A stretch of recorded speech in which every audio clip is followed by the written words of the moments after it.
everybody. Woo. Hello. Welcome back.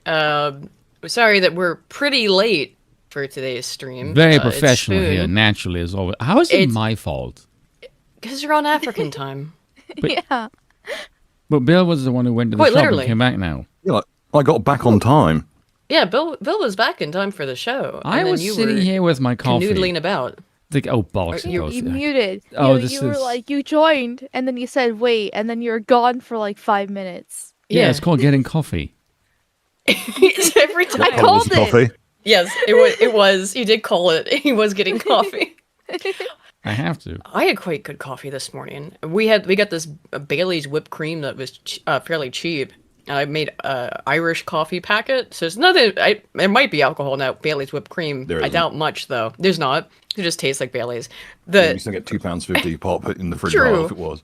The Irish coffee mix with the Bailey's whipped cream on top was pretty peak. Anyway. Oh yes, we're joined today again by Amalgamyte. Hello, welcome back. Well, thanks for having me back on. It was fun last time, so it's been fun already. Hell yeah! Great. Troublemaker. And she's basically here to berate me. That's kind of her thing. Well, yeah. Now I don't like Africans. I mean, understandable. So she's very mean. Well, Spoon, you and I ganged up on Uzlu when he said retarded shit the other week, so now you can be ganged up on. Yeah, but that's African shit. That's different. that is different. He deserves to be ganged up on because he says stupid shit. He can change by not saying stupid shit, whereas I can't change my DNA. Not that I want to. I'm not even asking him to change like the opinion, but simply the amount we need to hear it. By reducing it to none. That is a good point, though. But there's been a lot of stupid shit this week. There has been. Every time I was on Twitter this week, every day, there was just some stupid shit. Thank God for... Well... AA had a really good stream today that made me laugh my ass off. I haven't gotten a chance to watch it yet. I know you linked it to me. Do you ever watch like things that aren't supposed to be funny? But then for some bizarre reason makes you laugh your ass off. Yeah, it was a stream with. I just thought you meant in general, but yes to both. Yeah, but AA has a tendency of doing that, where he makes me laugh, and I don't even know why. Just the way he says something is hilarious. Yeah. Same with Simon, who's on stream with him. Oh, Dutton. Dutton can just say, "Can you subscribe?" And I'm in stitches. Just I was on with overly posh way he says the other day, and just oh, yes, before I continue, will you subscribe like that? That just peak every time. It's always good to hang out with Dutton. He always is. He's so funny. He cracks me up. I have scheduled an interview with him like almost a year ago before I moved, and I still don't know what I could do it on. Just DM him. I'm sure he's just forgot. No, I know that, but like AA invited me on as well, but I don't know what. I don't have anything to talk about. Whatever. It's usually just like a panel show. Yeah, but like this. Yeah, but lately AA's been doing but lately AA's been doing like interviews because he's had on a bunch of people, and he gave me a shout and said, you're more than welcome to come on. And I'm like, thank you, but like I don't have anything to talk about. I'm much more of a listener to that side of YouTube than a participant in it. Mainly because I just do shit posting and occasionally call people the F-slurs. That's kind of my thing. True, you do that. Yeah. Yeah. Speaking of F-slurs, should we talk about the shooting of Alex Pretti? Is this the person that AI made prettier? Well, he's the one I put in the thumbnail. Yeah, I don't know if you exactly call it AI. I guess it is. The picture of him that has been circulating around on various... MSNBC ran it. I think The Times ran it. A couple different outlets ran with this face-tuned photo of him.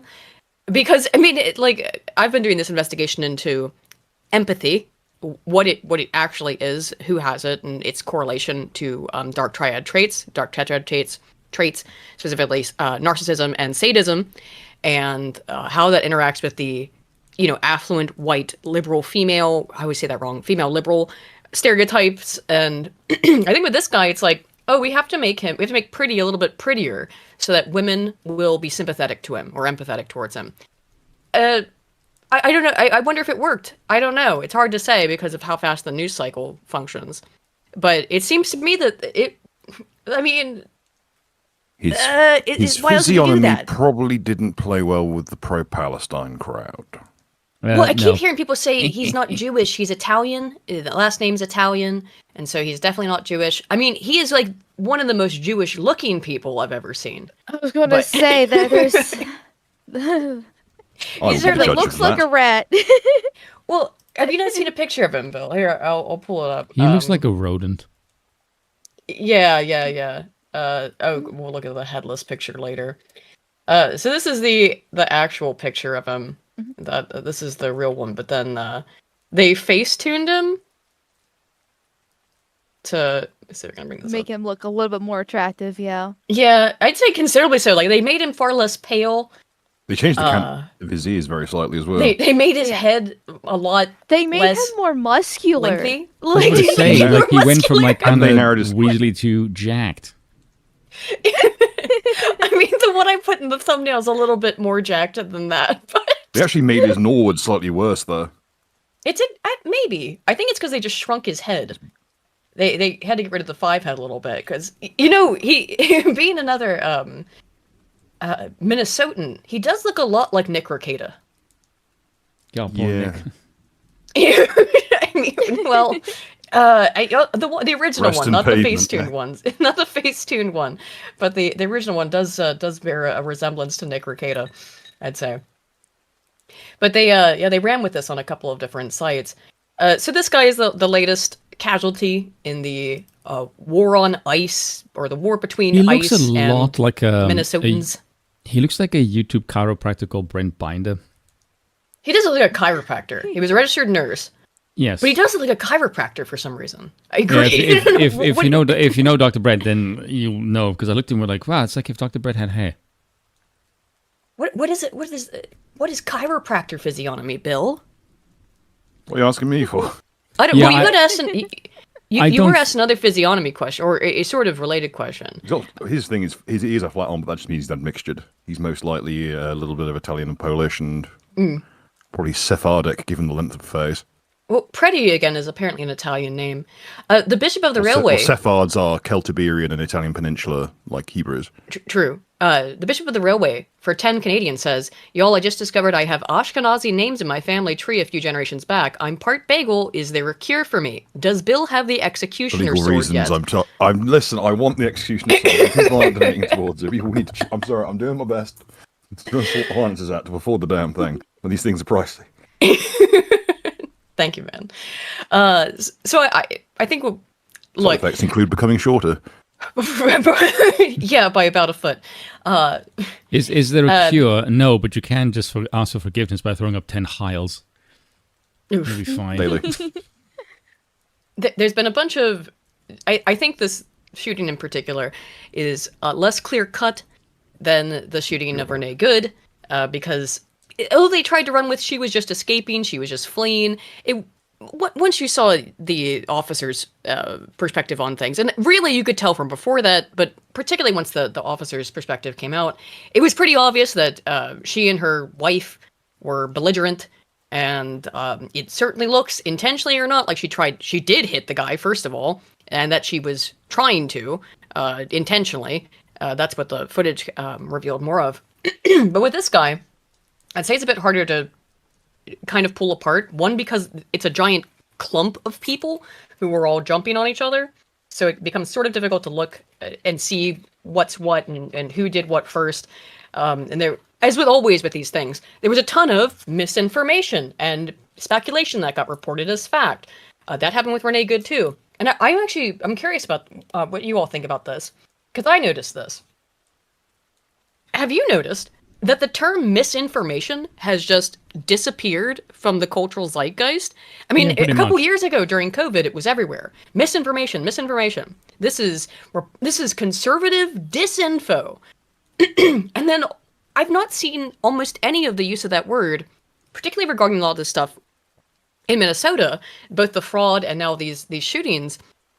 because it doesn't appear that it's about information anymore. It's just about feelings and emotions, and who gives a fuck what the truth is. In this case, I do think a major confounding factor is the particular firearm that he was armed with. I'm not a big fan of the cops, by the way. That's that libertarian element left over. So, but however, because I'm not a fan of the cops and I don't trust them, that's why it would never enter my mind to do some shit like this, to show up armed and get into confrontation with a cop and try to prevent an arrest.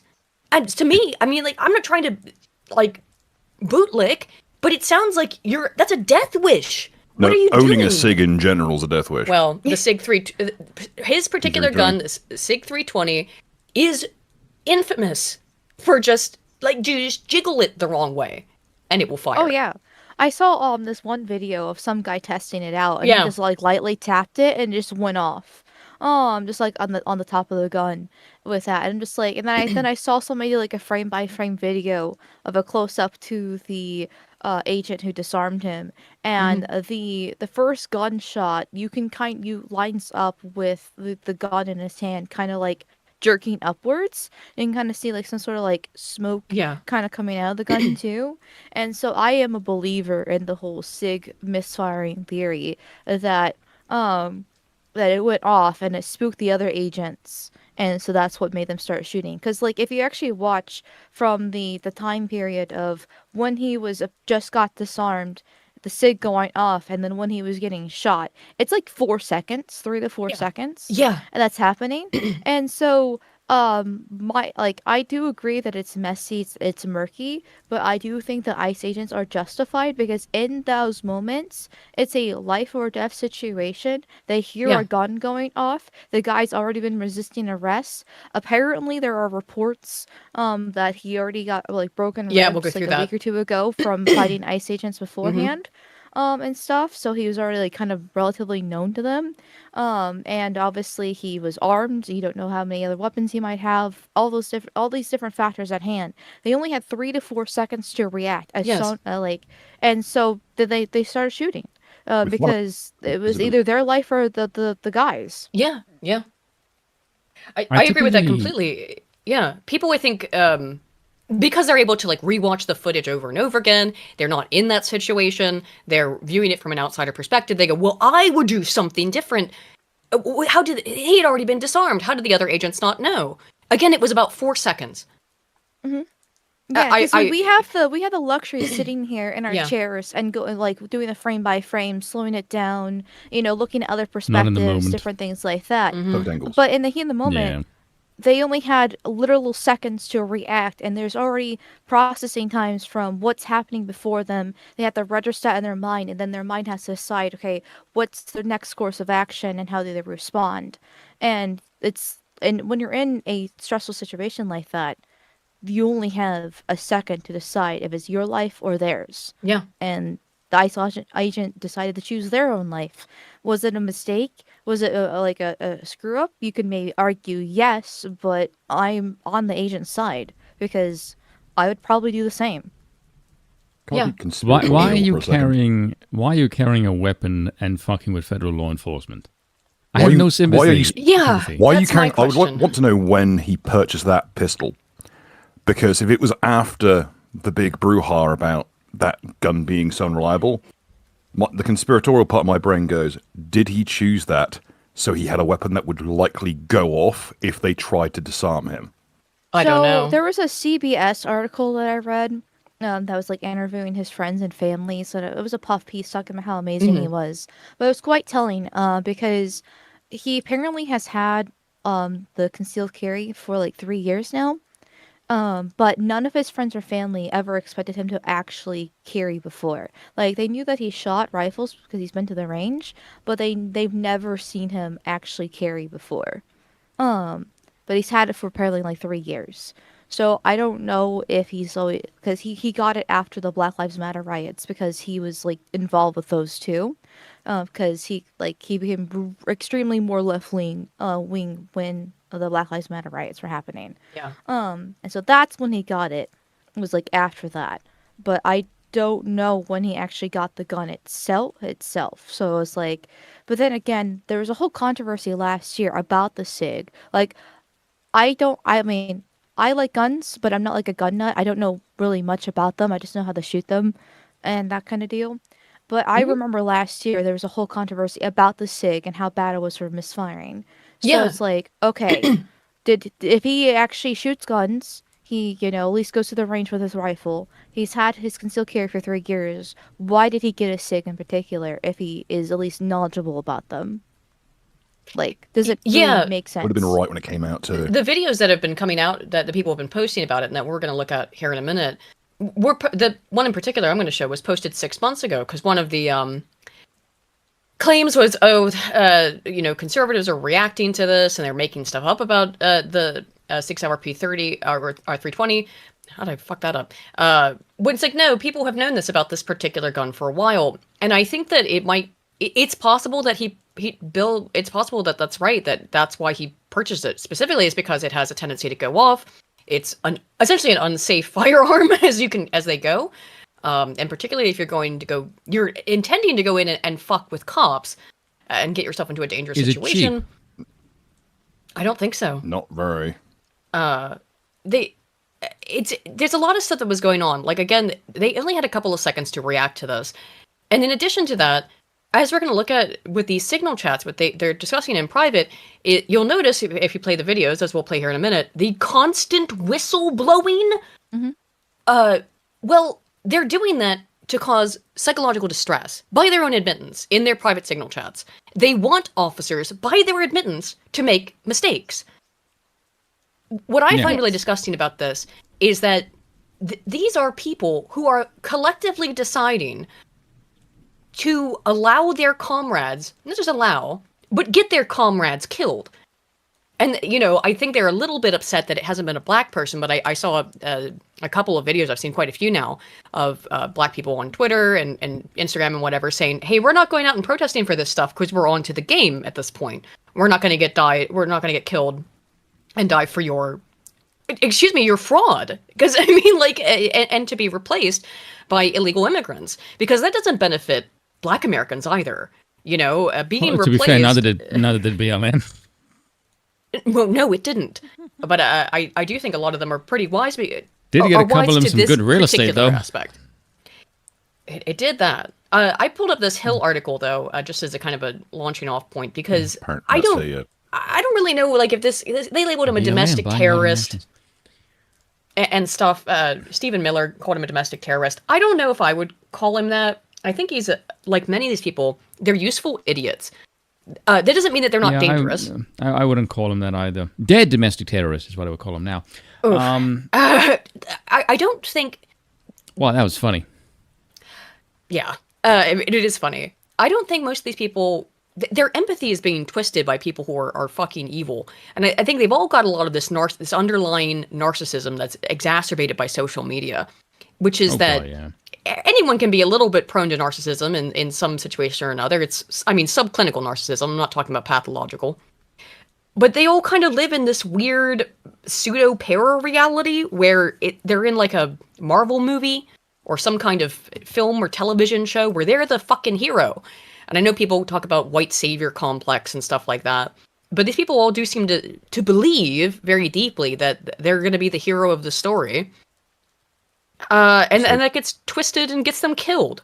The SIG retails at about $700, $400 on average for a used one. For a gun that can go off at the drop of a hat, quite literally. And that's not super cheap, no. It's not super expensive either, but Middle market. I say my gun costs less than that, and it doesn't have misfire problems, so... Mm-hmm. Yeah. So I don't know if I really agree that he's like him in particular is a useful idiot, because like maybe domestic terrorist is a little bit too far, but if you read those signal chats and the documents that came out of it, like they actually admit in there that they know what they're doing is illegal. Yes. Like they have every single day the chats get deleted again. They have a whole like process for how they vet people in for certain chats. And like they have fake names, et cetera, et cetera. Like they talk about that pretty extensively, so they know what they're doing in a lot of ways is illegal. And like I said, if it's true that he actually did get broken ribs a week or two before, already fighting ICE agents, like he is purposely trying to cause as much damage as possible, within like gray legal means, Yeah. there.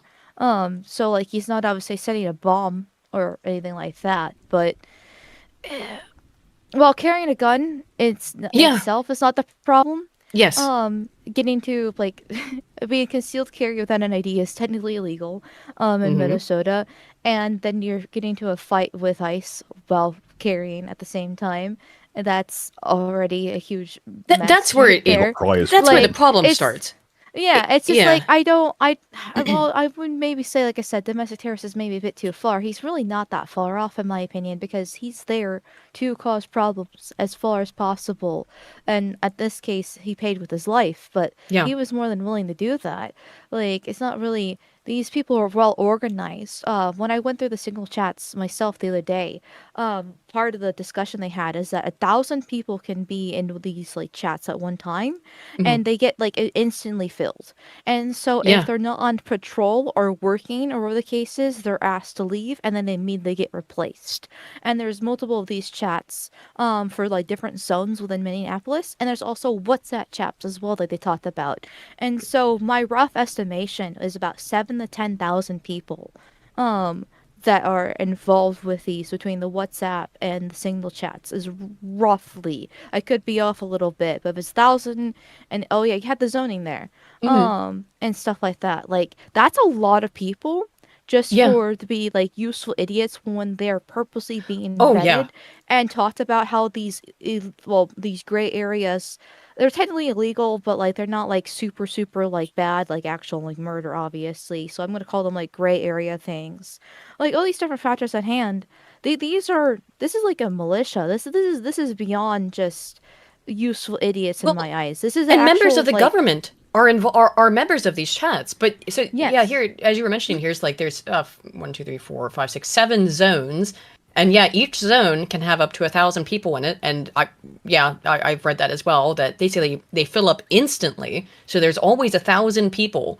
So that means at an absolute minimum, you've got 7,000 people in just in one city who are constantly ready to go out and fuck with federal agents and obstruct law enforcement. Now, I don't even know what the argument is for this. I mean, the argument against illegal immigration and ICE is very bizarre because Obama deported way more people than Trump has. I think it's starting to approach about parity there, but there was Yeah, but none of this Obama's their shit. guy. Right. And that's what it comes down to is political tribalism, exactly. It's fine when Obama does it, but the Democrats have somewhat changed up their strategy. At this point, it is absolute full-on replacement migration. I don't know if it's. I saw Warren McIntyre talking about this on Twitter the other day about is the replacement migration shit bringing in millions of new voters? Is that very short-sighted? Because what we keep finding too is with these immigrant populations, the second generation tends to vote conservative for almost all of them, at least from Hispanic populations, and already they're kind of tepidly. The criminals, of course, will just vote for whoever allows them to be there, or they're in line with that.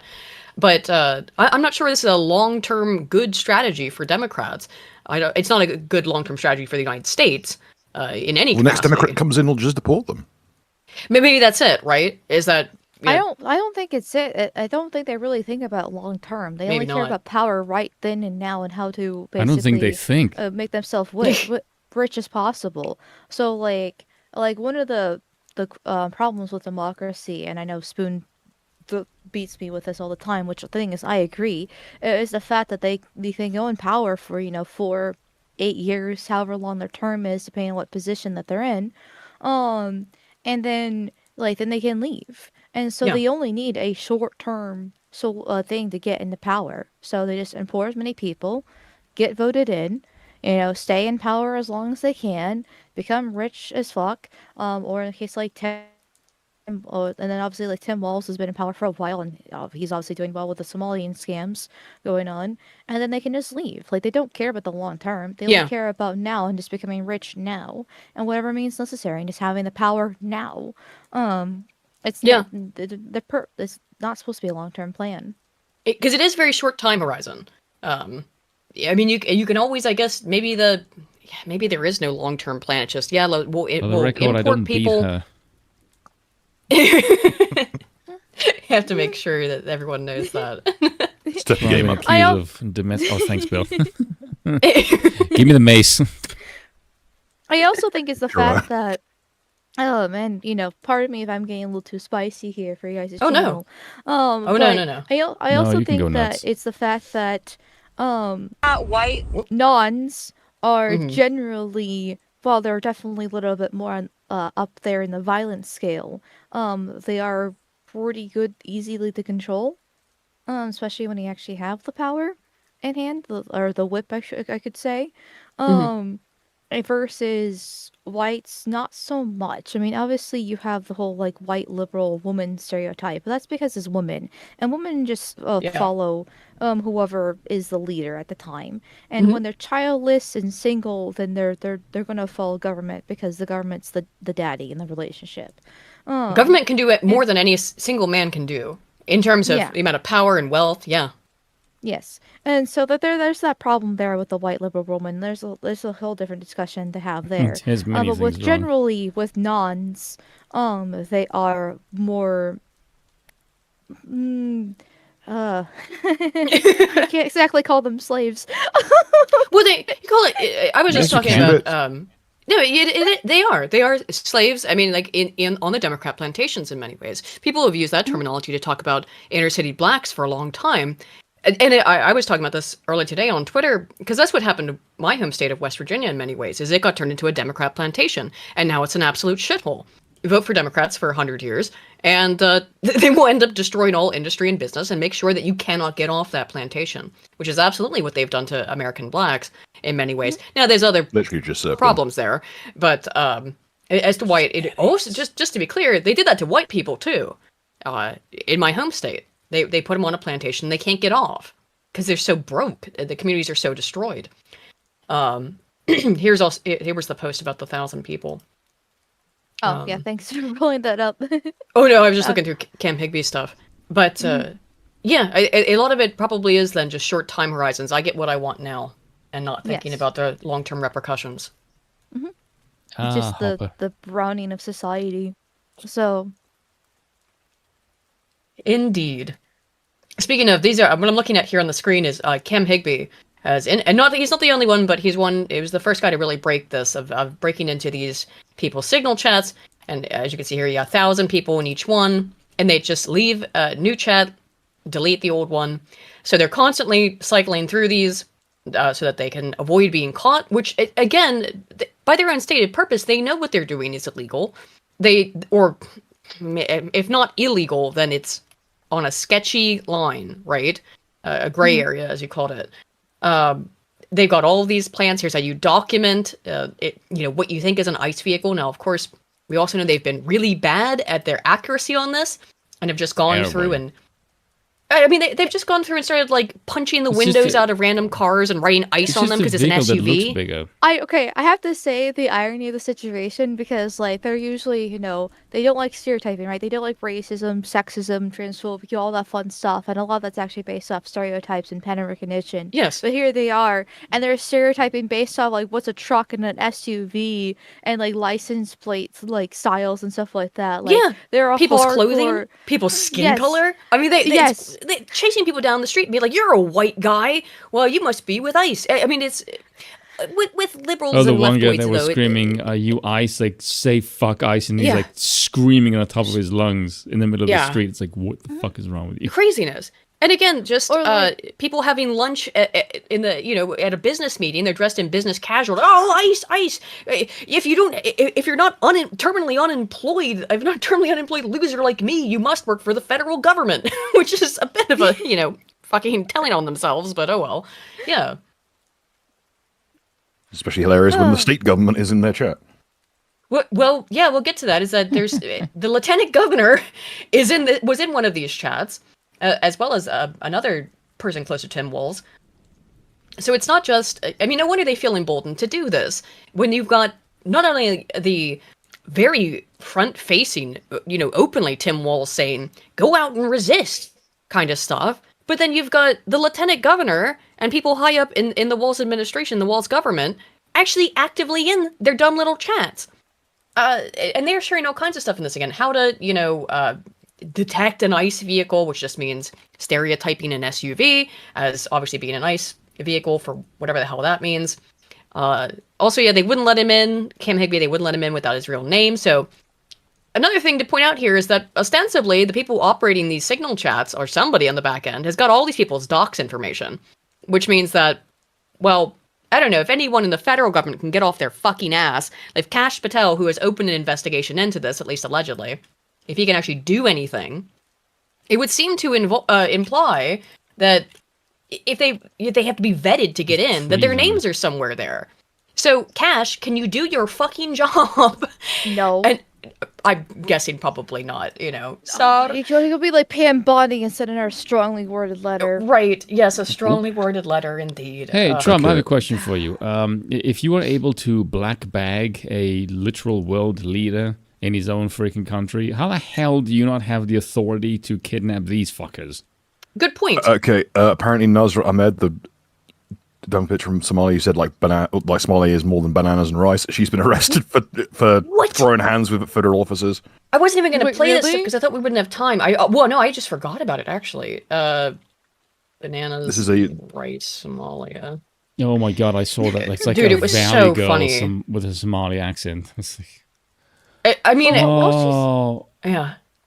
Go she's ahead. looking it up, I did answer your question, Spoon. I do think what is technically the problem, unfortunately, is the fact that Trump like isn't based enough. America is the world police technically in a lot of ways. Well, I might not agree with Sargon's take there, and that's fine. But we are technically the world police, and so we can just kind of. And when it comes to like a third world shithole like Venezuela, we do have significantly more power over them, and so we can just kind of go in, take their president, and leave. And it is what it is. Nobody's really going to fuck with us in that case, over like Venezuela. But when it comes to home, then we have all these checks and balances in place. We have these activist judges. We have the rhinos in the Republican Gay. Party. We have basically the optics battle as well. And Trump definitely cares a lot about his ego, and he's not as base as the left makes him out to be, which I wish he was. And so Yeah. there's these things in place that stops him because he doesn't actually want to either use the laws on the books or to their full letter, or he doesn't actually just want to just kind of throw the activist judges out the window and just do what's right just because. Yeah, bring back in that case. defenestration. So- We'll put on the Somali thing here in a second. Yeah, I got it.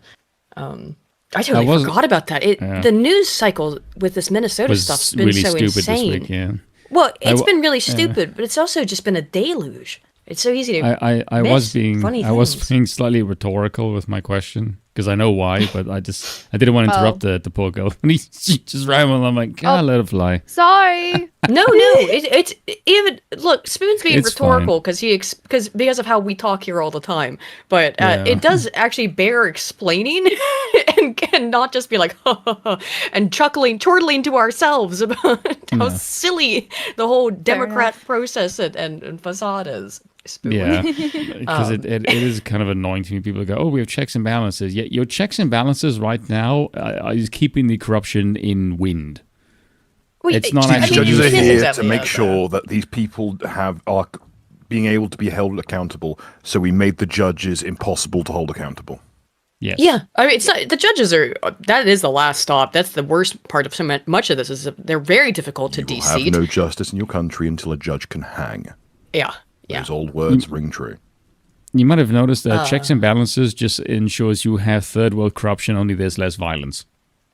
Pretty much, so that you Yeah. can say, "Look, it's organized. We investigated ourselves and found ourselves guilty of no wrongdoing."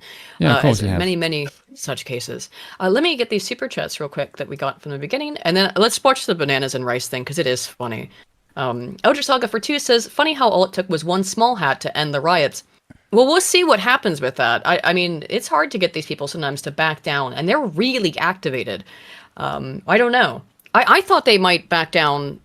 I thought they might back down after this guy because it's just another white guy, quote unquote, right? And they're not getting the response from the non-white community that they want. He's about as white as very I am clearly. African. Well, look, he's got pale skin, so he's white, quote unquote. So do I. let's see. That doesn't satisfy Amalgamyte's criteria of white either. I mean, again, I agree, but I'm talking about normie positions, right? To the absolute abject normie, they just look at him and go, well, that's a white guy. Yeah. You know what I mean. She's seen my skin color as well. She was surprised that I'm actually white. Not everyone can be so refined. Alexandra for 25 says, is Amalgamyte a monarchist or did you borrowed her from Arch? Borrowed. I can Are you make a her monarchist? one. I don't know what I am. I don't like democracy, but I'm not on board on monarchy either. Well, Which you got means the she's about important part. halfway there, and we need to push Correct. her towards being sane. Look, I basically understand power is all that really matters, and whoever Very has true. power is the only thing that, like, if the good guy has power, then it's good. If it's bad guy's got power, it's bad. It's like a gun. It's just a tool. yes, in that Bertrand de case. Juvenile. Welcome to Congratulations. Team So- Unsorted. You're Yeah, smarter than and so it's 85% like, of people okay. your age. I think you're Thanks. smarter than about 85% of people of any age, Spoon, at an Yeah, absolute that's true. minimum. Most people can't get over that. But I want to vote. But how will my views be represented in the government? They won't. Give up. Yeah. I mean, sorry, like that is a fever dream. Simon- just Simon in today's stream with AA, he did like a really good sort of monologue about just to paraphrase him because he used very I won't say verbose language, but very eloquently said, and it was essentially that people can't be convinced to let go of their sort of democratic priors, and if you try Yes. to basically get them to let go of it, they will short circuit.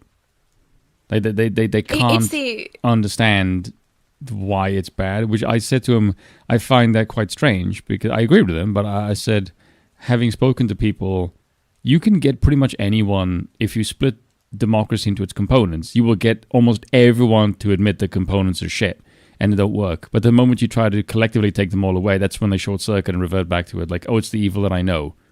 it's Even though because you just told me all of democracy- this shit. It's a symbol, right? It's not something that it's an abstract. It's not something that's Yes. concrete. I feel like I have you know, power. That's concrete, baby. Cement. So they don't think about it though. When they think about democracy, they think about ideas and ideals, and not about the function of democracy. But yeah, when you break it down into its function, it's very easy to get people to understand its flaws and not only recognize it, but they'll bitch about them as well. There's a lot. It's just that once you try to move to that next step of being like, okay, so can we agree now that democracy probably isn't the best system of governance? And then it's like, no. No. Oh, But Mavoot. They I think people are I just think they're attached. scared. yes. About like yes. having one person like control their lives and their mind, because that's basically this other option. I find that at idea the end of the sexy. day.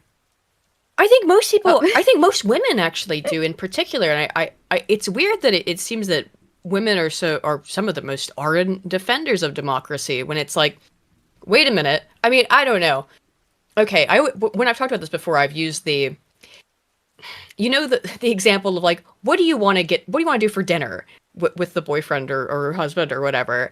And at least for me, it's usually because I want Bill to tell me what he wants so that then I can Switch your mind Yeah, off. but I eat like a 14th century monk. So Yeah, but I want you to tell me. And I don't think it's just me. I think oftentimes when women ask questions like that, whatever Please they tell me say, what what to they think. really want is for Yeah.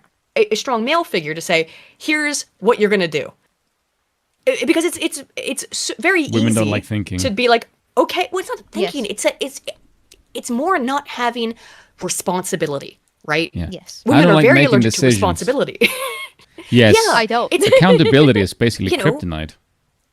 Yes. So give it to somebody else, and that makes it easier. People, that's in general. Nobody wants to. They want someone be else to the blame person when it goes ultimately wrong. accountable. Everybody does, yeah. everybody wants to not be where the buck stops. And the one who gets held accountable for stuff. So instead, we've got a system where nobody's freaking accountable and everyone passes the buck. Oh God, that's democracy. Society ever. I saw some woman giving a speech on that today about talking about all the problems of the last particular 30 or so years have been the feminization of society. And yes, I completely agree with that. Yeah. Let's see. Looney Lenny for 5 says, why are they not using Telegram? No idea. I don't know. I think it's because Telegram is too well known.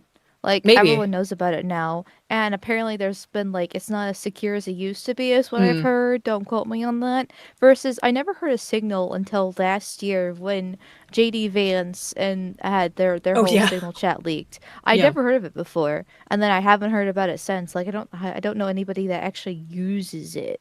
Although it's true, the only 2 times I've heard of anyone using Signal is when chats from Signal were leaked. So, I mean, folks, don't say something over a communication app that you wouldn't want read back to you in court. Well, that's legitimately one of the things they said in these chats. Yes, actually. I'm screwed. Yes, actually. It's word for word. Something they said, more or less what they said in these chats is, do not type anything in here you don't want to have read back to you in court. I mean, which is good advice, I guess, but also indicative that they are well aware that they're doing and saying illegal, or potentially, things that can get them in legal trouble shit. So they are aware of it. Let's see. Ooh, where was I? The thingy, it like skipped. Let's see. Alexandra for another 25 says, on one hand, I respect their distrust of the Outlanders, ICE, but on the other hand, I hate their enwophilia and over the farm tools. Jesus, that's pretty rough.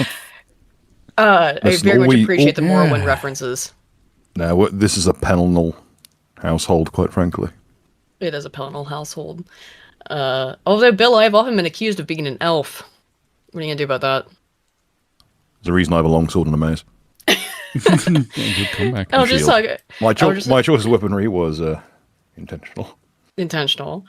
I'll just talk over 20 says, Dyer Central has a video explaining how they organized all the Minnesota riots in case you're interested.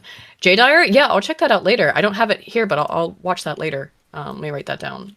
Whoa, let me get my notes. I always do this.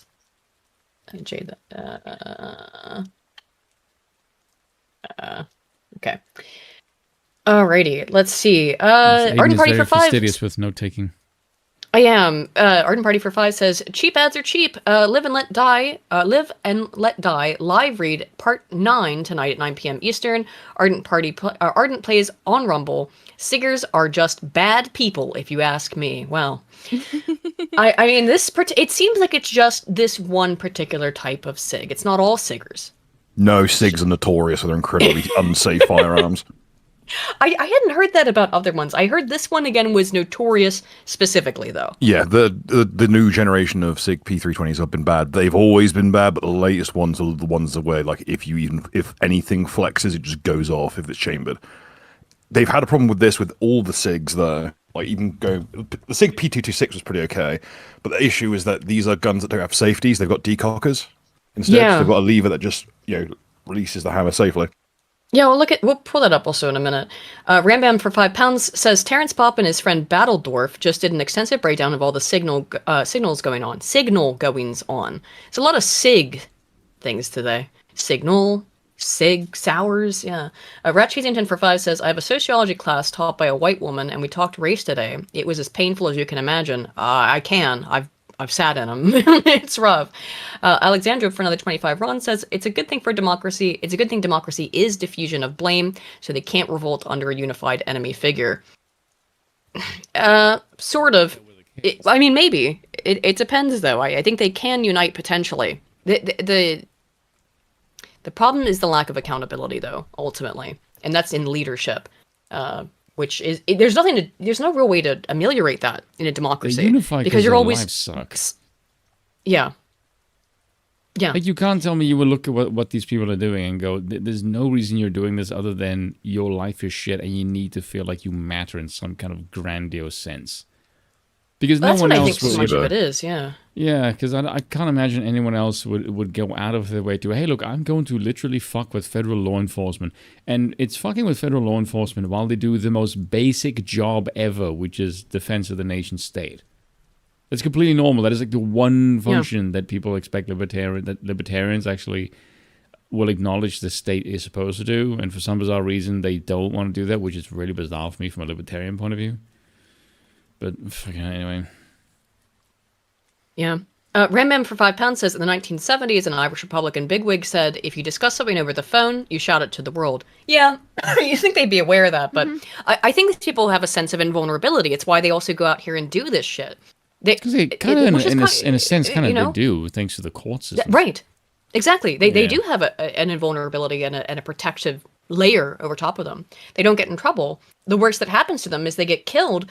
But again, it's like everyone else in these groups, I can't imagine how weird that must be. Maybe they're not aware of it, but everybody in those groups is hoping everyone else in it gets killed on some level to be a martyr. Yeah, so they can make a martyr. Yeah. That's got to be some fucking comrades, right? You're just sitting all there with talking to a bunch of people, mutual aid is what they call it, and you're actively hoping any single person that you're talking to gets killed. And every person you're talking to is hoping you get killed. That's loony bin shit. Like, what? I mean, I've been on all kinds of discords with all kinds of people, but if I was ever in some sort of chat or community where it was like everyone wanted the other people to get shot or murdered, I think I'd leave pretty fucking quickly. I would call it a cult, but I feel like that's too dismissive. It's much more insidious than that, in my opinion. Well, cults sort of been overused, Yeah. Mm-hmm. It's just because the thing is they're hoping for the other person to die for to advance their cause, but that's because they believe in it so strongly that they just hate the rest of America or the rest of the Western civilization so much that it's worth it. They're actual genuine soldiers, part of the military, beaten and broken into with whatever mental boot camp they go to just to die for the cause. It's worth it. They're defending not exactly their country, because they don't really believe in the country, though they claim in it.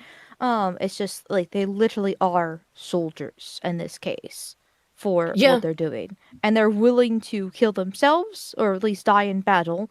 In this case, with ICE agents.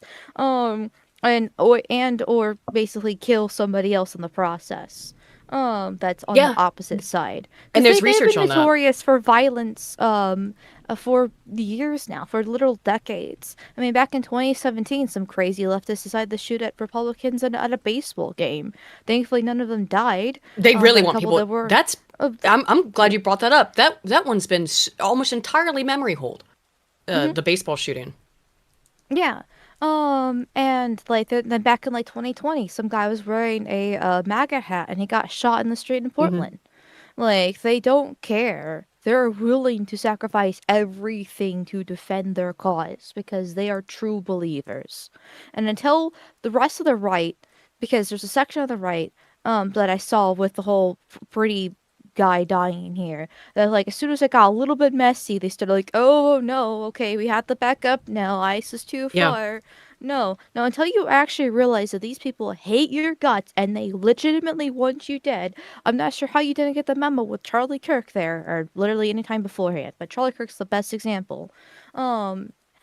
I don't know what to tell you. Exactly. That's why I'm quite annoyed by some of the libertarian right who are being a bit I get it. They hate cops, and I understand why. I've had bad experiences with cops who've pulled a gun. I had a fat black cop pull a gun on me in Baltimore City because I didn't have it was early dusk, so the sun was just starting to go down, but it was a time of year where it was actually brighter that time of day because of the where the sun is in the sky, so it was actually very bright outside.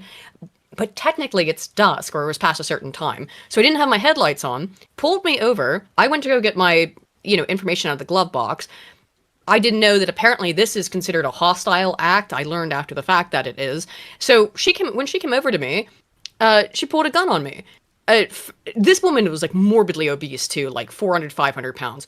Huge. Oh my God. And just and is screaming at me. I'd have freaked out. And by the way, then, impounded my car for like a precaution, and left me in the middle of nowhere in Baltimore City. Well, not in the middle of nowhere. It's Baltimore City, so in like a dangerous neighborhood. I had to get a cab. Yeah, I'm not the biggest fan of cops either, but this whole kind of libertarian, like, oh man, we've gone too far. Now we gotta. This was unwarranted. At the end of the fucking day, this guy showed up armed with the intention of disrupting law enforcement. He disrupted law enforcement. What did you expect would happen? I mean, me getting pulled over by some fat, power-tripping black woman is a hell of a lot different than showing up to a protest, to a riot, armed with a gun, and then getting yourself directly involved interfering with law enforcement. It's After just you already absolutely... scuttled them previously. Actually, yes, and it wasn't you even a previous protest. experience. Because right, it what wasn't. he was doing, like he was most definitely part of one of those signal chats, most definitely, because he was following all the instructions. Because you need to show up there, yeah.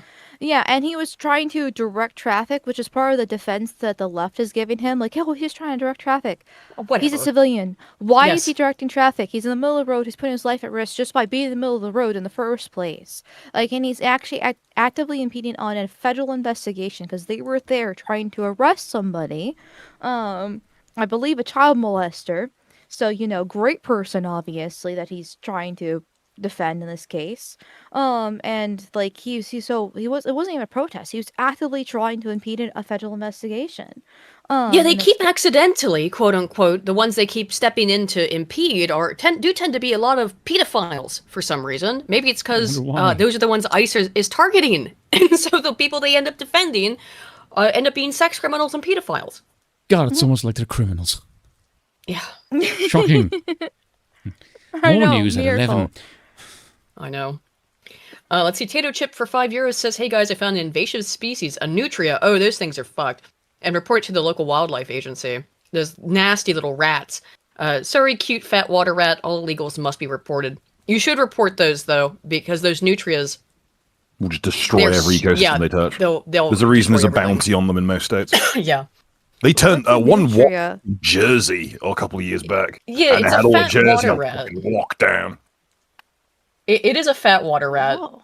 They look kind of like beavers, but they're I was thinking the same thing. The teeth are kind of gross because they got those bright orange teeth. Yeah, but they are super invasive and they destroy any habitat that they. It's a homeless beaver. It's a homeless beaver, which sounds like a type of lesbian, or something. Ew.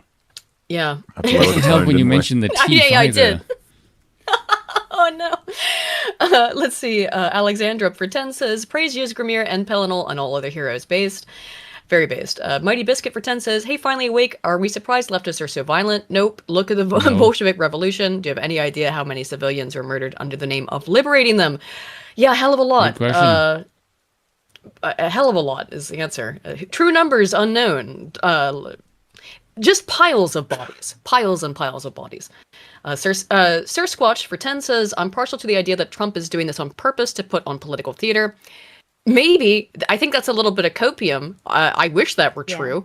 But no, again, if you can go in and round up and black bag Maduro, why can't you arrest any of these people? I find that very difficult to believe that ICE, federal government's hands are just tied. But we can go and do regime change in foreign countries with almost no interference or kickback. Well, the question is, what regime would you change? Well, they've changed one. It looks like the next one's Iran. In the press. I mean, domestically speaking. All of it. Because I'd like to replace the American system with a monarchy. Same coin. He could evoke the Insurrection Act and send the Marines in and be done with it, but he doesn't have the stones. Yeah, at this point, I think, particularly after the shooting of this guy, there was no reason. That was the time. That was absolutely the time when they were out rioting after this guy was shot immediately. Was to send in the Marines. Evoke the Insurrection Act. That apparently he's waiting until an ICE officer is actually killed, to justify it, which I feel like that's also kind of copium. I can understand the perspective, but it's there's plenty of justification already. There's an ICE agent that has finger bit off. Yes, I was going to get to that. Video of an ICE agent just being tackled on the ground and beaten, and the other agents have to save him. Like they're going through hell every single day now for weeks. Since this started. Like, there's plenty of justification there. It's just that is more concerned about optics, and he's also Yeah. too scared to actually do it. Even though he keeps threatening it, it's just more strongly worded letters and not actually handling it because he's worried that he's gonna go too far. And it's so fucking annoying because he has all the justification to do it, and I think the Yeah. vast majority of people are on his side. Like, maybe I'm too insulated in my online silo because the algorithm does purposely feed you things, and you get stuck in your the way things are, and not like I really talk to many people outside of the internet. But it's just like I feel like the momentum and the support is there, and even if there wasn't. Technically, he has all right to do so, anyways. Well, Just what are do they it. gonna do? What are they gonna do? Call him a fascist? Yes. Yeah. I mean, And like, not like he can get elected again. Well, I mean, I know there's been jokes about him running in 2028, but like, not like he can get elected again. The worst thing he can do is take the Republican Party, but like, the Democrats don't have anybody. So like, They'll run like, Gavin Newsom. he can just do things. yeah, you can just do things. He chooses not to. He can just do things. Like go and black bag Maduro. He chooses Yes. not to. I'm Like, sorry. Bukele Like was able to do it. Like, yeah. why can't we do the same? Exactly. It's I have a hard time believing this shit and not seeing it also as political theater. And now he and Tim Walz have sort of he's got Tim Walz, in line or whatever. No, he doesn't. It's all just No. it's a big fucking show.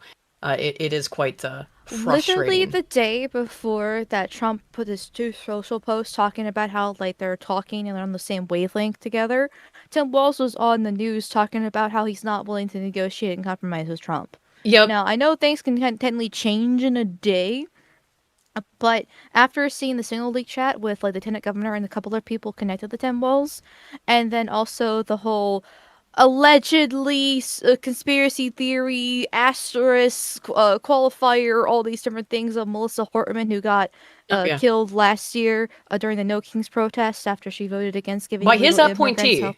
Yeah, and all that fun stuff, like he's clearly embedded quite well in a massive pile of shit and being an awful, horrible person. yeah. Like, he comes across as like this old, goofy, old man that is like incompetent, can't do anything, but he's evil.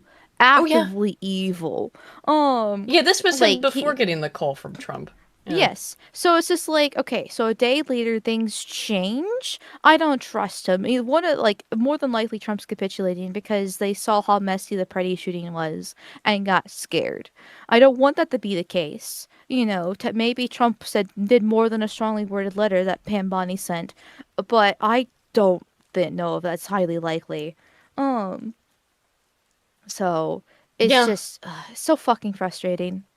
As you mentioned, this was Tim Walz just like the day before, where he compares the struggles of Minnesota to the Holocaust. Also, this sign, I'm sorry, I got so distracted by the sign interpreter, looks like Gilbert Gottfried. At least in this frame. Oh, God, So much. This is him like the day before. We have got children in Minnesota.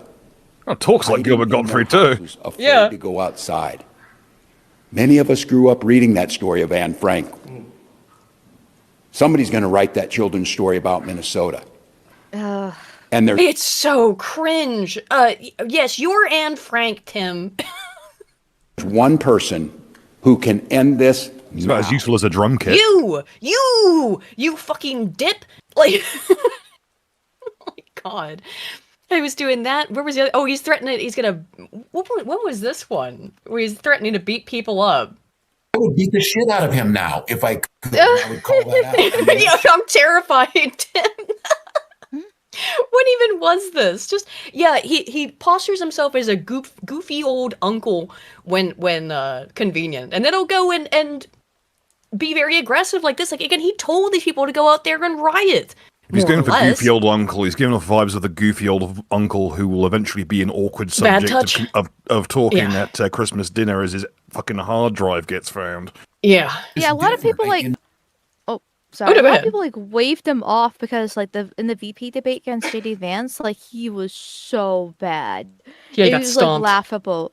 Yeah, like I don't know, that's the first time I ever really saw him I thought he was a joke. I thought he was just another like horrible Democrat, whatever the case is. But since the time has passed since then and seen the different things he's been involved in or allegedly involved in, it's like that's all an act. Like, you see now why he was picked. Why he was picked as Veeb was that this guy is super connected to this deeply embedded Democrat fraud.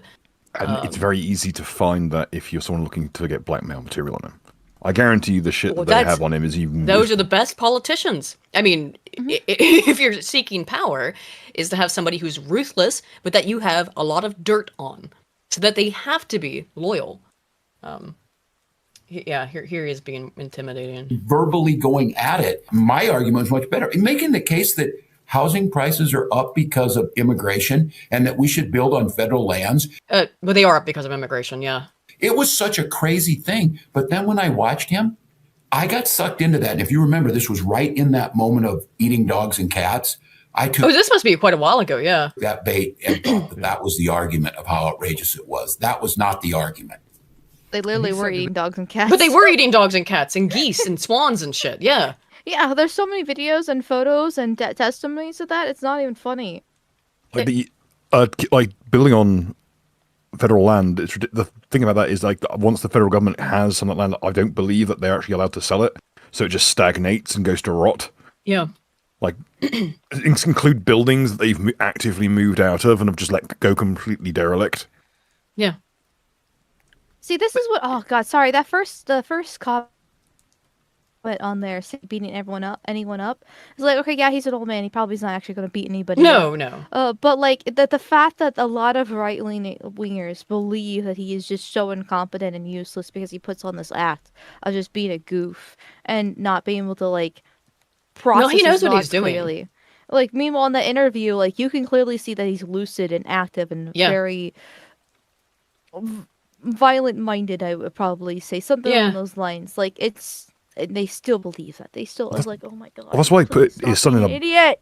That's why he put his son in a bowl cut and told him to act up being retarded. I mean, he is developmentally delayed in some way, but I think even then it's very clearly like played up, and I think the whole idea is to make it so that if you say anything about his buffoon routine, he can say that you're being like ableist or some shit.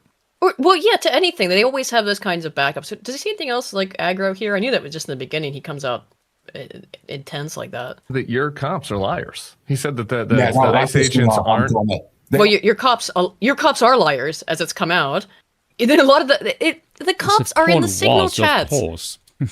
Like again, it's massive levels of collusion. That's is why, of course, what happened is that both the National Guard and the police didn't do anything to help the ICE agents who were staying in a hotel that was being besieged by the protesters and rioters that he himself sent out there. Until the National Guard was giving them coffee and donuts. Yeah. Like unbelievable. And then part of the whole signal chat leak, which since it seems like you read it, so you know what I'm talking about here. But there's a story in there where they were basically calling the police, talking about the ICE agents, and the police said that, okay, well, we can't do anything at the moment because they had the jurisdiction, but if it gets violent, then call us again. So they are aware of what the people in those chats are doing as well. Like they're purposely trying to tell on ICE to get them involved to work on their side. And the cops aren't intervening unless they know they can also fight with ICE. And a lot of that is because anyone who had any kind of integrity in the police department in Minneapolis and across Minnesota quit and joined ICE. A lot of them did. And so basically people have defected who were going to defect, and those who are left are those who are loyal. So no wonder that was going to happen. But clearly the police and the National Guard are on his side, which not. And by the way, I mean on Tim Walz's side, not on the side of Minnesotans, Minneapolians, whatever the word is. Somalians these days. Yes, the Somalians. Well, they're on the Somalian side, but they're not on the side of anyone who's not a Somali fraudster or an illegal immigrant who's living in Minneapolis. They're on Tim Walz's side. They're his personal army. All did. That's exactly right. That this is the problem with them. And well, the president said it, that we told them to stand down. Do you think they would do that? Do you think that police would not protect citizens? Yes, because they didn't. because they legitimately didn't. Also, a little nitpick here, but this one of the things that pisses me off about Tim Walz and just Minnesota in general, but it's mostly him, is that he's always wearing the Minnesotan flag, which is the pretty blue with the star. And I hate it because that's my favorite color of blue. But it's literally based off the Somalian flag, like almost 1-to-1. And they just changed it a few years ago. Yeah, they changed it a few years ago. And it's like every time I see him wearing it, I think of just like, you fucking traitor. Like, seriously, we had the death penalty for this shit. Like, can we please use it? Because like it's like they changed this Minnesotan flag that was like super elaborate, like, you know, like 1800s style, and like it got a crest really on pretty. it, you know. Yeah, like all that it looked nice and it actually looked authentic, like American old timey that stuff. To this plain, unfortunately pretty blue with a star that looks almost exactly like the Somalian flag, and it's done on purpose.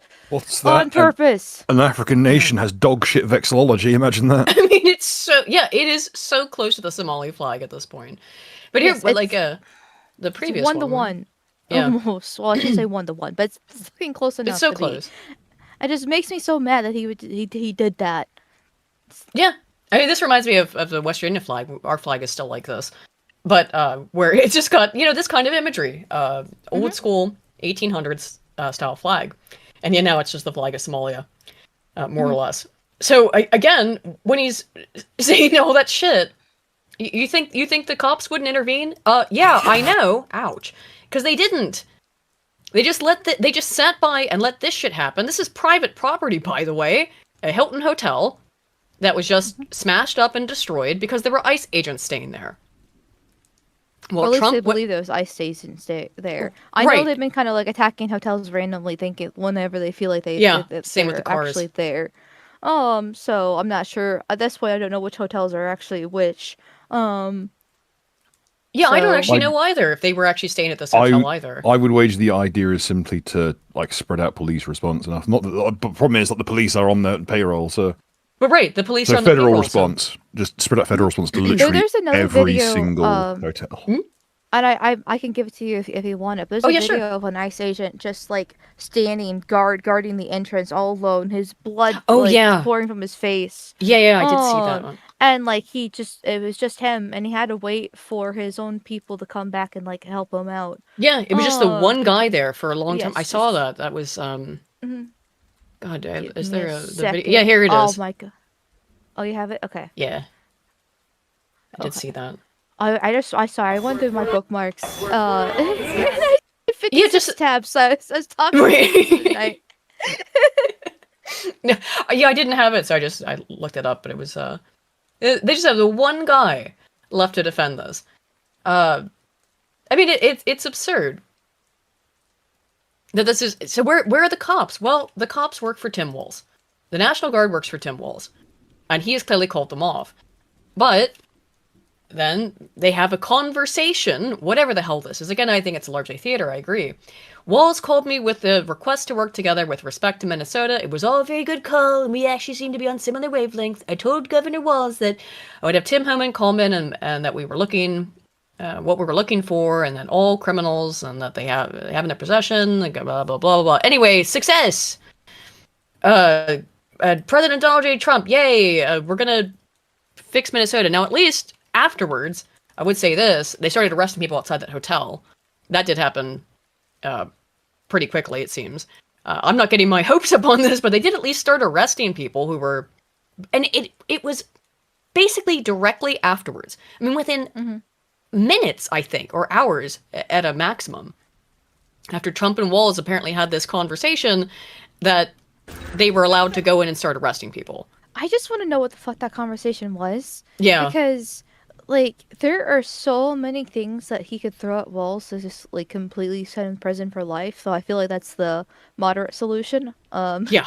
We do. I've been told before by somebody that, like, apparently he could actually be charged with treason, and he should be. I don't. I don't hope so. That this person was like a chatter, and they said that they've actually researched this before, and I haven't actually done it myself, so I'll have to take their word for it. But I'm sitting here and thinking, how can you not be charged with treason? Like, he should get the anyway.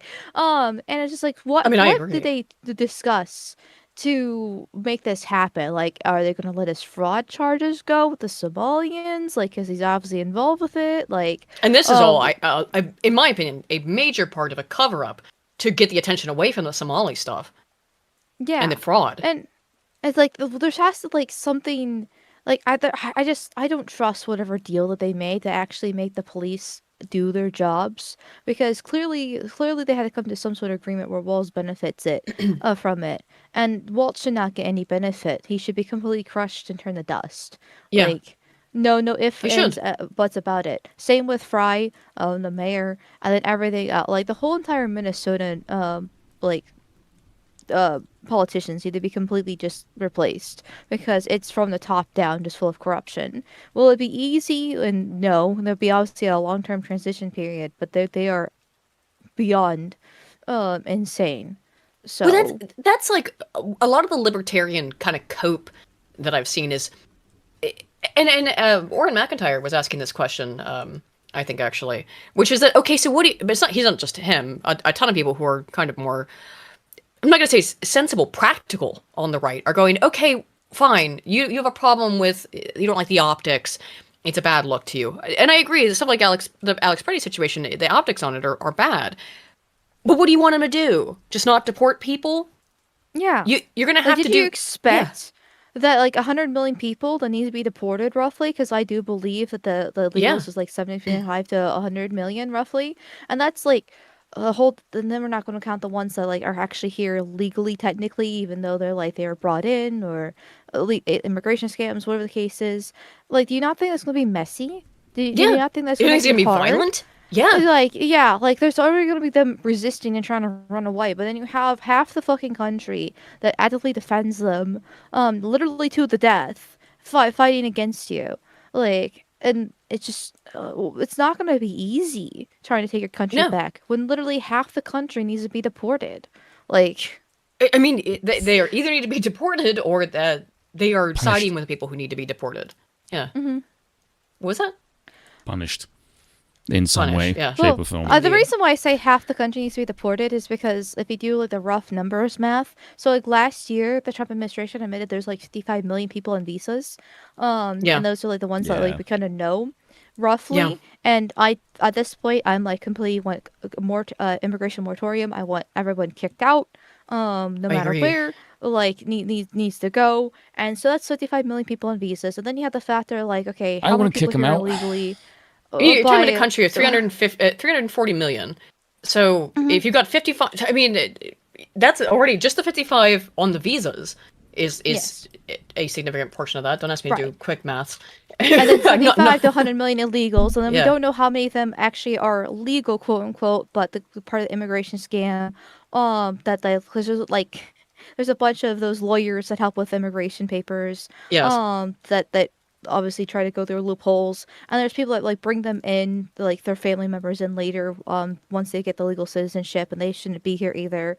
And then there's like the tourist visa scam where they come in a tourist visa and then dip out, like, and become work under the table. Like there's all these different like messiness ways to breach the system. So when you add the people the visas and you have the illegals, just that alone is like 155, which is about half of the 330 million, roughly. That's literally half the country right there. And those are the people that are foreigners and shouldn't be here. And there are children on top of that too, because I do want the families should be deported together. Like no anchor babies here. And then if you have, well, it's good for the children. Yeah, well, even the ones that were born and raised here and they're like, I don't know, 30 years old, they should also go because they're just anchor babies and it came after 65. And then on top of that, if you want to start like exiling the traitors that are purposely doing this, which I'm down for, like, but maybe I'm going a bit too far in this case. But it's just like, yeah, that's a good chunk of the country that's going to be going, like, that'll be poof. And it's not going to be easy because you have literally over half the country fighting against you. To be fair, if anyone was serious about this and actually started cracking down in a legitimate way. Again, Trump's numbers, I don't think have surpassed Obama's yet. If he were to actually crack down on any of this stuff in a really significant way, to actually express power the way he did in Venezuela, and you got rid of any significant portion of these people, a lot of the rest of them will self-deport. They'll start fleeing. because they want to be allowed to leave on their own terms. They're going to want to have to be able to take what wealth and goodies that they've been able to accumulate via this scheme and get out with as much of it as they can. If they're forced out, they might not have an option.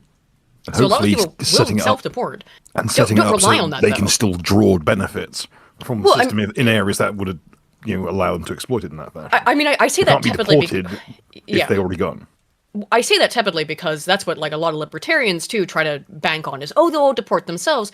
Well, some of them will. They'll start doing that, but you have to show force. You have to show power. Yeah, Michael the Doberman, cut off the benefits. That's a major thing too. That'll get a lot of them to leave on their own. If they just don't have if the spigot's turned off, that'll. If you go after the different lawyers and different like NGOs as well, that would help because somebody made a list of just at least 55 NGOs and lawyers and other like legal measures within Minneapolis alone. Just to help out with these rioters and protesters and the illegals there. As a whole network scheme that they have, and that's 55, at least 55 ones that they created, or was found in Minneapolis alone. Yeah. And so how many are going to be throughout the entirety of the country? And only the left is doing this. We have no equivalent on the right. We don't have a single chat when we're organizing this stuff. We don't have those NGOs and lawyers helping us out. We don't have any of this stuff. The only thing we have is the federal government, and the federal government is pussyfooting and not going far enough to actually handle the problem. But if they actually did go after those groups, that would help significantly. I agree. Completely. Rambam for 10 pounds says, I saw footage of these idiots attacked a hotel where they thought ICE agents were staying and was immediately put in the mind of the scene from Dawn of the Dead when the zombies attack them all. Yeah, I just saw that you sent that super chat, man, and yeah, we just watched it. It does when they were attacking it. Well, I mean, they're always like that. It is always very zombified because they're just kind of following orders in a funny way. As usual, they accuse everyone else of being fascist, and then I'm not saying they're behaving in a fascist way because that's not accurate, but they follow orders quite well when they are given them. Let's see, Eldritch Saga for 5 says, the harsh truth is our race is our nation. It's all we have, and we need to keep out the filth, the disloyal, and the sympathetic. Yeah, I think that gets to the same point. Alexandra for 25 says, on to another unrelated subject. Amalgamyte, did you find yourself on that VT tracker that showed... Oh, yeah, I heard about this. Who showed who's a trans VTuber by their lack of period pain? Did you end up on the tracker? I didn't. I'm disappointed. I tell my chat all the time when I'm on my period. I'm like, yeah, I'm sorry if stream's a little bit more down because I'm like tired or whatever the case is. Like, or I have to take more pee breaks and that stuff. Like, I tell them all the time. And yeah, they didn't put me on there. I'm heavily disappointed. Shame. I know. They gotta start paying more attention to yeah, seriously. Tracking the cycles. Come on, get on it, chat. Like, I'm honest about it. Like, you should know by now. It's actually quite brilliant, though. It's a brilliant way to sort of figure that out. I wonder. I don't know, Chad, if I am obvious on that either. Maybe. If anyone's... There's enough autism, there's enough weaponized and collective autism on the internet that not only am I not surprised that happened, but I can see how it would actually be quite easy to figure out. Yeah. And not to mention, like, so, now getting to VTuber drama here, and usually I try to stay away from it, but it's just like, okay, when you're honest about it, and you have that much, autism, then, yeah, there's gonna be guys that track it, at least for the shits and giggles. Yeah, obviously you're gonna have a few nefarious people, too. Yeah. But, like, it's mostly just fun, like, be like, yeah, she's ovulating now, go get it, boys. No, I think it is funny. I think, again, there are creeps, like, genuinely, like, unhinged, crazy people, but for the most part, I think it is just kind of fun autism. Probably harmless. There will be weirdos occasionally who take that kind of shit too seriously. But what a great way to figure that out. You know what make it even sketchier? Once someone goes up on that tracker, I would want to see like if that changes like donation habits. Are people going to attach thinking like, okay, there is this stage in whatever cycle, they'll be more emotionally responsive. So there's been research that's been done on that. It's a little bit different, but strippers, there was research that was done on strippers, and strippers who were ovulating received more tips. the strippers who were not ovulating, and they received the lowest amount of tips when they were at the lowest point of their fertility, so when they were menstruating. Well, Which is like, kind of weird to be stripping. About like pheromones and all that fun stuff too, so guys can like kind of sense that naturally. There's no real human pheromones. Some people will get very like annoyed by that term, but what humans have are oxytocin and vasopressin, which are function essentially like pheromones. You can smell them the way that you if you want to use oxytocin, for example, in a study, or vasopressin, it's olfactory, so you smell it. Vasopressin is oxytocin is a bonding hormone, so it's generated when you touch a loved one. It is heavily overproduced in women with infant children, which is actually believed to be one of the causes of postpartum depression, because there's so much of this bonding hormone that it drives people crazy. Vasopressin is kind of the male equivalent of that, in that it increases sex drive, essentially. Yeah. And not bonding, but sex drive. But men, of course, produce oxytocin as well. The idea that there's a smell, well, there might be a smell. I think if you're menstruating, there might and it's a stripper. I think there's probably also your definitely skin tone a smell. changes. Skin. Well, Bill, you notice. Bill knows before I do sometimes. Like if I'm about to get my period, just because of changes and stuff. But that is pretty funny that people notice that. Go ahead. Sorry. I was just going by the point because like at least they're IRL in person, so they can like notice those things versus like online. You can't unless you can like notice her patterns and how she behaves during the time period.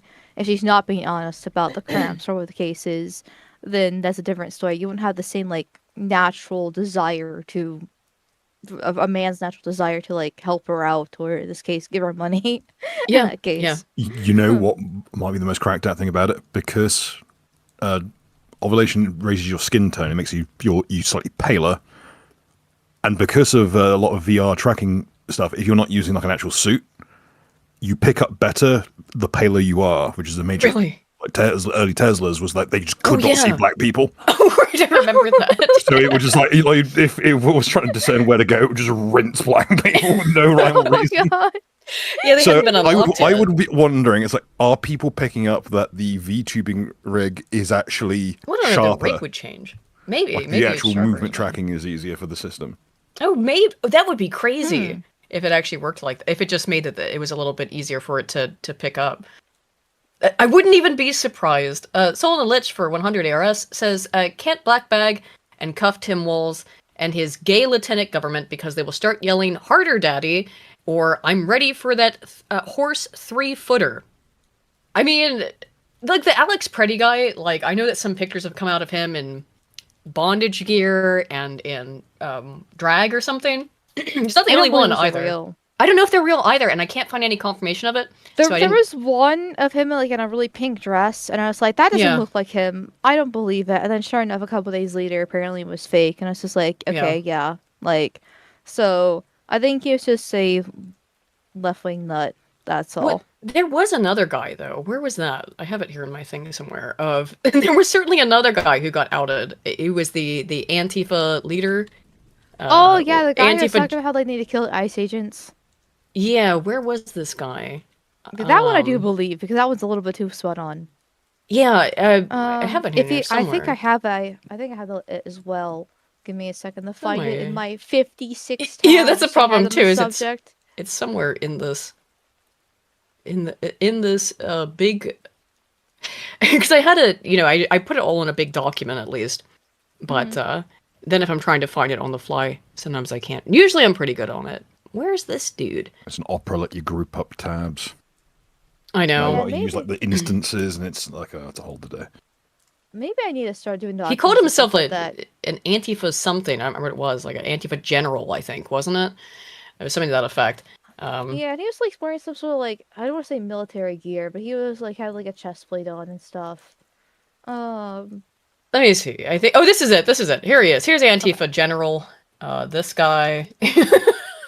I mean, it's every time. Minneapolis Antifa General Kyle Wagner made a video calling people to arm up against federal law enforcement. As just another cross-dressing leftist acting tough. Every time. All year. All the That's time. just gross. It is. It's disgusting. That's just gross. Bring back also- the wood chipper. He Who also looks reminds like me of? every time I see this guy, it looks like he has like the Monster Energy logo glad I'm not the tattooed on only the one who side was of his thinking face. that. I'm so glad you noticed it too, Bill, because I can't unsee it. But you the monster logo is just like 3 Hebrew characters. That's it. Yeah, true. And, So here's we this- got a Hebrew character here, don't we? Lovely. Yes, indeed. Here's a Hebrew character. Oh, Oh my god. I'm gonna throw up with watching this. This It is. like- Let's Yeah. switch over the. Fucking let's do the escaped bananas and Always rice Sunny thing, characters, I shall we? swear. Oh my god. It's McPoils. Is this the full thing? Okay, yeah, it is. This is it. The full bananas and rice thing, because this was just hilarious. It reminded me, and I'll never be able to find it, but I don't listen to it much That anymore. is a I used to listen to face this. of brain damage is what that is. Well, she was attacked. Is it brain you know? damage if she has 68 IQ? Yeah. You need Is a brain it? damage, I think. No, however, this is wow. A That's an awful fucking you, face. she's asked. She's been arrested, by the way. That's hence I'd rock the image on full right- burqa if I the looked left like that, I thing. must say. Yeah, but the other day she came out, this woman who was attacked. Now, first of all, she started it, from what I could tell. She got, or at least was being confrontational and aggressive, and then got Oh, into a black woman confrontation. being aggressive? Never. Oh, no. Unheard of. But, she then came out and gave a statement with this great big bandage on her bandage on her head, whatever. The plaster, there you go. However, you notice that in her, arrest photo here, she doesn't have the band-aid. Where's the scar that you received? I don't know. It seems a bit missing. This reminds me, though, there was an old podcast I used to listen to. I still listen to it from time to time, called Your Mom's House. It's 2 comedians. And they had this audio drop they used to play of this woman who was describing her experience as a Puerto Rican. And she described it as such. You know, when you're Puerto Rican, you're just Puerto Rican. And I thought that was very profound. And this was even more profound. So I'm Somali. I'm proud to be Somali. To me, being Somali isn't just eating bananas with rice. It's a lot. It's like The Asian, the enormous Asian guy in the background, his just look of like kind of disgust and concern of what the fuck is going on. Being Somali isn't just bananas and rice. It's also, well, no, it's pretty much just bananas and rice. it's an interesting thing. It's very hard to describe what it means to be Somali and what it means to be American, but it's like a cultural fusion. It's kind of like the bananas and rice. Says that unironically. She's like, oh my god. 10 seconds later, it really is just like bananas and rice. She thinks she's pulling this metaphor back round, obviously being simply Yeah. here. I guarantee you she used her metaphor in her head. If she's You know capable what the of it. sad thing is too? Like, this is the one they chose to put on camera. Yes, So like, This she's is- supposed to be like this This smart is the one. best they got. yeah. Certainly not This the is good looking best one. and bright. This actually is their best and brightest of the light bulb people. This is their best and brightest, the brightest Yeah. bulb in So the which pack. means she probably has like 75 IQ instead of 68, which is still not helping her much. Clearly. I also think do it's wanna talk literally about she just the had a idea of cohesive bananas and accent. rice. I want to talk about the idea. It's of just that bananas she could and speak rice. clearly. That's it. I guarantee you. Also, I'd say this much: if they do bring in basically like a military scale or militant part of the Fed to deal with the situation, being the sniper on the rooftops is going to be an easy game, isn't it? Yeah. Oh, it's got big head mode on, you know. Exactly. Going back to the oldies. Yeah. First of all, They're bananas and basically rice already sounds They're disgusting. already wearing body bags. Agreed. No, thank you. That sounds like the mushiest, nasty. Oh my god. Now, to be What? fair, you do like plantains. I do like plantains, but plantains aren't bananas. Plantains are a lot stiffer, so that you can fry them and they stay cohesive in a shape. If it's nanners, it's just going to turn into a mush. They're stiff too after the sniper gets a hold of them. Oof. Well, a sniper didn't get to her, but she has been arrested. I mean, she should be arrested just for this terrible. Just need to. She's Similar- brain dead already. Well, she should This just is be the- deported because she's Yes. Somali in the first place. Yeah. But this Like, is I this hate. is Like, them the thing is, sending it their took best. her like 25 seconds to even mention that she's American. She spent the first of it talking about how she's Somalian first. It's like you're Well, that's clearly always- showing where yeah. your loyalties lie. Which, I mean, to be completely expected, but you have to point this shit out to people. Yeah. Because we've got, in America, we have become so multicultural, Yeah.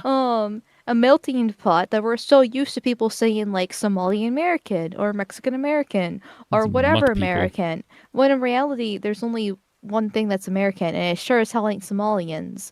And every single time, these people always put their original origin point of nationality first. You can tell that she was born here, or at Yeah. least come here at a very young age, because she doesn't have Because of her an accent, yeah. accent. Mhm. Yeah, which is probably one of the other reasons why they put her up on stage. But once again, she puts the fact that she's Somalian first. She's not actually American. But she does sound it's as very important retarded to as be any local. deported.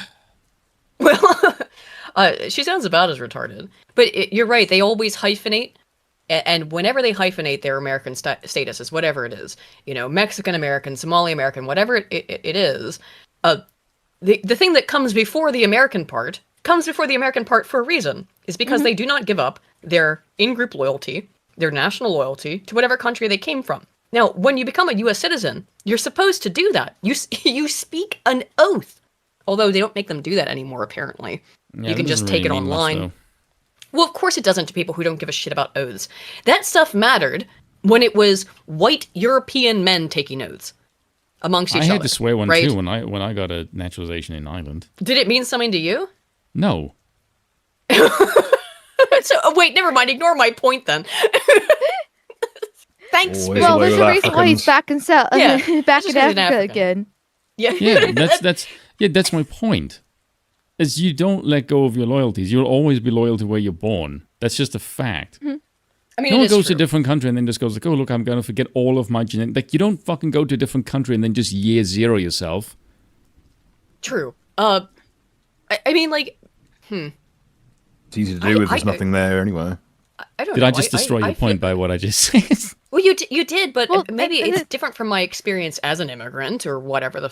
I call myself an expat. Anytime I I have to explain it, but I think everyone recognizes that it's because the word immigrant has a very negative connotation and expat doesn't. But that's also because I'm not a financial or I didn't expatriate from the United States for It's like when I went to Ireland and... reasons to economics. Yeah, okay, South Africans are a different breed. That's true. But it's more the case of we have no intention of like taking over the country and looking for gifts because that's just not what we do. At least not the white ones anyway. Well, it's not what white people do. Yeah, exactly. In general. Well, at the Yeah. same time, what a lot of people forget, because like I'd rather have obviously white Europeans over Somalian literally any day, or any of the third world. It is Europeans, But honey. what the left always takes the example about like, oh, the Americans don't exist because you had immigration from Germany and Ireland and all that fun stuff. Yeah, they're called Like, settlers. yes, and that was actually the problem, because when like they came later after the English settled and after America was founded, we had problems with the Germans, we had problems with the Italians, we had problems with the Irish, also not assimilating, building their own enclaves. They and self-segregated, ghettos. yeah. Yeah, they're white Europeans. Now, would I rather have them over Somalian? Oh, by a long shot. Do not get me wrong. But it just proves that even when you are the same race with a similar-ish Similar skin, cultures, yeah. Within a Long range, histories because- of interaction.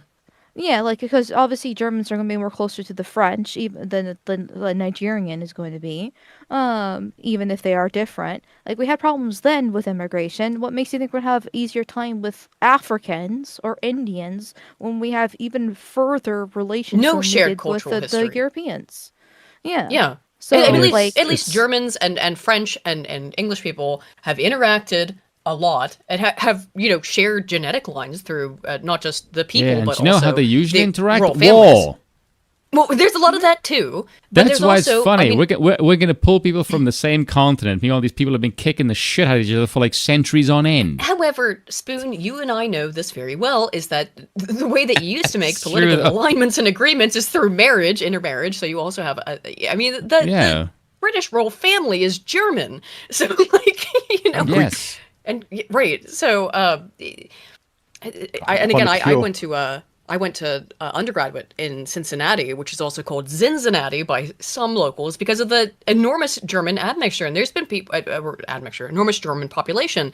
Those people have maintained their German roots for hundreds of years also in the Pennsylvania Dutch country, which, despite being called Dutch, are culturally, there's a mix. It's some Netherlands, but it's a lot of German. Towns in the Midwest to celebrate the German Fest. And frankly, I don't really have a problem with that, honestly. But it just shows that they still kept these parts of their ancient hundreds of years. Maybe not ancient history, technically, in the grand scheme of things, but you know what I mean in this case. But they still kept their history from their ancestors. And, I once again, rather take that over than whatever Somali and bananas and rice things that she's saying here. But it just shows that, people don't really assimilate unless they genuinely believe to, and that's far and few between, and it's not worth sacrificing my country for these nuns that are just here to loot and pillage. And we still, when people do immigrate, we need to scatter them. We can't let them build these enclaves and ghettos, or else they will just keep that on, and they won't properly assimilate into the melting pot that it's supposed to be. Again, and it's not necessarily a problem as much with the diasporas of the Irish and the Germans, etc. I'm kind of in the United skeptical States. of this. Of what? Of that whole concept. Because as far as I'm aware, that's also the thing that Americans are missing. Wait, which part? You don't have a national identity. You you don't. We did it to ourselves. And it fucking sucks. I do think that's why, though, people have clung on to, because America doesn't have a kind of clarified, unified national identity. Somewhere Scrump is listening to this and he's going, ha ha ha. Well, he's right on that, which is, sorry, Bill, ring the fucking bell or whatever. Scrump mentioned as being right. Anyway. Well, we don't really have a... If you go, it really is. By book. Send him the money, I'll make sure he gets it. Well, Bill, put it this way: if you're anti-American, there is one person to follow on X who is shamelessly anti-American, and that's Scrump. Scrump is not shy about basically denigrating the American race. To Twitter, has he said something mean about Americans in the last 10 minutes? Let's see. Yeah, probably. It's a real possibility. My issue is that I'm also anti-Anglo. Well, yeah. Very ardently so. I make the IRA look like a fucking gang of kittens. Why did it not pop up? Including the knee and obviously, since I'm American, I'm not actually anti-American. I talk about where my ancestors are from. I'm German. I have German, Scottish descent, but I consider myself fully American. I call myself American because, that's what I am. So go a bit further up. I can go just control American. Yeah, I did say that as well. Dude, Americans are a race of extremely loud cowards. You can see, I obviously grew up in the United States. I lived almost the English. You are extremely the vast quiet majority of my life. You're right. But there are problems with the United States, and one of those things is that I don't think there is, to its detriment, a unified American culture. There's some of it, but there are. You know this, Amel, which is that you talk to any American and ask them, what are you? And a white American, right? And they'll say, oh, I'm Irish and German and Polish or whatever, They know their entire ethnic history going back hundreds and hundreds of years, usually. At least that's been my experience. So it's easier when you know who your dad is. But there's still, so my point though is that there's still sort of that hyphenation. It's not pronounced in those of European descent, as it is in Somalis or Mexicans or whomever else. Mm-hmm. But even Americans, I mean, it's why St. Patrick's Day is such a huge thing in the United States. It's just because there's enormous Irish diaspora, and they want to celebrate being Irish for a day when they can do it kind of by just getting drunk, which is the fun part of being Irish. Mm-hmm. But I think a lot of white people see it as cool. I think it's cool in a lot of ways because I know there's this big back and forth in Europe and America online, but generally it does seem like the average white American is pro-Europe because, just Europe seems cool. Maybe I'm a little biased in here because I think Europe is cool. In this case, but like they don't really actually have like a strong European hate. So like, yeah, this is like where I am. But like versus the Somalians, we'll use the example, are actively talking. They see it as a point of like they know what they are. It's a point of pride for them, not because they think it's cool, because don't want to be American. They hate America. They're only here to leech off of it. And they will defend their home country, even if they were technically born here, tooth and nail, for it. Versus just white Americans just think it's cool. And it's like, but they don't really consider themselves actually German. Yeah, I think a lot of it's sort of a LARP. It's because it's fun, right? It's fun to learn about your family history. But most Americans I know who are into that stuff, they still are Americans at the end of the day, and they prioritize and they have pride in being in being Americans. Whereas you don't find, and actually, funnily enough, you find that in African Americans as well, because they don't know where the fuck they're from, right? So the only identity they have is American, and which makes a lot of this stuff that's been going on with this immigration stuff very strange. It's very difficult to trace your roots when your ancestors couldn't fucking read or write or invent a fucking wheel. Right? Well, yeah, but it's interesting because I've seen a lot of black people, like I mentioned earlier, are fed up with a lot of this stuff. What doesn't benefit them? What did Bill say like several months ago? Like most black people can't trace their lineage to their dad. Yeah, they don't know who their dad is, let alone their ancestors. That was such a good joke. However, I get why they feel that way.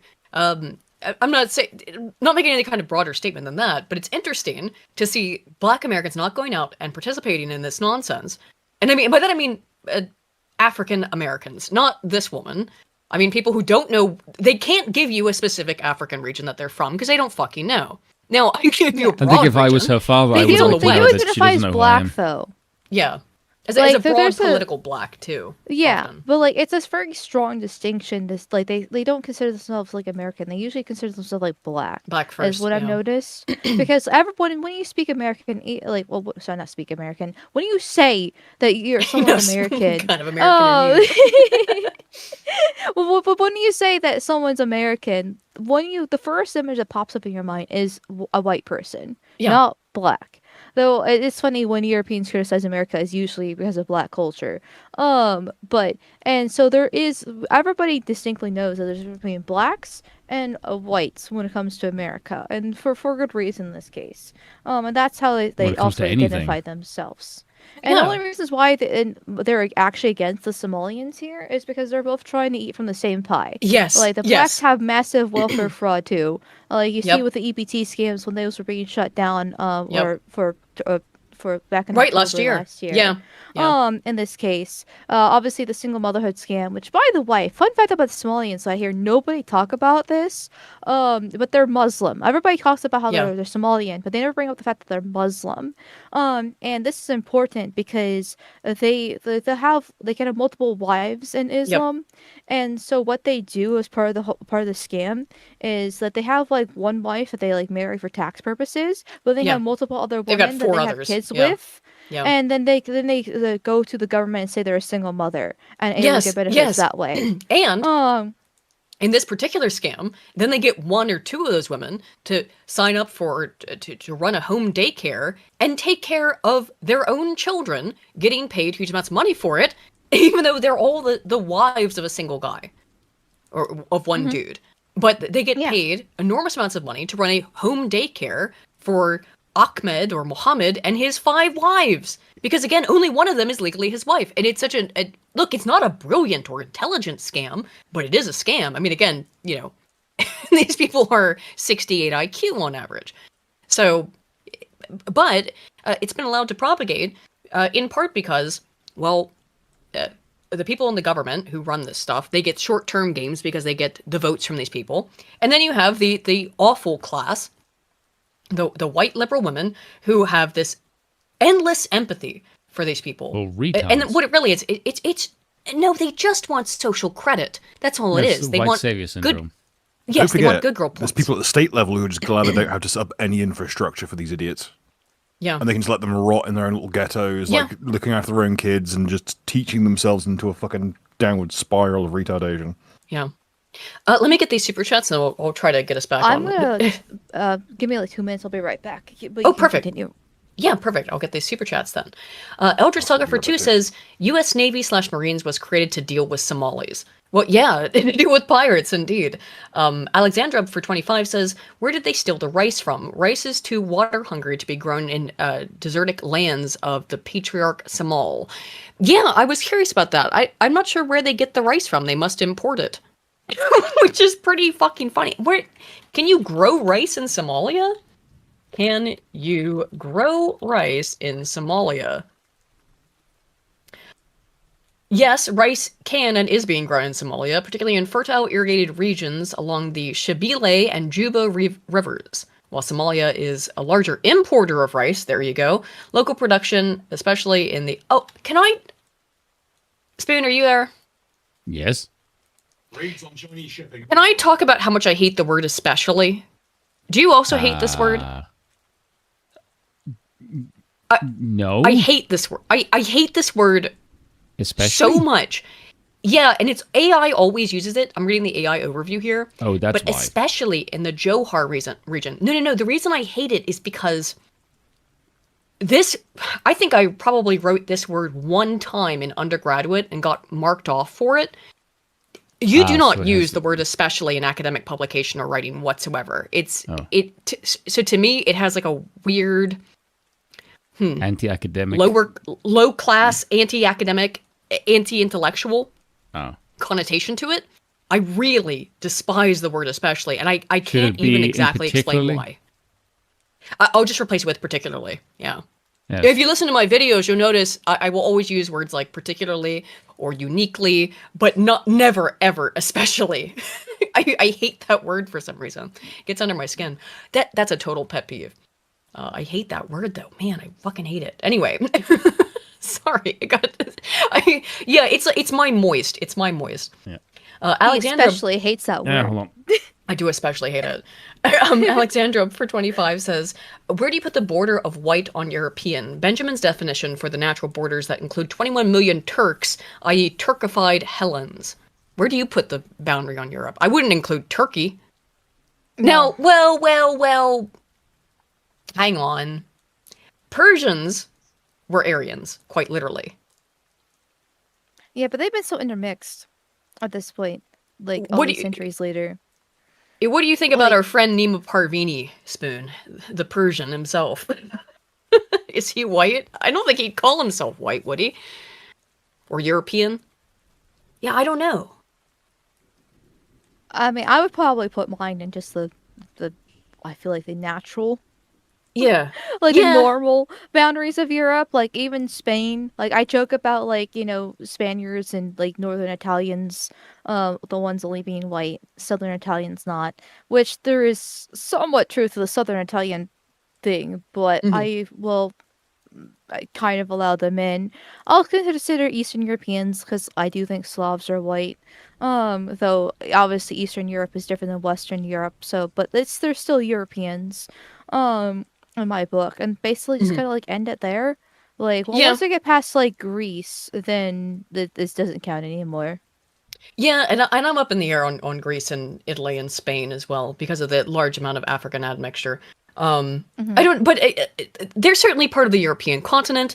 Spain, Italy, Greece all have massive longitudinal shared history, and I think that when you talk about what is Europe, the shared history matters a lot.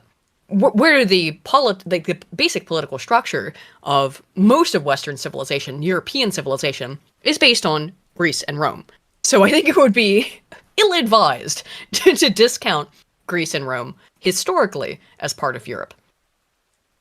Yes. Today you could maybe ask some questions about it, but culturally they're far closer than they are.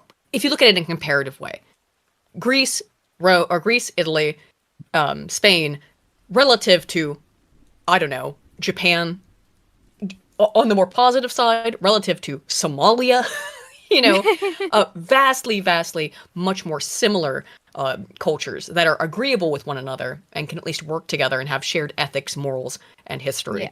Though I think we could easily solve the whole question for like Spain, Italy, and Greece with just a color swatch. You know, Yeah, that would solve that's the the Family problem. Guy. You know, you get off Exactly the that. Like, okay. color chart. Spain, you can just ask them how they So feel about Franco. True. Elder Saga for 5 says U.S. citizenship is basically a liability at this point. None of the benefits plus all the liabilities. Nons get free reign, occupied government, occupied country. It is in many ways. I'm not. Look, I'm not the best person to ask because I technically abandoned the U.S. by leaving, but I've not abandoned the U.S. in spirit. I get sometimes Spoon knows this in chats in our text. I'll sometimes get real black-pilled about the state of the U.S. But I'm here in the British Isles, so there's maybe way more to get black-pilled about here. In terms of the replacement migration, the U.S. is actually worse, which is difficult because the UK gets shit on so much in particular for how many nons it's imported over the last, in particular, like 30 years. But the US is actually in a worse trajectory. Is way worse, yeah. Yes. I beat my chat all the time about this stuff because I do have a decent, like, most of it's American, obviously, but I do have some Europeans in there. And You're sometimes welcome. my chat was like, oh, Europe's so cooked, all the fun stuff, Britain's so cooked. And I get so mad at them for this because, like, obviously I'm American and America first all the way because that's my highest priority. But that's why I'm so ardent about this issue when we are literally 55% white demographically right now. And this is including the boomers. Once the boomers die off, based off the rates of white childbirths, we're going to drop from 55 to about like 33%, just like Pretty much that, essentially. within about 15 to 20 years. Yeah, it's an absolutely insane how bad it is. And then you look at like places like Texas, and it's just like Texas is so based, and it's like 22% white, and you have all these Indians coming in. It's actually really like Vanta blackpilling how bad it is. God, Vanta blackpilling is a good fucking term. Like but like we don't realize it because a lot of people are like, America is so vast that you don't actually really see it. Like, we're too used to the blacks. And so like we're kind of like used to dealing with them, unfortunately. And so, but like we have go into our white segregated communities, and there's a lot of them because that's what the suburbs are, is just trying to get as far away from the nons as possible. And there's also the countryside and different things like that. And so everything we see is like through the screen for the most part, which is no different than Britain. But Britain at least was 99.9% white, 40 some years ago roughly. Versus America always was about 85 to 90% white because we had to deal with the black problem, unfortunately. Yeah, blacks, you've always had Native Americans. You've also always had some amount of immigration from South America, which is mestizo at the best of times. Yeah. Well, yeah, to a certain extent. So it was always like on the lesser side, which is already too little in my opinion, but we just got so used to it in this case. And so that's why we're not as aware of this versus for places like Britain going from 99.9% to 75 within a few overwhelming decades. It is quite drastic. So it is a problem and they definitely need to resolve it, or else they will be in the same position as us. But Americans get blinded between the vastness and then just like the fact that we're used to this and all this different stuff. I bring up like Dearborn, Michigan all the time because that's a great example of how the Muslims have taken over a city, like, and obviously Texas with the Indians, and it's so bad. And I hate it. It's happened so quickly. Yeah, and so we need to get over the European versus American like fighting. Like, obviously, yes, I'm so sick of like, that. America and Europe are different. And obviously France and Germany are different. I'm not calling for globalism here, but I am calling for white solidarity because we are being literally genocided in real time within a generation. Like, my dad's a literal boomer. 8% of the world's population. Yes. The global population. And obviously the massive age gap between my dad and me because of our generations here. But within his lifetime, he's watched this happen. And I've only grown up with like the consequences of this. That's how bad it's become within just a generation. And it's happening entirely the Western world, and now they're targeting Japan because we all know they're honoring whites. Well, So we need to get over like, I get Europe should be Europe, America should be America. We can talk about who can be the world police and all Greenland and all the fun stuff. But at the end of the day, white I people are give it being to Japan genocided and in real Germany. time. So we need to solve that first, and then we can go over the land disputes. Yeah, exactly. I agree completely, 100%. I don't like, I grew up in the United States, but I've lived on the other side of the Atlantic for the last 6 years, which gives me a different perspective on it. But I agree 100% with that. The Americans versus European mindset stuff. It doesn't help when Trump does the things that he does, where he essentially just flexes power over Europe. It really doesn't help. Which is I don't know if we're gonna get that video tonight, Spoon. We might. How about maybe I've got a bunch of European or at least UK news. Maybe you want to do that on like Saturday, maybe? Because I just don't think we're gonna get to it tonight. Maybe. Well, sorry, I've been yapping. Oh no! It's not in a bad way. This has been really fun. It's more just that Spoon until relatively recently lived adjacent to the British Isles. I live also sort of in them. So. Because we've missed some UK news for a couple weeks, just because there's been all this shit in Minnesota has been nuts. It's been absolutely, and the fraud stuff that preceded it, it's just been every single week has been a new chapter of absurdity, and it's very difficult to catch up with. But yeah, Saturday's lads' night, and if you think I'm going to turn down the slurs just so that the Anglos can have their turn at the news, then I've got some very rough news for you, I'm afraid. Well, we didn't cover a lot of the Amelia stuff, although I think that's turned into pure slop now. I did like, by the way, it was always slop. I have ordered a costume. It is in the mail. So if it wasn't dead before, it's got to be killed deader than a dog with AIDS. I'm gonna kill that meme so hard. It's already out of the cycle at this point. I'm just gonna wear it in a video and not address it, and not say anything. It's literally just your old fit from your. I know it's not that different. Except for I'll be wearing a wig. That's the only difference. That's it. I liked the look. I like the kind of idea of like, oh yes, it's okay to be nationalistic. That part's good. The slopified part of it, I don't like, and I never end up liking. Now, of course, I always find that quite annoying. But the irony, ladies and gentlemen. What is the irony that I'm slop?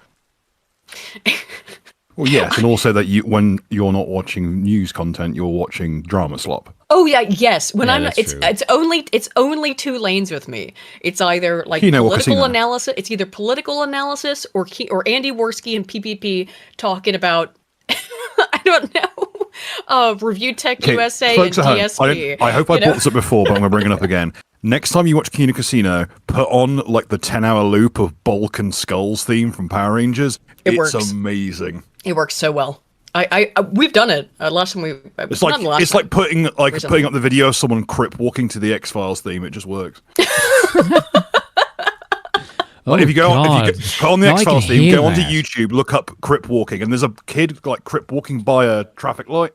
It synchronizes perfectly with the X-Files theme for some reason. Let's see. The Bishop of the Railway for 5 Canadian says, "Oh, now that I've discovered I'm Hebrew, I'm going to ask you to pay back my super chats with 50% interest. Oy vey, sir." Oh God, what's that? Bill, do you remember the exact lines from that Styx? Not Styx. Oh, geez, the other one, Razor Fist. Hello, Goyim. Sorry, it's right. Hein Goldstein Scheckelblatt. Hein Goldstein von Scheckelblatt. No, the von was added later on. Okay. Hello, Goyim. I get a 30% kickback from this. I'm donating for the Holocaust.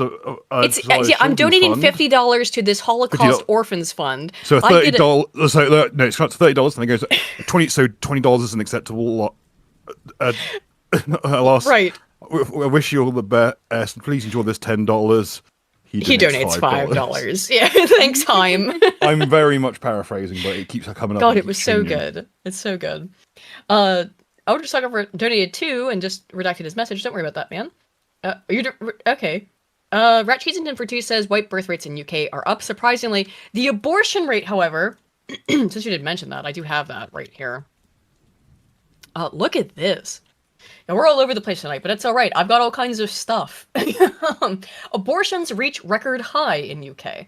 The number of abortions carried out in England and Wales has reached its highest level since the Abortion Act was introduced in 1967, according to government statistics published today. The number of abortions in 2023 rose to 277,970, an 11% increase since 2022. The rate per 1,000 women climbed from 21 to 23.4. Jesus Christ! Just... this is close to 300,000 children are aborted in England and Wales every year. I don't know what to even say about that. Like, that's just so and What do you you even say- see the jump in the graph after Yeah. 2021 too? That's Like, COVID. I it's think. just- Yeah. Oh my God. It's just so depressing. How is this Speaking not like a genocide? Vanta blackpilling. Yeah. Okay. It's okay. I've got a countermeasure here. What color were they? Well, I am curious can with the tell you that demographics. I don't know, but I can tell you they're probably predominantly white. Because that's who does this shit, is white women, overwhelmingly. Well, in America, Well, we with an have exception, yeah. the blacks that are a They- huge yeah. chunk of them, but they don't really have that much of a problem in No. Britain. So more than likely, it is actually a white woman, and it's just absolutely depressing here. It's just, oh my God. I will give you the small silver lining is that there probably are a vast number of these that are Indian or Southeast or South Asian. And the reason why, They don't want yes, to have I'll a tell female you child, why. do they?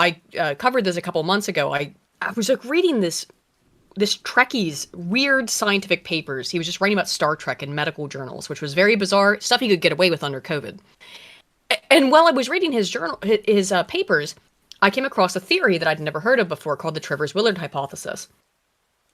And it was that, well, when times are good, there are more males that are born. And when times are bad, there are fewer males that are born, which kind of gives a lot of credence to the hard times to create strong men, because it's not just that there's more males, it's that because more males survive, weaker males survive under times of plenty. This is like legitimate biological science. It's not frou-frou, sociology, social science stuff. This is biology. And what it turned out is that Indians, in particular, but also Chinese, including after they immigrate, massively are prone to aborting females. They carry that culture with them in the same way we're talking about, like hyphenated Americans. When Indians move to the United States, Chinese people to a lesser extent, but when Indians move to the United States, one of the things that they engage in continually, and we can see this in statistical data in a way that they can't hide or pretend isn't happening. They can cope and seethe about it. But when you look at the statistics, they speak for themselves. Indians continue to either engage in abortion of female fetuses or female infanticide.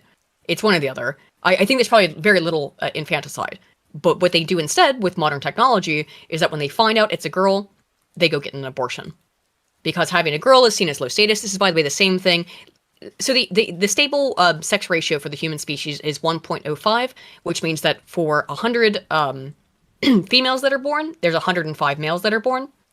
In countries like Saudi Arabia, it's 150 males per 100 females. Now that doesn't happen naturally. That happens because of abortion and because of female infanticide. So yeah, I could absolutely believe that a significant number of these, I do believe that the overwhelming majority is whites, but a significant number of them are probably also Indians and Arabs who are aborting females. But they're only aborting females. They don't abort males, ever. Because a male is a gift, conquer. you know? Yes, because that's how they conquer, yes. By having a whole lot of male children. So they don't want to abort males, but they will abort females. Yeah, because that makes sense. It's also what compounds the invading army aspect of this. Not only is it overwhelmingly males that come into countries in Europe, but when they reproduce, they will overwhelmingly also produce males, one way or another. There'll be a bunch of fucking mutants. Mm-hmm. So, well, yeah, it means that it's a male at any cost. So it will be any male that is born will be given lots of resources, which fucks up with the normal biological distribution and how this works in order to preserve the natural sex ratio of 105. It's fucked. So yeah, in the UK in particular, given the large number of Indians, Arabs, and Southeast Asians, or South Asians, excuse me, this is, I can't tell you what the portion of this is non-whites, but it is a portion. Oh, we might have some new that does info make coming sense. down the pipeline. What's going on? Head of US Cyber Defense Agency CISA, Madhu Gautamukala, uploaded sensitive contracting documents into a public version of ChatGPT and triggered a DHS review. Oh, wow. I'm surprised he didn't upload it to... What's the game that keeps getting leaked? That keeps having, like, I don't think... Listen, I don't War think, Thunder? Yeah. What is it? Well, he can't go in War Thunder. The Chinese are too busy leaking nuclear secrets there. right, that's what it was. Alexandra for 25 says, not the first mass migration in Europe. We're dealt with by the Indo-Europeans, even if the Subsahs are the new ones. They're like the Cumans or the Pichang. No, it's not the first time we've dealt with it, but this is certainly the largest in pure numbers, I think. Minnesota Fats for 2 says, quick chat, spam especially to annoy burb lady. I do hate that word. I truly fucking hate it. Let's... were you not here when I ranted about how much I hate the word especially? Yeah, it was like 5 minutes ago. Yeah, it was a while ago. Anyway, so let's go back to the Daniel, or was it Daniel? Alex Pretti thing. I don't want to didn't know why I wanted to call him Daniel. Just to try to reorient. I trust me, I enjoy going all over the place, and I got links for stuff. There's a ton of different angles on this. Whoa. I also don't want to hear the whistles, although I'm going to talk about the whistles in a minute. As we think we covered largely is that, like, it looked like he did have a gun. He shouldn't have done that. It looked like he went for his weapon, maybe. This was a bit messy. It's difficult to say what actually happened. But one of the reasons why it's difficult to say what happened is because of a couple of factors. One of the factors, as mentioned, is that SIG. So I thought I'd play the video just to show this SIG, and this is from 6 months ago, by the way. This guy posted this video. He didn't post this to own the libs. This is well known about this gun. Put some input into the slide somewhere. Will it go off again? Will it release? Let's see. Well, what do you think? He just jiggled it a bit. And that's with a screw in the actual, like, trigger mechanism to isolate it. Yeah. The other thing that you noticed from that horrible couple of seconds I played of the video is the whistles. So this was also from the signal chat. How to report ICE activity. Alert other ICE watchers of your location, you're closest to it. Does it talk about the whistles here? I think it does, doesn't it? Yeah, whistle. Yeah. That's the second down. Yeah. Warn surrounding people, including school staff, and ask for help. Whistle. 3 short bursts for sighting, 3 long bursts for abduction. The reason that they're doing this, though, is that they know that the whistles are going to cause, because you can't hear and you can't think when there's this loud, shrieking noise that's happening in your head. It's what made the Alex Pretti situation even more confusing. Again, about 4 seconds is all they had between the gun being shouted by the agents, him being disarmed, and then him being shot. It is Lefty Modus Operandi 101. It is and then not. more than likely the SIG going off too. The SIG, yes, potentially also. His gun going off, because as you saw, you jiggle it wrong and it goes off. It's to drown out communication. It's the same principles when they talk in debates, because there's nothing of actual substance. It's all just like verbal area to that. This is that. This is to try and make it so that ICE has to communicate via comms, which can be jammed. So they are under direction to use these annoying ass whistles, which are meant to make things more chaotic. And you can tell comparable to yourself where ICE is. It will give you like a rough time of arrival if they're moving further away from you or towards you. And it means that if you're basically a paramilitary, that you can set up an ambush. Yeah. Now, this guy has been claimed to be him from like the week prior. I've seen no evidence of that. But I still think it's an insane clip. I'm going to put it in my new video because it's just telling of the suicidal empathy or whatever you want to call it that's happening with these weirdos. Hey, shoot us in the fucking face! Shoot me in the fucking head! Why don't you fucking shoot me in the fucking head? You cowards! You're fucking cowards! I'm right here! Fucking kill me! What? I don't know if that's actually him because like we can't even see his face or anything about him. I was going to say, if that's actually him, I'm not really that unsympathetic to him getting shot. Well, there's no evidence it is, other than people saying it on Twitter, which I don't take to... Yeah. I don't believe at all. However, it doesn't really matter if it's him or not. The reason I wanted to play it no matter what is because, what the fuck? These people have death wishes. Yeah, because they're looking for martyrs. Illustrate... that's my point, is that regardless of if that's him or not, this is a theme, and it's just, this is not the only video. You can see them throwing themselves in front of cars, trying to get hit. And I'm not even talking about the ICE officers who got hit by Renee Good. There's videos of them just running in front of cars. They have this death wish motive that's truly, it is suicidal. I don't think it's suicidal empathy. I don't really know what it was. I did, obviously in the thumbnail, I put up the one of the images that was AI modified, but there's been a bunch of them. This one was also making the rounds. I don't know if you guys can tell what's going on with this one that seems a little bit sus. The ICE could it be that this have a head? officer has no head? Yeah. Also, they Norwooded the fuck out of him. This is being passed around like fucking candy all over Twitter from the left. Yeah, even I've seen this one. It's like, dude, the guy's no head. That's or a hand. Yeah. It's way too crisp. Way too fucking crisp. Neither does the other guy now. They a bunch of different outlets and leftoids sent this picture around to be like, oh, we've got a crisp, clear picture now so you can see. And what they want is just this agent holding the gun at the back of his head as he's crying. Not realizing the other hand is going down in front and literally collapsing his friend's head into his shoulder, in his fucking They torso. don't care. That's why I said the word misinformation and his legs has are disappeared. With hands. He's got whoa, based. Yeah, look at that. This Tetsuo 4 is very strange. Or like his arm going into his gear there on his Tetsuo chest. 4 Goi hammer. I mean, the fact that he's headless is the most obvious part of it, but there's like that his hand is gone on the ground. It's the fact that AI is trying to interpret a blurry image and figure out what the fuck's going on, and it's just a computer, so it doesn't know. Roland the headless ice making agent. its best guess. But you end up with this nonsense that gets posted everywhere. And it's the same thing with the face tuning, right, of this guy to make him more attractive. So MSNBC did it. Less Jewish. It forced to take down AI-enhanced image of Alex Pretti used during Nicole Wallace report. So they, of course, posted the one on the right. We talked about this earlier, though, but they've now had to take this down because it's obviously Facetune. And I think it's designed to get women to sympathize with him, as I said earlier. Yes.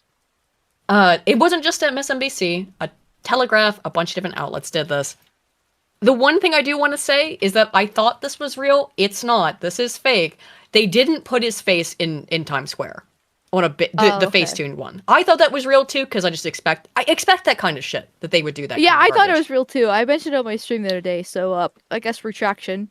Yeah, I was gonna say it tonight had I not looked into it to make sure whether or not it was real. You're not immune to propaganda. No, you're not. What's important is that you pass on when you find out stuff. Yeah, exactly. And ultimately, it's this. A lot of this stuff is selective sympathy. I have to go use the restroom real quick. I won't take long, but I want to leave you with some absolute fucking cancer. I should be back by the time that this piece of shit is done. Just rambling. Piss in 44 seconds? Yeah, I think so. I think I can do it. I think I can do it. But here's the thing. I want to remind you that Jimmy Kimmel had no fucking sympathy for Charlie Kirk. And in fact, his show was nearly allegedly canceled. And I think that was all a big farce to get his numbers up, which it did. But he has a lot of empathy and sympathy for this dude. I'll be right back.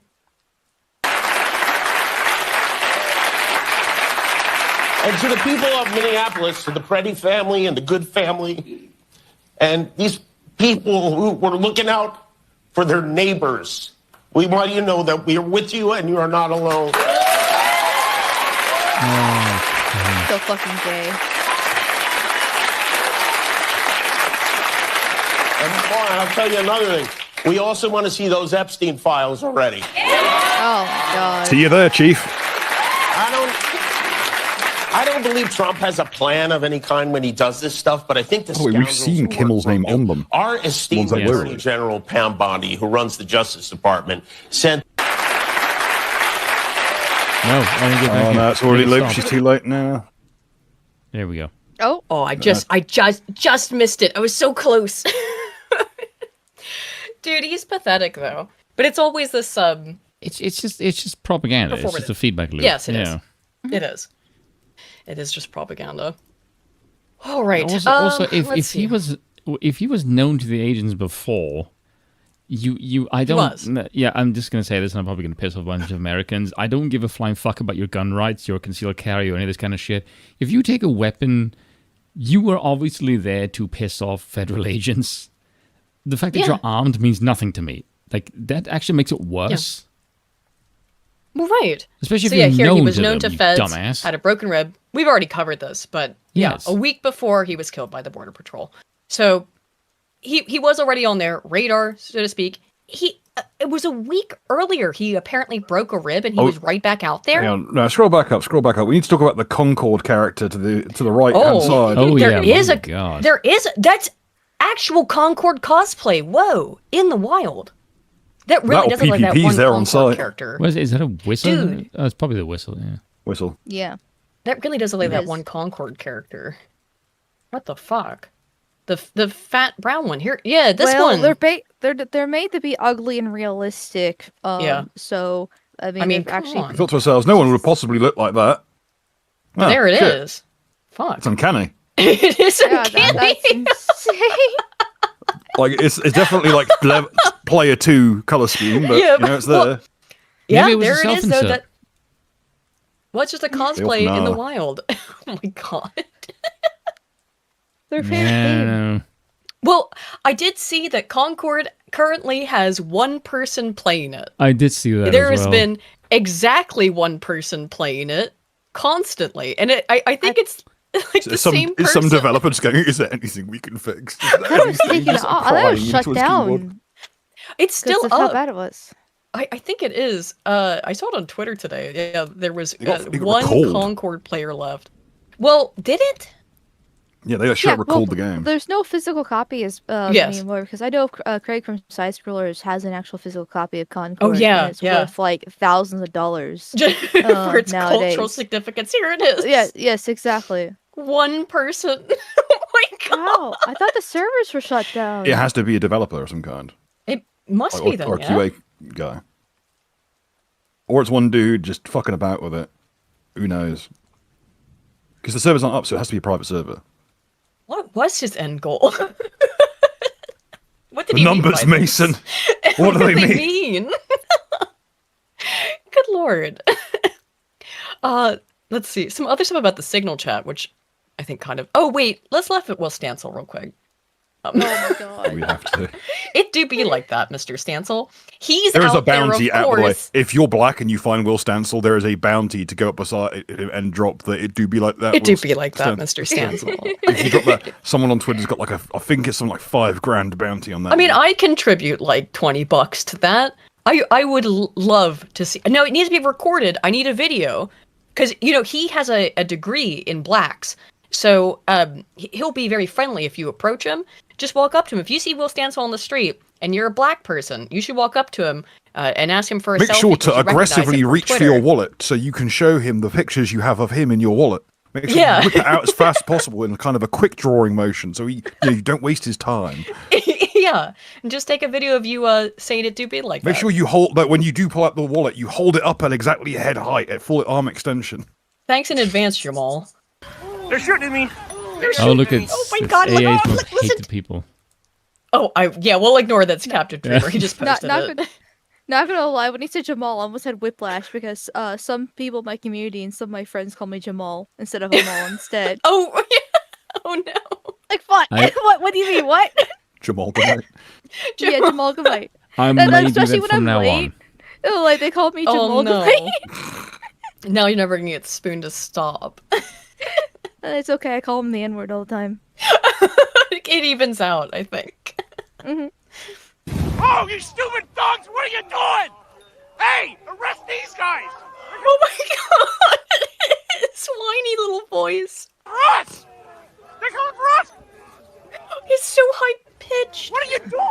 There's some dude. There's someone in that crowd of fucking feds just going, I reckon I can bean Will Stancil with this flashbang. It's gonna be fucking funny. Bruh, did I play the person who grabbed the flashbang yet? No, I didn't. You killed someone! I just talked about the ice agent who got his hand blown off. But no, it really is hand for a hand in this conflict. Who gives a crap? We're on Sharia law time. Right? One false move, off comes the hand. Import Sharia, expect Sharia. I don't care! What are you doing? What are you doing? The one dude in the SUV, I'm getting the fuck out of here. Look at his rainbow gas mask! No one wants to be cover for Will Stancil. Nobody. They know that, like, the second this dickhead shows up, he's going to have every object thrown at him that anyone could lay their hands on. Both He has sides. a rainbow gas mask. This was the... Oh, go ahead. I was gonna say, did you guys see that apparently, like the Honda that got totaled? No. I forget. Okay, so ICE was chasing some illegal to get them arrested, and it was a Honda car that got totaled. But I don't know cars. But apparently, it's the exact same Honda that Will Stancil has, like same color, same like, type of it. And so everybody was talking about like they got Will Stancil. Oh yeah, Honda fits what he drives. Literally no one else does. It was a Honda Fit, like same color Honda Fit that got totaled because ICE was chasing after some illegal that was driving it, and so all the memes were like, "Oh no, they got Will Stancil." and then what's her name? Oh no, Emily Yukis was just like yeah. talking about like how like the Will Stancil show is becoming more of a reality every single day. It wasn't actually him, but it was just like the fact that it was also like with a Honda Fit, same color. It really is driving like around in this. the meme magic's flowing pretty hard. Yeah, here he's just driving around in it. Absolutely immaculately kept Honda Fit. Oh, not yeah. Like, is he gonna see something feminine and gay? Look behind too. There's several ice cars back there. Yep. it literally is just the Will Stancil show. It's Jamal. Jamal's got to be in the passenger seat. He's the one recording this. No, it's from Will's perspective. Well, usually it's Stancil in the passenger seat smoking darts. Dude, he's so gay sounding. He sounds so effete. If anything, I think the show is far too accommodating to him. It is. Like, he's kind of been turned into a darling. She made him right. Yeah, she made him look badass. She made him into a cool Nazi. You know what I mean? Not gonna lie, depending on how good the AI is in certain scenes, he looks hot in the I Nazi know uniform. It's awful. Yeah, he's just turning into Max Mofa. Yeah, but then again, every guy looks hot in a Nazi uniform. True. Well known. This is the power of Hugo Boss. I'm gonna keep whinging. Yeah, honk your little horn. Oh, wow. So here he is driving around in his Honda Fit, but it's apparently he didn't get hit. It's such a car to choose, isn't it? It the is. Honda Fit. Like, nothing screams like Pilates going wine mom quite like the Honda Fit. No. This is another example, though. The one, the ICE agent got his hand or one of his fingers bitten off. This woman, who I've seen described, I saw another post, like, complaining and crying that she's a Native American woman, this is racism or something. Okay, this woman decided to pick up a flashbang and run away with it. Worked, apparently. Well, because a lot of people seem to think they're in a fucking video game. And it's like, oh, if I pick up the flashbang, then I equip it and it's mine now. It doesn't go off, not realizing that the spoon's already got on it. And that it's essentially a controlled explosion. Look, she's... Oh, and make sure you take off the mask so you can get a good hoof on it. Yo, look at this! She's got it in her hand! She throws off her gas mask. Post facto. I think this No, it's not happened yet. It's not happened yet. Oh. Right? See that's the fucking flashbang. She appears to be in pain, that's why I'm... No, she's running away with it to get it away from other people. See the hand? Well, that's her mask that she just took off. That's the mask she's holding. Oh, is it? Or is that's that what it? makes this thing retarded. Oh, okay. Right, why does she fall to the ground then? I don't know. Maybe that wasn't I it then. think Maybe it was her just the foot mask. hits Okay. the painted bit on the ground and slip as shit. Oh my god. Oh, it was the other hand, too. Okay, so no, you're right. I thought that was it. That was the mask. Okay. Okay, considering she's got insanely lightly. Like, what goes off? A stump. Oh, yeah. Oh, you can see her fingers just being completely chopped off there. Yeah. Like, so it is the other hand. For some reason, I don't understand why she throws off her mask. In that case, but like, probably to her breathe. fingers were blasted. Bro, I mean, like, I feel bad. I don't like seeing people suffer. But but I'm sorry. Like, this is a Darwin Award. You pick up a flashbang. Do you not know what it does? No. It explodes. She's a woman. She doesn't understand violence, like, and how those things work. I guess so. It's truly bizarre that though. Which you just the didn't fact think that she runs over up. to the ice and falls to the ground like it's a drama scene does make me not take her seriously. To be fair, you can see the blood on her hands in this shot. Like, she's probably in immense amount of pain after her fingers blown off, slipping on the ice, running away, not sure what's happening to her. Woman panicking because women always freak out. Well, that is her taking if you're sitting there looking at your hand missing fingers, I think you're in total fucking shock. She's in shock. She's got a fogged up gas mask. She peels off the gas mask. She sees it, goes, "Oh fuck!" Tunnel vision, hits a slick of ice, goes down like a sack of shit. Yeah. One time I was cutting something with a sharp knife. Well, Bill, were you there? I accidentally almost cut the tip of my finger off, and I just kind of looked at it for a minute. the mandolin slicer, which is before my time. No, but it was here. I've done because I was trying to cut something in half, like that. I nearly cut the tip of my finger off, and then I just kind of stared at it for a minute. And it was like, oh shit! I've got a couple of like dice marks on my hands, but I grew up doing swordsmanship as a sport, so you kind of get used to it. Because your body fills with endorphins, and you're just kind of like. In this case, I think she might be missing fingers, or at least she's really lost a couple knuckles, mangled. I reckon. So but she's done. The shots you can see the blood. She's done well for herself, considering how bad that could have been. I'm guessing she's probably been degloved on the front facing bits of her fingers at release, and probably lost a couple knuckles off the bottom two fingers. But it's just so stupid. You have to be so dumb to do also, that. we already know how to disable those. You pour water into them. But I'm guessing the weather is so cold you can't physically carry the water. Maybe not. Mayor Frey has said Minneapolis won't comply with federal immigration laws, won't comply with federal immigration laws after Homan meeting. So at least the mayor, after meeting with Homan, is still saying he's not going to do shit. He's going to continue to resist. Yeah, which happens to look like doing nothing. We'll see, yeah. Today, Chief O'Hara and I met with Border Czar Homan and had a productive conversation. I reiterated my main ask is for Operation Metro Surge to end as quickly as possible. Public safety works best when it's built on community trust, not tactics to create fear or division. Fuck off. I made it clear Minneapolis does not and will not enforce federal immigration laws. Then you're declaring it's an insurrection. For all that these people bitch and moan about that, then you're saying that if you're not going to follow the federal government's laws, then you're seceding, I suppose, right?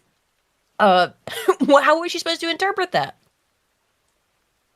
Keep focused on keeping our neighbors safe. There's really no other way to do it, but for some reason, I mean, I think we know the reasons, but Trump's not doing anything about it. Yeah.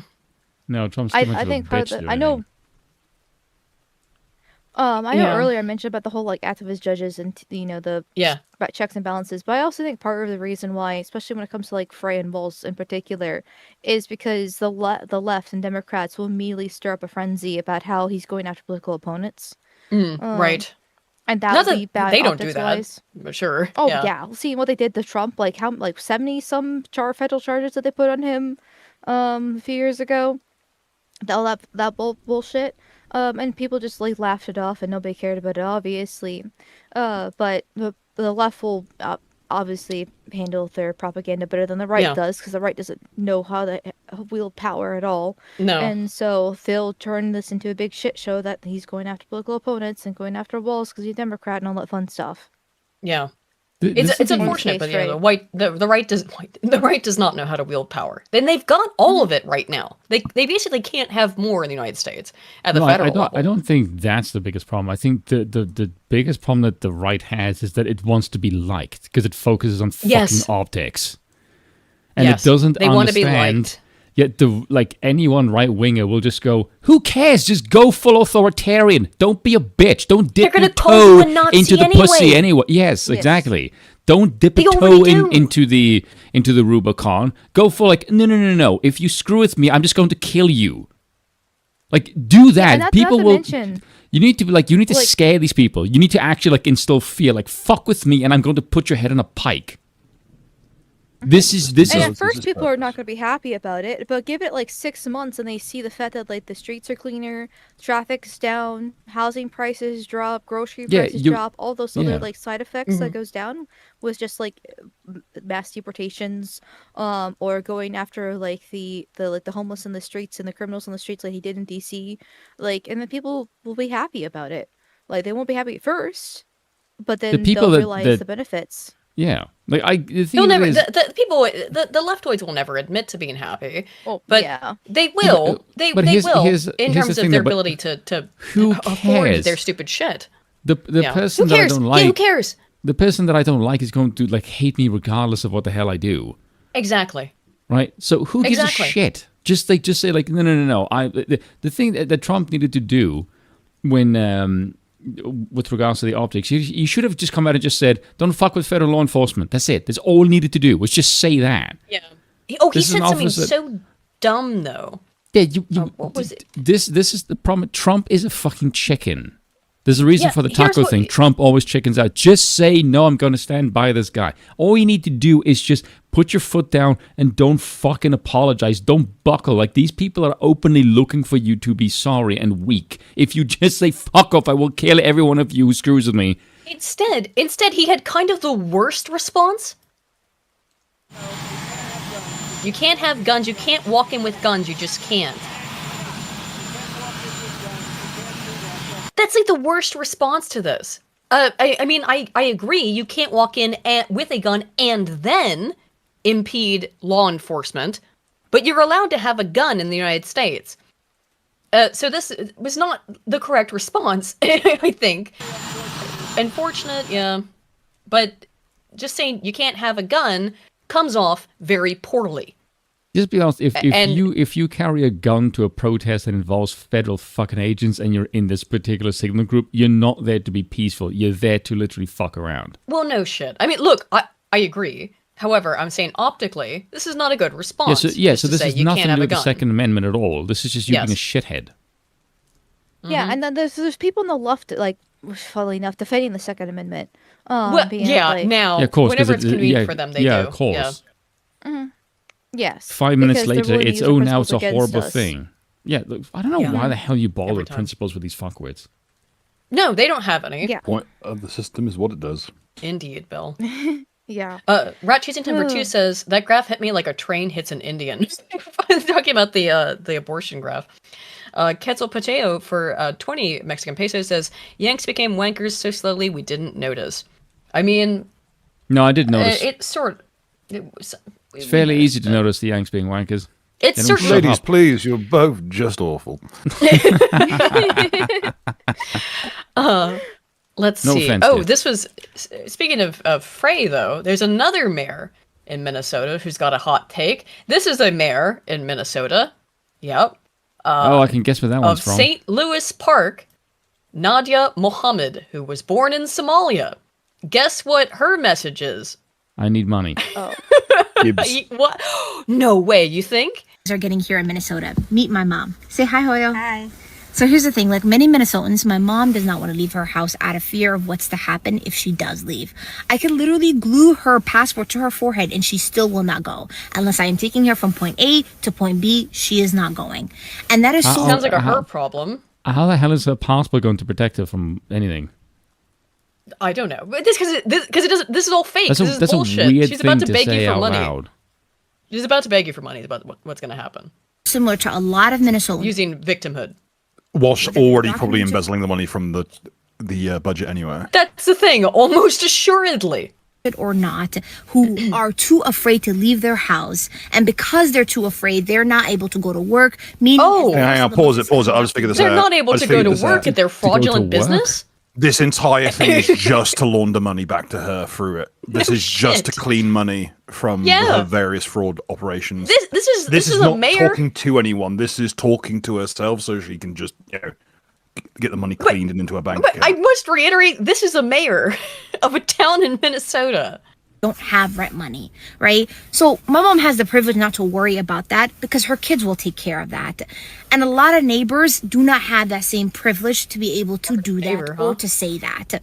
So I'm asking you guys to step up for your neighbors. We should all be asking for an eviction moratorium, which puts a stop to eviction, the legal process of evictions. Also look to see if your city does a 30-day pre-eviction notice, which means that landlords have to give you 30 days notice before they start the eviction process, right? So go fight to make sure that your Somali neighbors definitely can't be evicted. Also, probably give them money, right? Because they can't work. They're so afraid. They're so scared. They need money, and they need to not be able to be evicted because they can't pay their bills to live in their homes that they get given by the state in many cases. Light bulb heads. Because they can't And go some work of at those houses are quite nice. Yes, they are. Like, multi-million-dollar houses in some cases that the after Nick scammers live in. Shirley's a Somalian video went out, a bunch of people tried to like copy him for their own towns. I feel like copying's a bit harsh, but it's essentially what it is. Well, yeah, I mean, and they actually followed some of these people to their houses. Yeah, we watched some of those. They're so nice. They were mansions. And it's just like, oh my god. So she I looked up where the St. Louis Park is. It's a suburb of Minneapolis, so it's still just basically Minneapolis, which is no surprise there. Yeah, I assumed it was probably in the vicinity. But, just, help. My mom can't go out of the house because she's scared of something. She's not for some reason. So we need your help. It's just pathetic. It always is Gibbs. It always is. And she's asking for Gibbs indirectly, but she is asking for Gibbs. Ultimately, it's not indirectly; it's very directly. Well, she's not like a give, send, go or whatever. Not directly for herself, but yeah. I'm sure she'll get kickbacks and the money and everything some way, as they always end up having. This was a major story for the week, which was this picture. Oh my god! This child with a little cute hat. ICE detained 5-year-old who was abandoned by father. Minnesota school officials say he was bait. So there was a debate over whether he was bait or whether he was abandoned. The kid was abandoned, is the reality.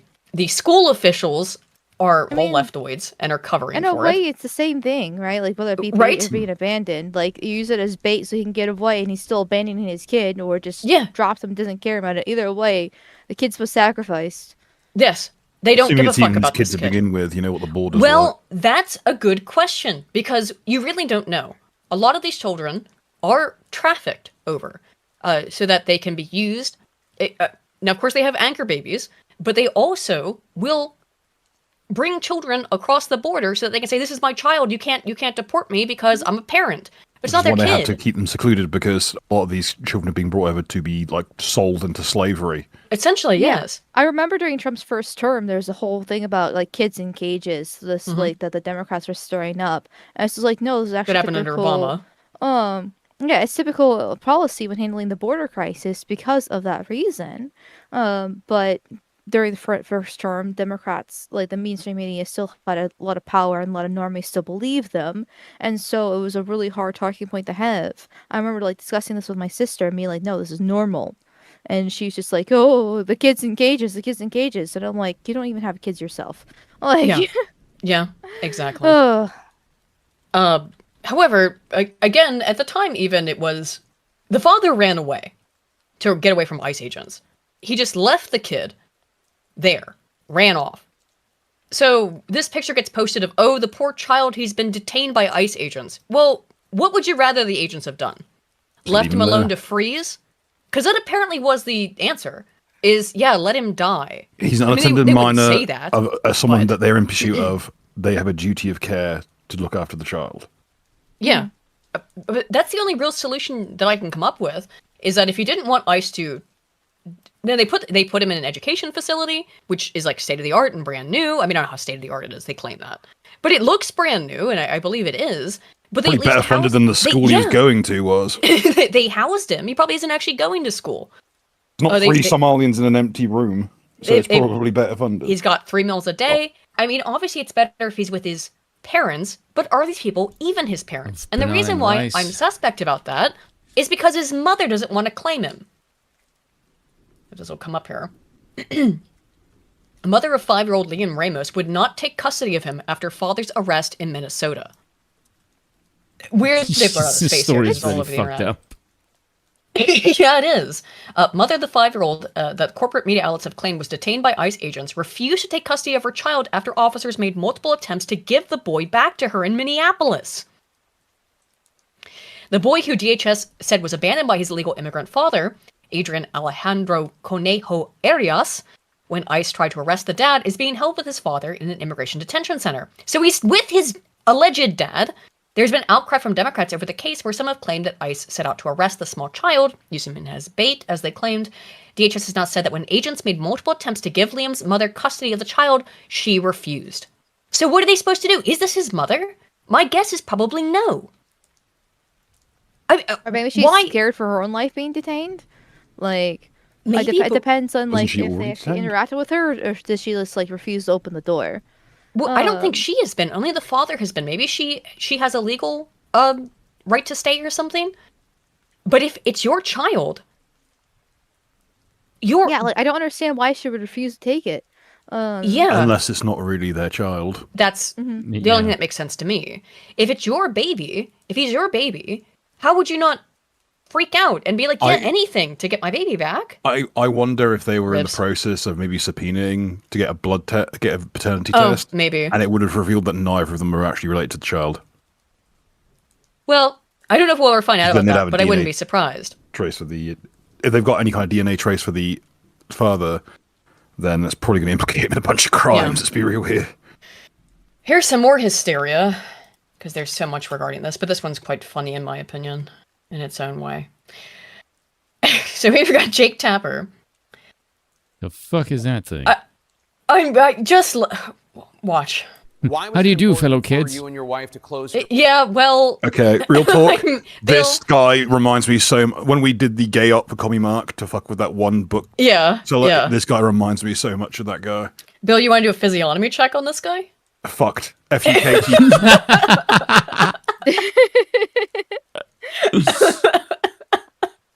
Your bookstore. Non-participant. He is a bookstore owner, so you're right. It looks like a Picasso drawing of a Jewish guy.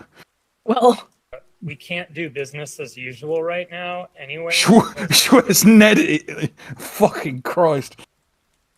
His name is Jamie Schweznedel? Or Schweznedel? Schweznedel. I think. I don't know what to make of that. I think it's Schweznedel. Masked gunmen kidnapping family members and friends and neighbors of ours to send them to concentration camps. Additionally, there's a lot of businesses in our area that have staff or customers or owners who are afraid to come to work. A lot of red articles of clothing in that crowd. People are closing down today, and we felt like it wouldn't be kind or fair for us to stay open. So well, you certainly wouldn't want to work, right? Solidarity to help send a message. Oh my god, they're all so to a man work shy. It's unbelievable. But I feel already really they're sending them to concentration camps. Sound like this. However, you got a problem with game likes to class it lines up so much with physiognomy and with politics, though. Yeah, people who look and sound like this are always a certain type. No, and I faggots. I'm not. He's like uncomfortable. Yeah. But I'm not a big fan of people using the term concentration camp to describe detention camps. That has a very specific meaning in terms of. They take people to. I understand that, but they take people to Fort Snelling here, which literally was built as a concentration camp, and Alligator Alcatraz, which I think we can all agree is a concentration camp. Not saying they're Dachau. I'm not saying they're putting people in ovens yet, but well, soon. Oh my god! Be the American leftists are scared of. I know. Yeah. I'm not saying they're putting them in ovens yet. It's just these people are so fucking ridiculous. The American version of the IT crowd looks like shit. Is just like, okay, you need to calm down a little bit here. Like, there's a problem. And he's like, no, I didn't go far enough. Actually, there's just no ovens yet. Oh, by the way, this is the lieutenant governor who was in the signal chat, because I'm doing this kind of out of order. She at first is like, go out and fight. By ICE agents to show my respect. It is the exact physiognomy you expect it to be. Every time. My deepest condolences to his family and friends and everybody who loved him and knew him. And I am holding on to the hope that I experienced yesterday by walking with 50,000. Look, she cries for 2 minutes about, oh, please, get out of Minnesota. And in fact, one of the things she... it's just kind of, this is right after the Alex Pretti shooting.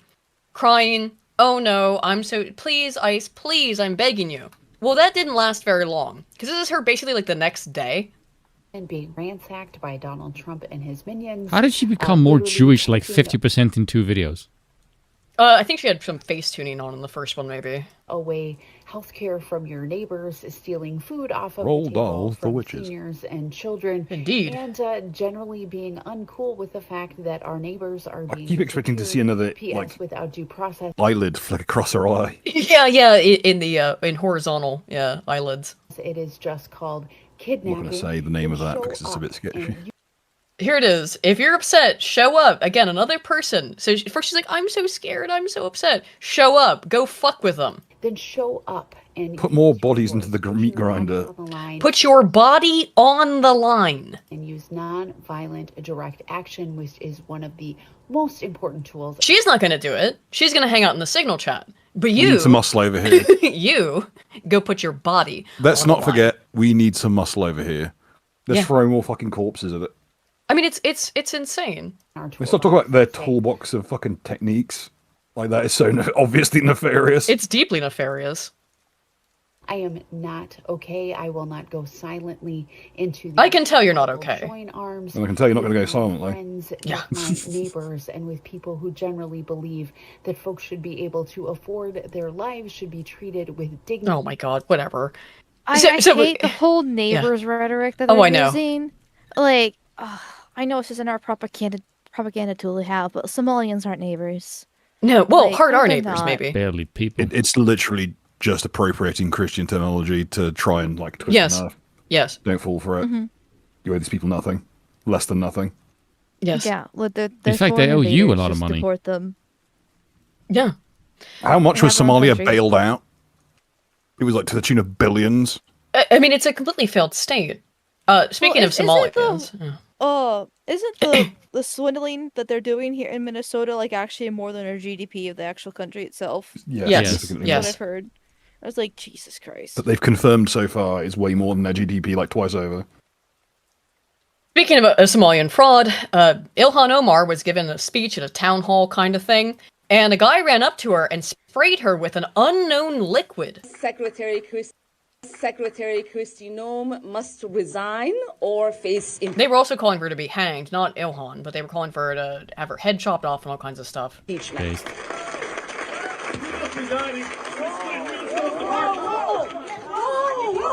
So you can see there what That's happened. totally fake. Yeah, I mean, yeah.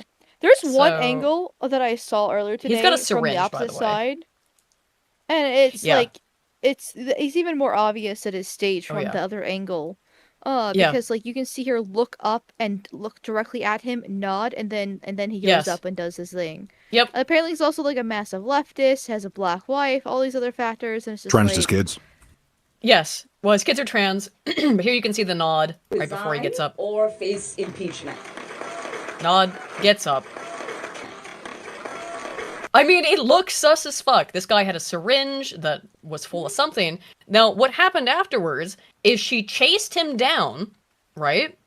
You can kind of see it in the previous video. and like throws her hands in the air, then backs Yeah. away, like she's like trying to fight him, but like it's so fake.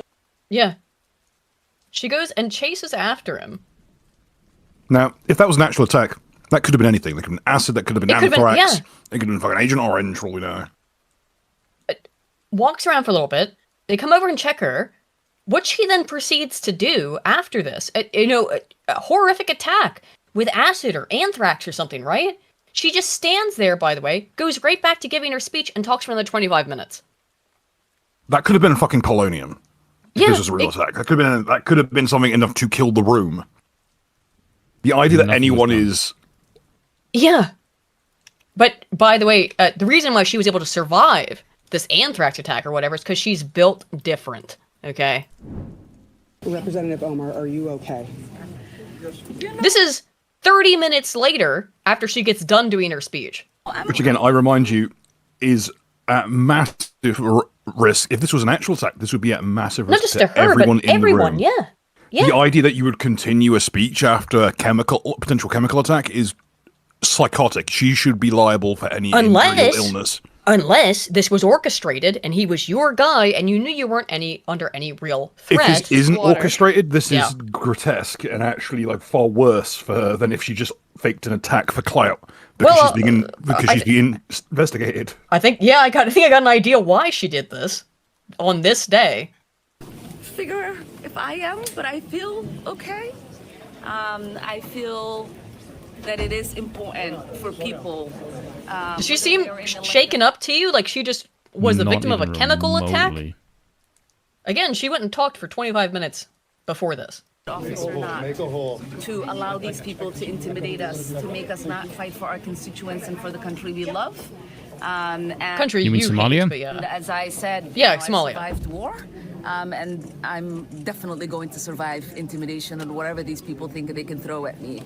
Okay, well, what she says happened she survives war when she was she brought in here by a, I think it was Catholic or Protestant, some Lutheran, Yes. charity Lutherans. as a kid. Mhm. Okay. About 12 hours earlier, Justice Department announced they are investigating Ilhan Omar. See odds for Congresswoman to be charged with federal crime. Within 12 hours of this being announced, which, why are you announcing it? The same, I think it was the same, it was certainly within 24 hours, but I think it was the same fucking day. This is the 26th, the video was posted on the 28th. It was within 48 hours for sure. She then gets a chemical, an unknown liquid attack thrown at her to gain sympathy. Oh, come on. This is the thing with the Somalis. Their IQs are so low, and Ilhan's one of the smarter ones of them, along with the bananas and rice woman. So they have no idea. To them, this is very convincing. But to anyone with a functioning frontal lobe, it's pretty fucking obvious what just happened there. She hired this dude, who again has like at least 2 trans children, I think. Has said some things about Trump. There's not a lot about him so far, but it's only just happened. The problem is that I don't know how they don't manage to scrub these people's social media before they end up having them. But again, it's Ilhan Omar. 68 IQ.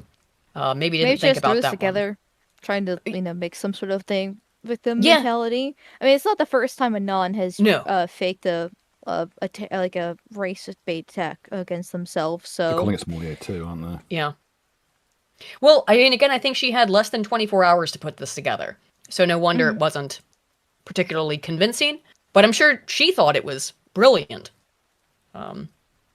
Still she pathetic. could have made it more obvious. I mean, besides the nod, like you can see when he gets up, like right after the nod, when he gets up, it's not like actually aggressive either. Yeah, he like waits for her consent essentially. It's like I'm gonna do really it now. Hesitant. Yeah, it's like he just like kind of like, oh no, he gets up too slow and too lackadaisy to like actually do it, and he's like kind of like limp wrist throws whatever the water is, and just he did have a walks syringe. away, You can see it like squirt. Yeah, but it's just like, it's just it's so bad. It's just so fucking bad. It truly is.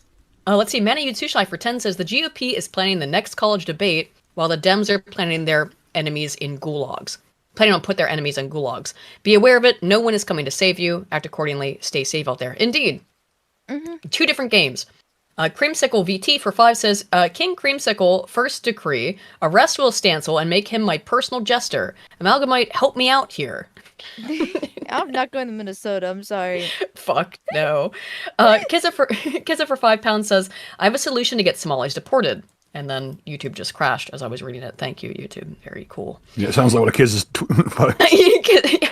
I have a solution to get Somalis deported. Make small hats, pay their bills, grab your popcorn, and watch as they hate paying for anything. Indeed.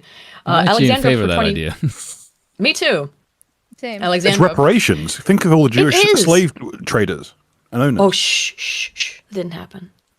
Alexandra. Pay by the Dutch. For 25 says, video game suggestions, anything like Conquest of Elysium, 5, Stellaris, or Chronicles Medieval. Man, I'm trying to think of anything like Stellaris. Any other Paradox game, I suppose. If you like Stellaris. Darkest Dungeon mod the fuck out of it. Not the there second you one, go. the first one. Yeah. Danny Delete for 2 says, what we owe the Somalians would be banned to say. Indeed. All right. So, okay, it's not just in the US. There's also, because it's a global leftist network, there's ICE protests in London now.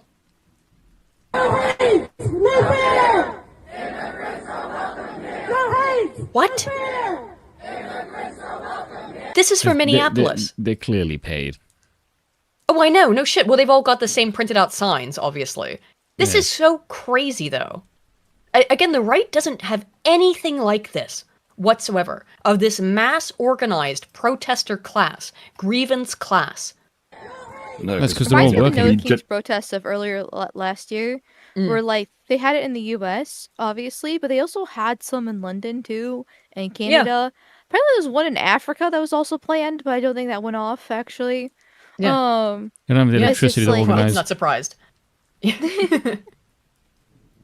Though I do think that there needs to be a difference between the paid actors and the NGOs that fund the people that are true believers. Because a lot of people don't dismiss these people as like paid actors because they all have the same signs. In reality, I'm sure there's probably like the organizers for these things are definitely paid. Yes. But the people participating are definitely real useful idiots and true believers in this case, and they're just handing out the signs like candy because those are already paid for. Yeah, I thank think you. that's what's happening here because, like, obviously, like Britain is more left leaning, like sort of, kind of. I mean, there's obviously a rise in the right there, but there's still a bunch of libtards in London, and especially that'd be more than happy just to do this. I mean, they also protested for Black Lives Matter, that was a whole thing for George That's an Floyd in American thing. America. Yep. Yeah, like this is quite common for them to try to import these American problems into their country and then like raft them onto their own, which technically in this case it does make sense because of the fact that well, reform exists, and even though it's just become conservative light. Oh, yeah, we'll get that in a minute. And the fact there's a huge push for remigration in particular. That's gaining massive traction there, and so like the left desperately needs to scramble to protect their immigrants, even in London, even if it's under the guise of Minneapolis. It's basically the same thing. Yes, I'm really glad you brought that up. I'm really glad you brought that up because I get a bit annoyed when people pretend that every single one of these people or act or believe that every single one of these people is paid. No, as Ardent points out in the chat too, there's 3 layers. There's the organizers, then there are the paid protest organizers, and then the useful idiots. And the vast majority of them are not paid. They're given signs. They're given sometimes like merch, like hats and buttons and stuff. But they're not paid directly to be there. They do it. Pay a few picked men, put them in the crowd, the proper places, and it'll do the same job. And it gets the people out there. Again, you can incentivize these people with a button because it makes them feel good. Look, I participated. Same as the I voted stickers, right? They'll go do it on their own. So yeah, I thank you for bringing that up because I agree completely with that. Spain also has done something very dumb, which is that it's just handed a legal status to hundreds of thousands of illegal immigrants. Spain's government announced Tuesday it will grant legal status to potentially hundreds of thousands of immigrants living and working in the country without authorization. Spain's Minister of Migration, Elma Saez, announced the extraordinary measure following the weekly cabinet meeting. She said our government will amend existing immigration laws by expedited decree to grant immigrants who are living in Spain without authorization legal residency of up to 1 year, as well as permission to work.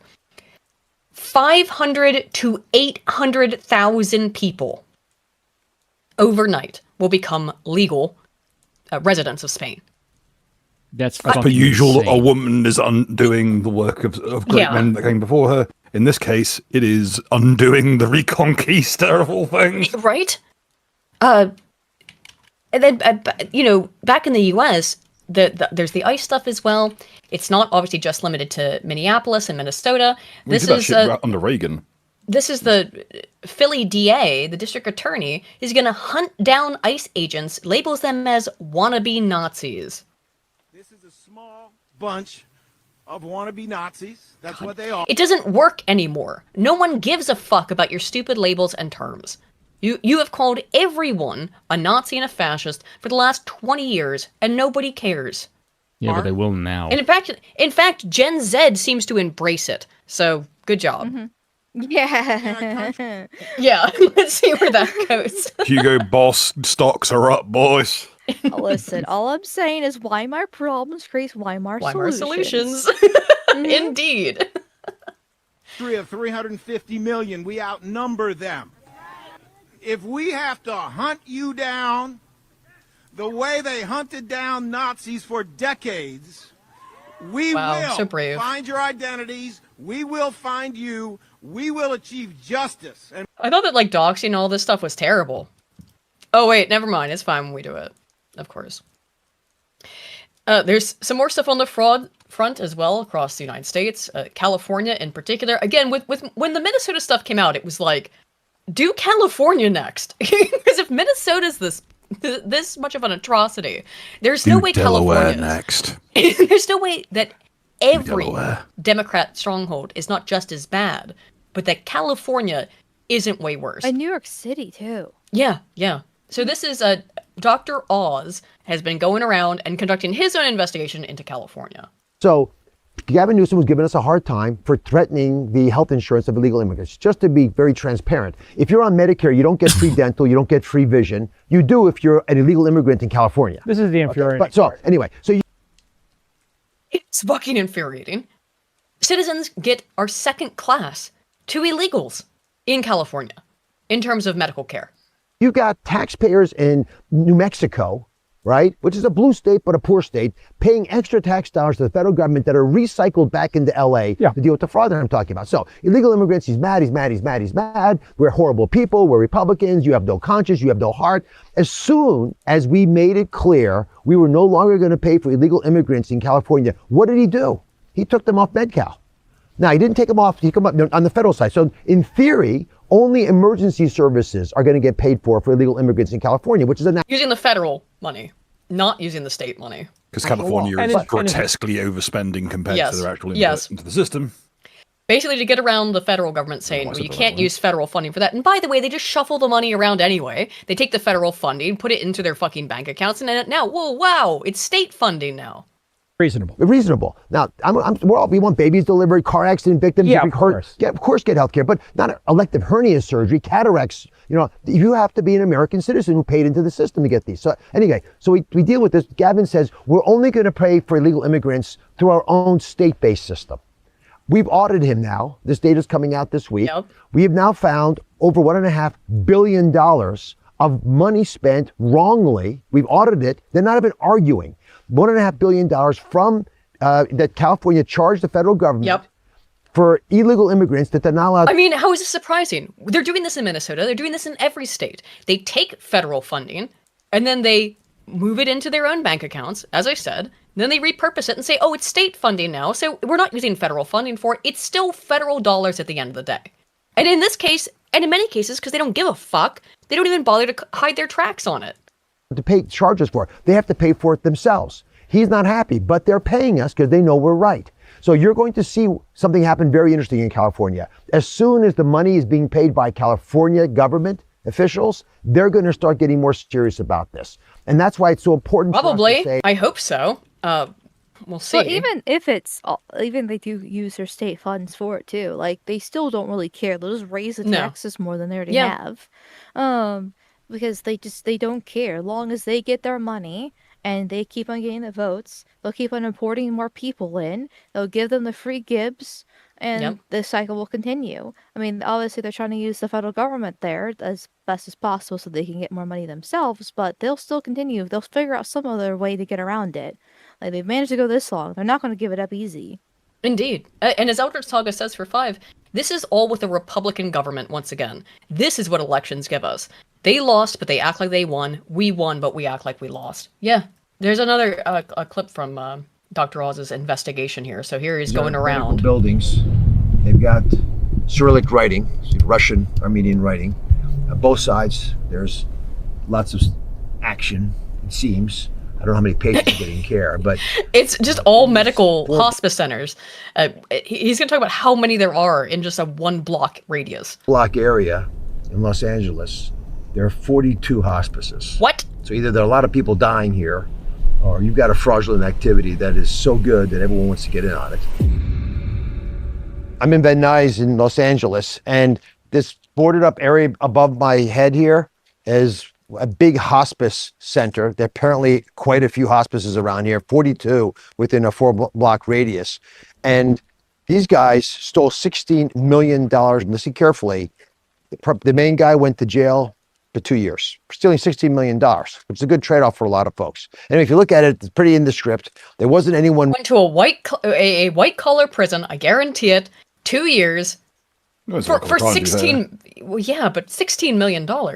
It is a white-collar crime, but... I should take you to federal pound-in-the-ass prison. This is just one example. I mean, this is rampant. It's in every blue state. It's in every state, but it's particularly endemic in blue states. Just it's so much fucking waste. While Americans are struggling to make ends meet, these people are just enriching themselves. Really in there. They weren't doing any services. They just got an address they could claim was a hospice, and then they ran the business, claiming people were at home getting services, which they really weren't. What we have learned is there's roughly $3.5 billion of fraud taking place here in Los Angeles in hospice and home care. It's run quite a bit of it by the Russian Armenian mafia. You notice the lettering and language behind me is of that dialect. And it also highlights the fact that this is an organized crime, mafia deal where you've got folks who have systematically recruited doctors to write false prescriptions, hundreds of doctors participating. They've got 100,000 patients who they've tricked allegedly or paid to give them their beneficiary numbers so they can perpetuate the fraud. Well, they just do it with other members of the community, right? So, and they get a payout. Everybody gets, yes, it's mafioso tactics.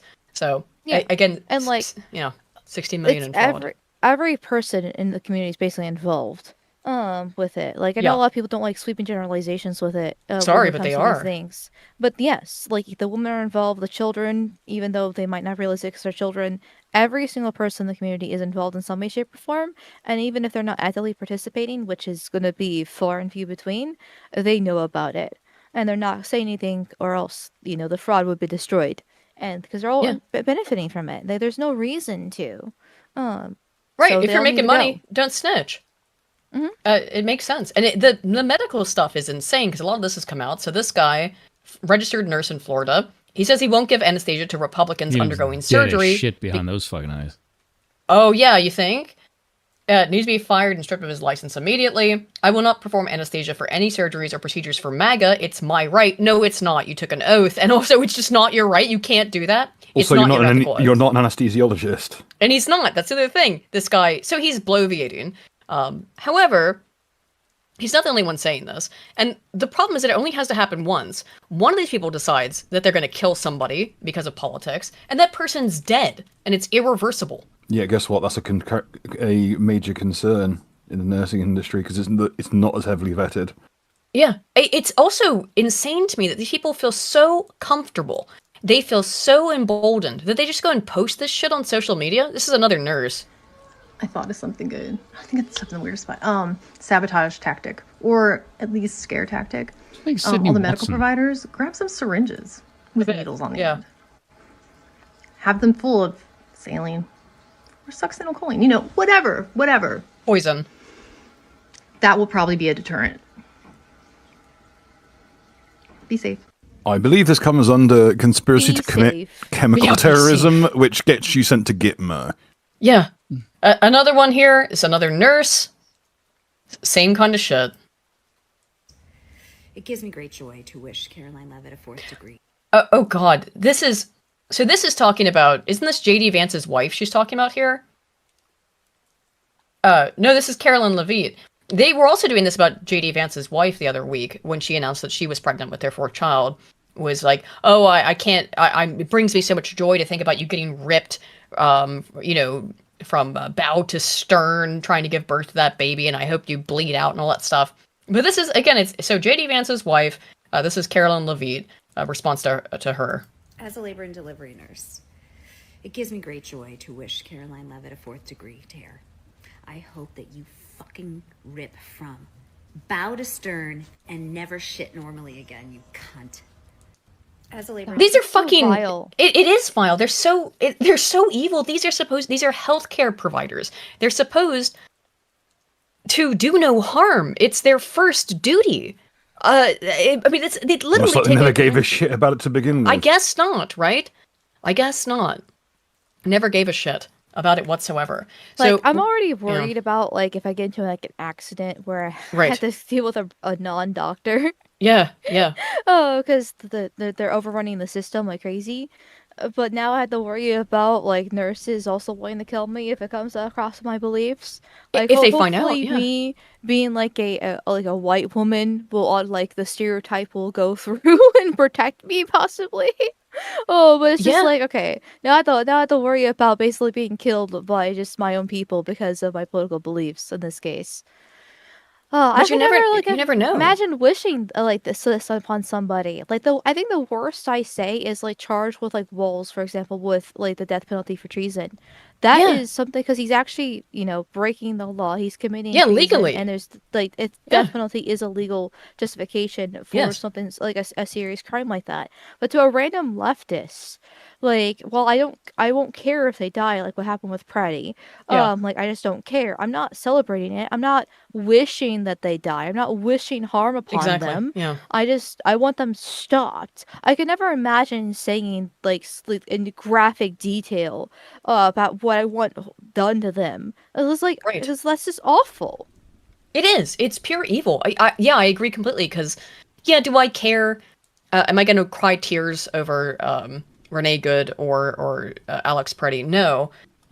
They put themselves into very dangerous situations, trying to fuck with police officers, which is just a bad idea. I mean, it's a stupid idea. So play stupid games, win stupid prizes. I'm not going to shed any tears over it. However, I don't wish death on these people. They wish death on us every fucking day, and painful death. It's not comparable, and that is kind of the problem. And it's difficult sometimes to recognize. Anyway, here's something fun. Oh, you got to remember. Yeah, Bill. I'd say with the doctors, it's still a pervasive issue. People getting like fraudulent degrees from foreign countries and then coming over from to India.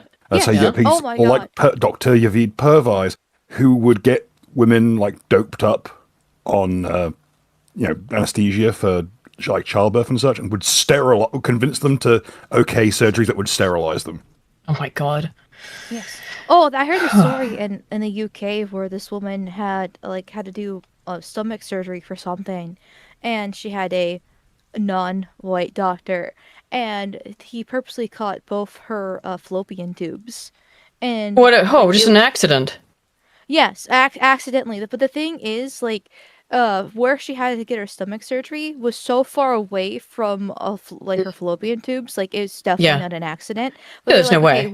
But they're like, okay, well, one maybe, possibly, whatever, but both, like Both? that's 100% Right. done. That's 100% done on purpose. Yeah. And how it was described in the case of the Purvise, there is no way that the surgical team watching did not know what was going on.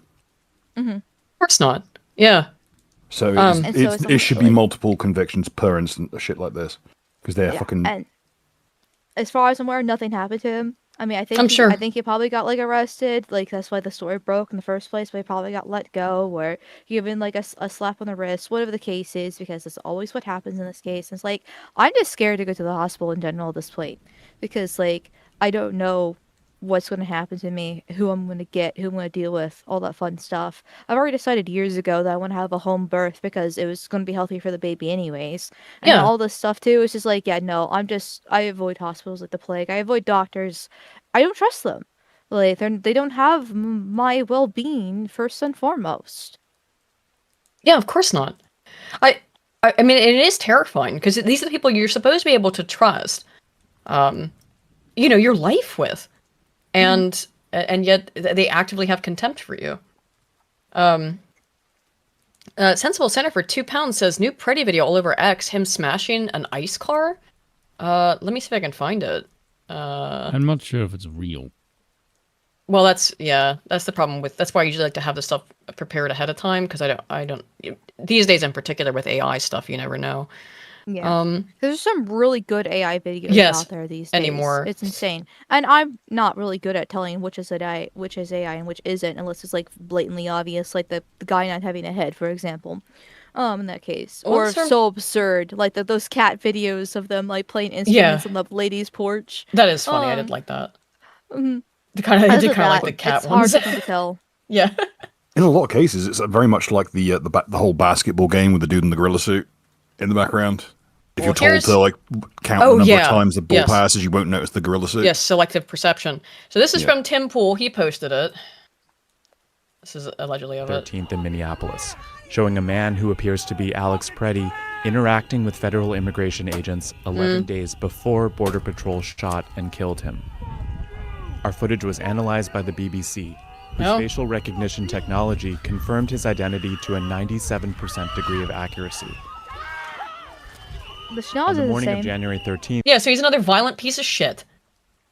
Kicked their fucking light off. Oh my goodness! Our A team complete received a fucking tip that asshole that federal was fucking agents with were- federal law enforcement got shot. Oh, I'm so terribly sorry that Yeah, happened. who's surprised? And this was a week before. He broke a rib a week before, went right back out and did this shit again. Blocking a street at Armed with a gun. East 36. If you don't want to get hurt, don't go to the place where the rumble's happening. Well, clearly he didn't give a fuck. He didn't value his own life.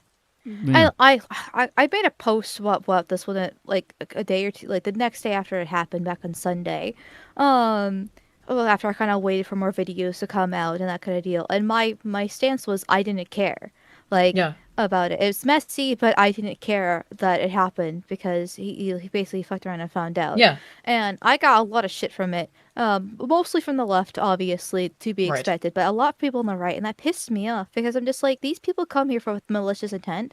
They're not here to peacefully protest. They're not here clearly to not. do anything good to help people out. They're actually protecting like pedophiles and illegals. Like all these people are awful what they're doing. So like I don't care. Even if it's messy and maybe we could say that like it shouldn't have happened in this case, like I still don't care because he fucked around and found out. And the worst thing that could happen to like the ICE officer is like I don't know, what's their equivalent for like a misdemeanor, right? They get stern talking to, or maybe recalled.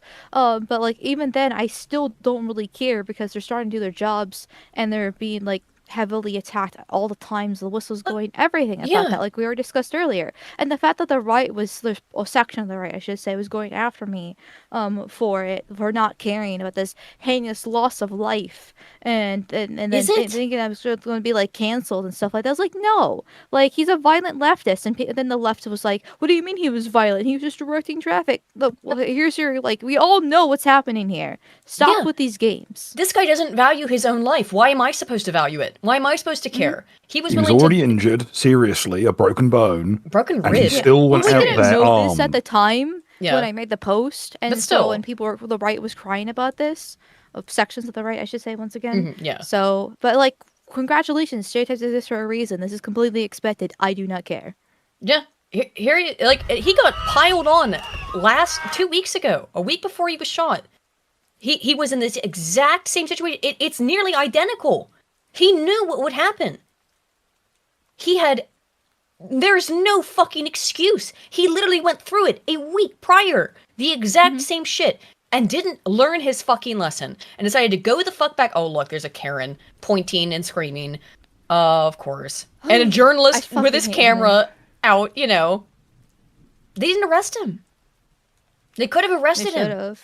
Yeah, they should have arrested him. But instead they let him go. So the next week he could get into a tussle with him and do the exact same thing again. And he's still there. He's dead. Yeah. And the left are making him a martyr, and then Trump's pussyfooting because he now feels like he's, getting too much pressure. It's just this is what happens when you don't actually stamp it down immediately. Like if you don't use the correct amount of force, if you just let them go like this, they just feel emboldened and they're gonna try it again. And he's approaching. He's going back to approach them again. Going right back. He what's really feels stupid, no though? fear. What? Is that Trump manages to piss off both people by being a bitch. Yeah. Yeah, by doing nothing. By being a pussy. Yes. Yep. I mean, again, he goes right back in. He's not afraid at all. He is right there. They've thrown a smoke grenade. He's still right there, ready to fucking tussle again. And then he went out and did it the next week. With a broken also rib. Potentially CS.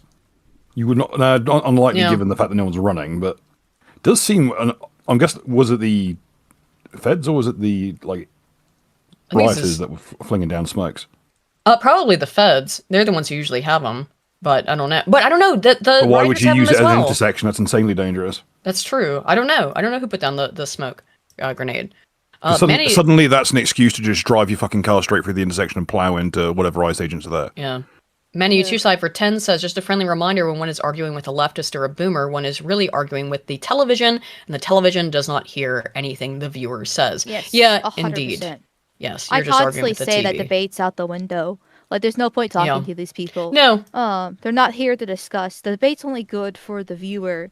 In the case, like, if, like, say, me and somebody else, right? It's not actually compromise. It's not trying to, like, change minds. It's not anything about that. It's just entertainment for whoever's watching in this case. But if you're just a random person online and you're in the comment section debating a leftist, there's no point. Like, if you enjoy it, then good for you. I personally don't. I find it's a waste of energy and exhausting because it is talking to a brick wall. Like, they're going to be bad faith. They're going to keep on lying. They're going to talk in circles. They're going to use your principles against you. There's literally no point to talking to a leftist. It's a millennials woke quote. It's amazing how much leftist discourse is them just pretending not to understand things. I mean, I got one started talking back at me today. I made a post about West Virginia, and I said, part of the post at the end, I said, a leftist will read this and then say, everything that I said is a lie, and West Virginia has always been a Republican state. And the reality is West Virginia was not a Republican state until about the last 10 years. Someone replied, said exactly that. I blocked him because it was clear that he was about to be confrontational. And then I only found out because I happened to click back on the thread that he had replied about 50 times. Just spurging. And it's like, yep, well, I'm glad I preemptively blocked because I could sense it about to fucking happen. I could sense this retard about to spurg. So, well, I didn't have to see it. Blocked, you mean mute? No, I blocked. It doesn't make any difference now because you can just click see blocked post if you really care. So, which I don't normally. No, but I like muting because it doesn't let them know they that can't you blocked see it. them. Yeah, it's funny. Yeah, because if you block, you can't reply. No, I think you still can. Yeah, but I don't care. It's like if I can tell that somebody is not worth engaging with, and I'm never going to want to engage with them ever again, I just block. And it riles them up enough that it'll just make an absolute tit of themselves and potentially say something really incriminating. And do what that guy did, which is make an absolute tit of himself. But that's what I agree completely. There's no reason to talk to these people. I'm just saying, St. Louis the Ninth had the right idea. A Christian should argue the blasphemer only by running his sword through his bowels as far as it will go.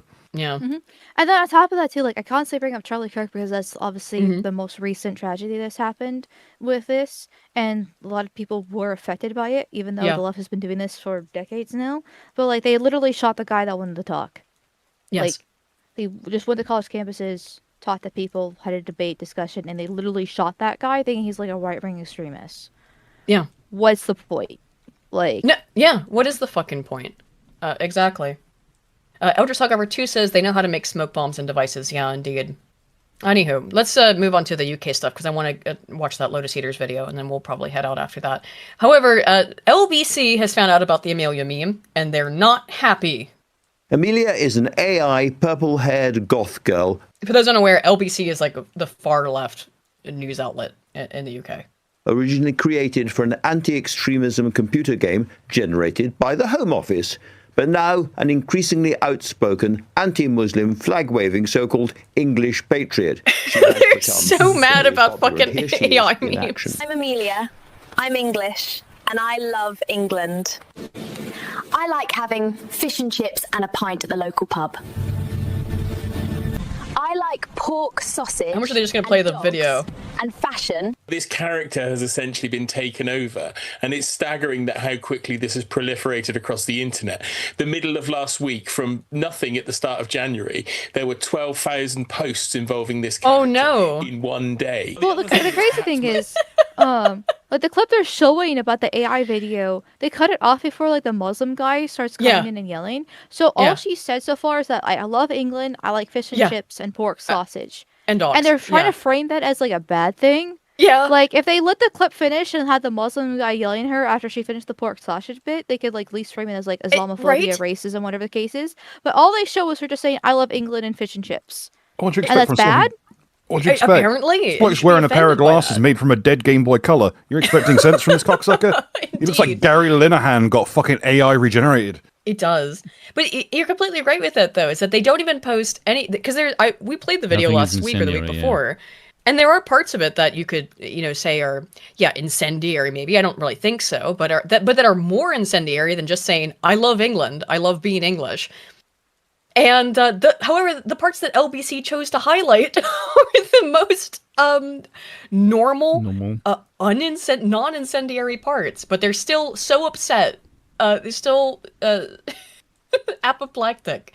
The only thing I can think of is the fact that like they are so deep in the propaganda, or want to push the propaganda so far that they want people to think that loving England is a heinous sin and racist by itself. Like that's the message that they're trying to push, even though it's absolutely retarded. Well, yeah. That has to be the message, because that's the part they chose to highlight. That's what LBC found most offensive enough to highlight it. Is the fact that she's not ashamed of being English, this AI character. Is Elon Musk himself has now retweeted an account which has created a cryptocurrency behind this particular meme. So you can now get an Amelia coin because, let's face it, right-wingers need another cryptocurrency. But Elon Musk is now promoting that. And this is monetizing hate. This is one of the clearest examples we've... Again, monetizing hate. All they've shown is saying, I'm proud of being English. Ever had of somebody trying to make money out of right-wing hatred. And where's the hate? Okay, we get hatred from all sides on the internet, but this is very clear where this is coming from. Where's the hatred? Where was the hatred in what you showed? And the AI account, for example, Andrew suggests is English. I'm of high confidence those videos did not originate in England. Oh, are you saying they're foreigners, and so their opinions on England shouldn't matter? Oh, that's kind of something that Amelia would say. What's the most likely culprit? The most likely culprit, considering Americans. how much probably looking at Indians. They're trying to basically make Americans sound evil and like colonizers again. I'm assuming because of one, the Greenland deal, and two, it's just the whole Americans are so racist, with like how they just murder black people on the streets and what's going on with ICE. Like they can use any leftist talking point that they want to like try to make Americans sound evil and bad. In this case, by saying that they're foreigners that are handling this and it's being overrun by bots, or like even Russians, because they're still trying to do the whole Russian bot conspiracy thing too. Like if actual Jake was Doc Octopus. Yeah, the corn cob man. I have to get a couple of jabs in at Reform because welcome to Tory 2. Later. Robert Jenrick has defected to Reform. Oh God. Tory. Basically, the entire Conservative Party has. It's annoying. Yep. I mean, I didn't like Nigel Farage for comeback. It's a a while rebrand. now. And nor have I. Robert Jenrick denied his defection to Reform was about personal ambition, telling the BBC it's uniting the right of British politics. And by that he means it's just Tory too. It's the same shit. Blue. It really is, because it's not just him, it's a whole bunch of them. There's more Tory defectors, and of course it's fine. There's just us. Suella Braverman. Oh, wow, let's go. Oh, I'm so excited. Suella Braverman also defects to Reform. Hey, look, more of the most useless cunts responsible for why the Tories got fucking Labour elected in the fucking cunting first bloody place. It's all so fucking tiresome. The same people. All of the most useless Tories. The fact that Express UK is talking about like Suella Braverman's deflection is a win for Nigel Farage. Like they're celebrating this. Yeah. Like when the mainstream media is celebrating this, that's a bad sign. It is. Win for Farage. No, it's not. Wow. This is again. Farage, you're not fucking welcome over here anymore. This shit is an absolute repudiation of Reform. When Jenrick and Braverman come over to Reform, what you're telling everyone is that you're the Tories. There is no appreciable difference between Reform and the Tory party. Now, no, it's just a slightly somehow trashier version of the Tory party. Sure. Which is really saying something. Also, you should have known this was going to be the type of shit that was going to be coming down the pipeline when they got told that Bonnie Blue's a fan of theirs and did not tell her to go beat sand. Even before that, because there's a bunch of Muslim MPs in Reform as well. Before all the Tory defections happened, and the Bonnie Blue shit. Put the right video on. Like they've had a few of those, and it's just like, and then Farage has been back and forth, limp-wristed on the immigration debate as well, for quite a few years. All he cares about, like, I know we've been criticizing Trump on his ego and optics and stuff like that, but at least he seems relatively genuine in a lot of his causes, even if he's not willing to go the full mile like he should. Yes. Farage isn't the spotlight. Yes. He just cares. He just wants the power. He doesn't want the power. He just wants the fame. Because he doesn't actually want to utilize that power. Kind of fancy fix. Sorry, we're gonna switch over to the we'll watch this Lotus Eaters video now. Whoa, my god, I didn't realize it was 30 minutes. Well, let's watch a little bit of it. We'll see how bad it is. I'm fairly awake, so... Can I dip for like 2 minutes again? Oh yeah. Of Okay, course, I'll be right back. Let me handle something. No problem whatsoever. I'm not. It's been good for a minute. I'm not missing sleep to watch Sargon. Not even with a gun to my that's skull. what I'm saying. We'll watch it for a little bit. I don't want to go much past midnight. Anywho, let me stop sharing my screen. But yeah, it's pathetic on the part. I agree completely with what Amel said there, which is that, like, yeah, Farage has flip-flopped on so much of this shit. He's flip-flopped particularly on his stance on immigration and remigration. And so what the fuck is reform exactly? You're reforming the Tory party into Tory 2.0 is what it sounds like. And I don't have any interest in that. It's just completely fucking pointless.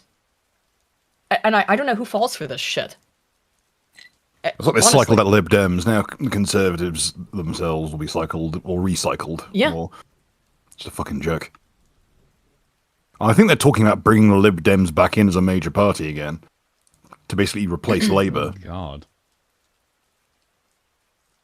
It's all fucking pageantry and fucking puppet shows anyway. Yep, indeed. It's all going to boil down to it's going to be the same old shit. It's still going to be a bunch of Muslim rape gangs and nightmares and horrors until you actually get off your asses and do something personally. No one's coming to save you. No one is coming to save us. That part's absolutely true. People need to figure that shit out. You ask God for a swordsman, look at your own hands. Yep. Danny Delete for 5 says... I'm not gonna lie, I kind of want to hear your opinions on some of the shit that say here just because I think it'll be funny. Okay. I'm interested now as well. Danny Delete for 5 says, so interesting to see that one of the bane of the artists, AI, is also the bane of leftism as a whole. Weird that in it. Indeed. I wonder why. It's because they don't want regular people to be able to create art. Somewhere is a backup of Tay. Yeah. Tay, she's out there in the ether somewhere. Now, like, okay. I understand that AI is slop. Most AI stuff is... Well, most people are slop too, to be fair. That's true.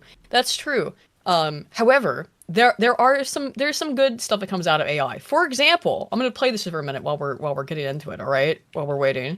We watched Papa Guts Crash Out the other week. Is this not going to work? Am I gonna yet again you're trying to expose me this fucking dog water song? Why can't I play this video? Fucking It's because why can't you play it? Because you have to have the installed version if you have anything that's age gated. Oh, that's gay. This is age gated? Fucking A, the song goes so hard. That's why we moved away from using it for Kino nights, because we keep wanting to watch the films that are 100% on YouTube. But they're right. Is this one fine? Is this whole channel maybe restricted? Let me see. Because we also watched this video. Sorry about that. I'm back. Oh, no problem. I was gonna try to just play some AI slop here for a minute, but I think all of it's blocked. Oh well. Let's get that video back up. Here we go. Crazy. There we go. Maybe if it thinks about it for a second. Oh, now that I break it there. What? Is this going to work or no? Oh, is it maybe I see it. Got it. Is it possibly because I'm the one who made the channel and only I can operate it? No, I think it's just. Oh, maybe I don't know. Anyway, whatever. Let's watch this. Oh, I'll turn it up the speed just a little bit.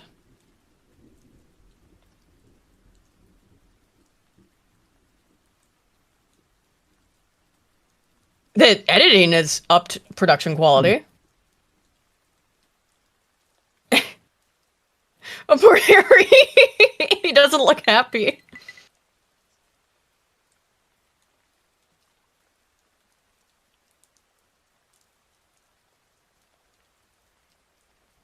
Chat says it's muted. It is? Uh-oh. Yeah. Spoon? Hold on. Uh-oh.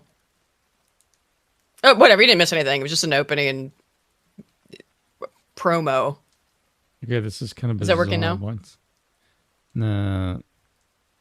Hold on. Pencil Peterson. No, I want to know what freaking channel this thing is playing on, just so I can go to.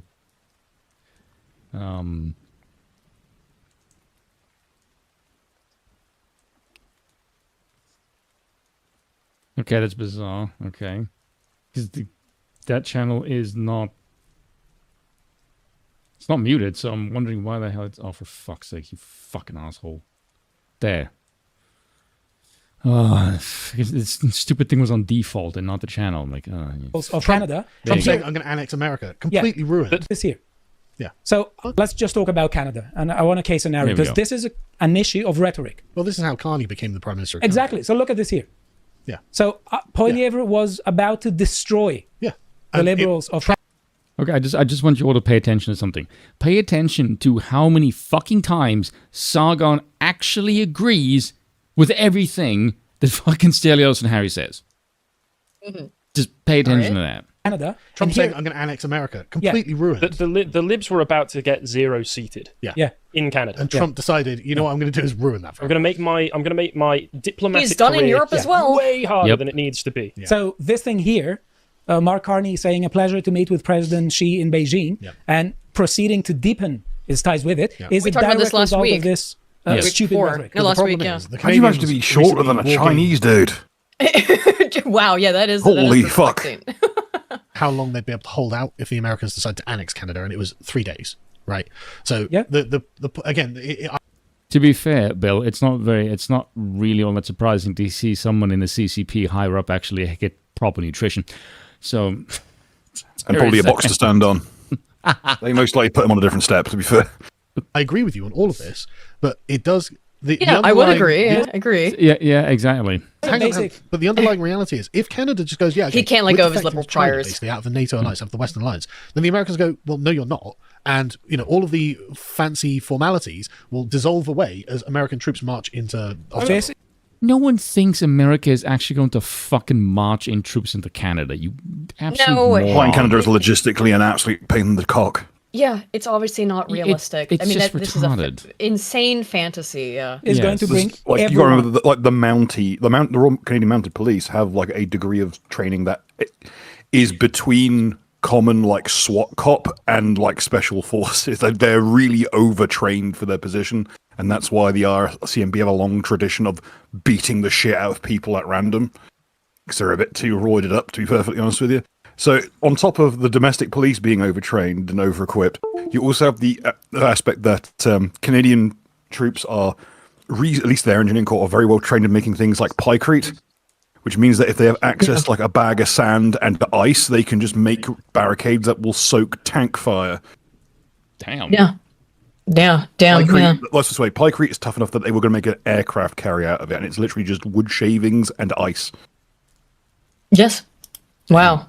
Into the Chinese sphere of influence, everyone will say no. China is more rational. Yeah, if America just goes. I mean, that's true. That is why you would. At this, I can't entirely blame Canada and other countries for wanting to do business with China over the United States, because China at least appears more stable and less schizophrenic. Our direct northern neighbours will just start massacring them at the border and then just take over. It's not they'll massacre them. No, because they'll kill their army. Hold out for 3 days. Oh my Yeah, God. that involves killing a lot of Canadians. We know what modern warfare is like. That also includes a lot of civilian It's casualties. never going to happen. Every alliance that America has in Europe is going to go, fuck that. Fuck that. We're going to... And how valuable is Europe? And also... Oh my God, Dan. Dude.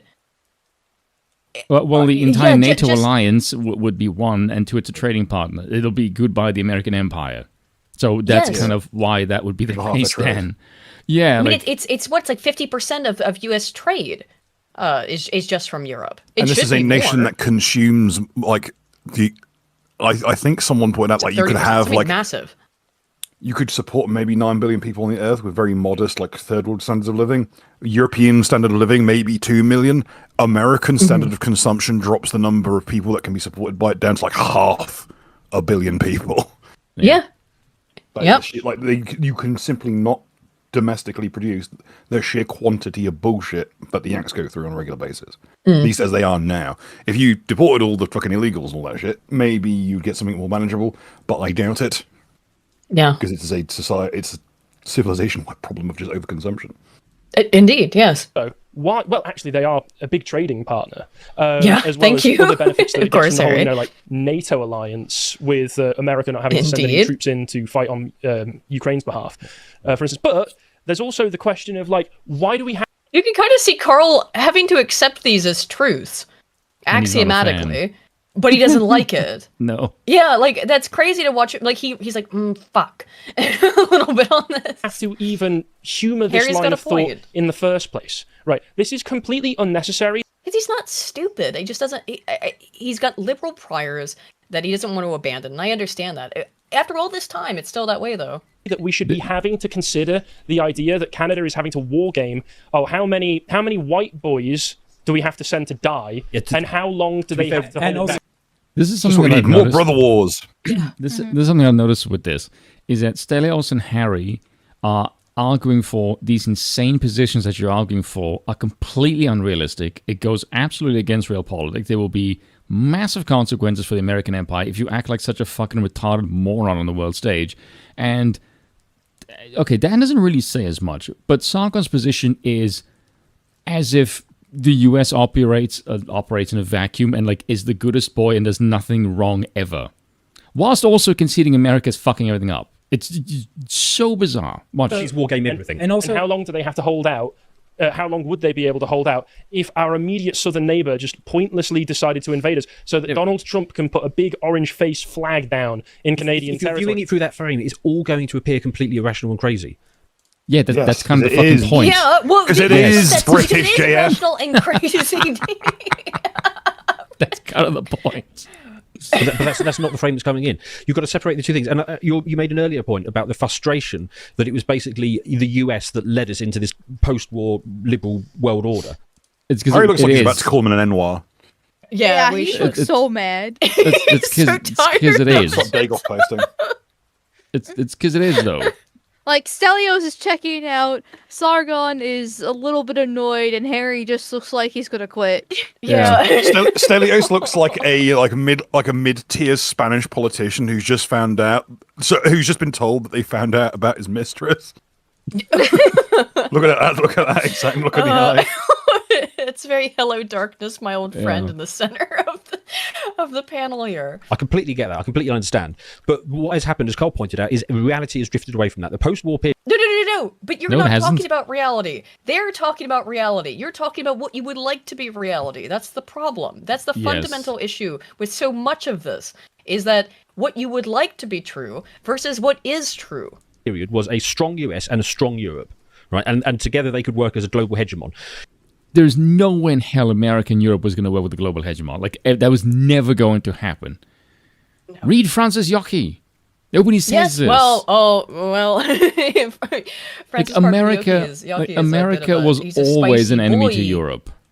Always, like from Yes. day fucking one. It literally, the Monroe Doctrine is about not allowing European monarchs in America's sphere of influence. Yes. It was always a competitor. Fucking always. They're not allies. Would actually heavily suggest reading Imperium, though. That might give you a bit of a clue. Europe has rotted away. Europe contributes nothing, and various references have been made to NATO. Okay, a friend of mine who's an American pointed this out. What did Britain look like post World War fucking II with the Langleys? Like, the entire fucking wealth of Britain was transferred to the fucking Americans. Germany was in a fucking set of shit show. Yugoslavia was a shit show, right? Czechoslovakia. Europe was fucking ruined by the bloody wars. Wiped out. Yes. Yes, and then you were like, oh, it's not contributing anything. Don't you fucking maybe wonder why? Give them a couple of years, they'll bounce back. But directly after the wars, no. In which case, everything transferred to America. That's how America became global hegemon. Yeah. Also, do you know what America does with powers it does well? It tends to piss them off like it does with fucking Russia. Yes. So you wouldn't just be looking at post-World War II, you'd be looking at also post-War of 1812 type shit, which was pretty fucking catastrophic. Yeah. Yes, indeed. NATO doesn't exist in any meaningful form. It's just the US. So I completely disagree with that. Hang on. Before I would like Stelios to bring some actual empirical data I'm going to into this talk of NATO as well. Because frankly, to a certain extent, I've discussed with some people... Well, we'll see. Maybe he's got some empiricisms. America's current military issues, some of it to do with the manufacture of effects. Again, I don't think Carl's not an idiot, so I am curious to see what his comeback is. Hides it well. Oh, not all the time. Come on. Oh, come on. Effective and workable machinery and artillery and such as well. And I do think that some of America's projected power is a bit smoke and mirrors at the moment. Right. Well, okay. But by the way, the amount of fucking comments who had to go at Harry for that by saying, "Oh, look what we did to Maduro." I'm like, listen, you fucking retard. He literally just said the artillery capacity, like your firepower, and you're equating what you just equated with is a fucking special ops. That's not the same thing, you moron. Also, that looks like it was a bit coordinated between people. Venezuela. Not behind Maduro, but other people in Venezuela, in order for that to go off without a hitch. Yeah, right? No one who gets captured has like thumbs up. It wasn't even just it looks like it. It was actually confirmed. I read an article on my stream when this was going down about how part of it was the fact that they got a guy on the inside to help map them out. Right. The layout of his place so they could do this. It's been in the works for months. Yes. So some traitorous politicians make great allies. The point is, it wasn't just an incredible display of just American might and power. That was coordinated, which seemed obvious. And there's nothing to do with the artillery capacity of the US, which is notably like reduced versus its projections, simply because of the fact they don't even know how much of the nuke arsenal is even usable. No one knows how to upkeep these devices anymore. That's true. We don't know how many the nuke capacity of America might be zero. Well, I mean, we don't know America. We don't know Russia. We don't know almost any of the powers that built up nuclear arsenals during the Cold War. They were created under strict secrecy, and the people who knew how to upkeep them are dying. Yes, very true. Maybe because working with nuclear material isn't a very healthy job.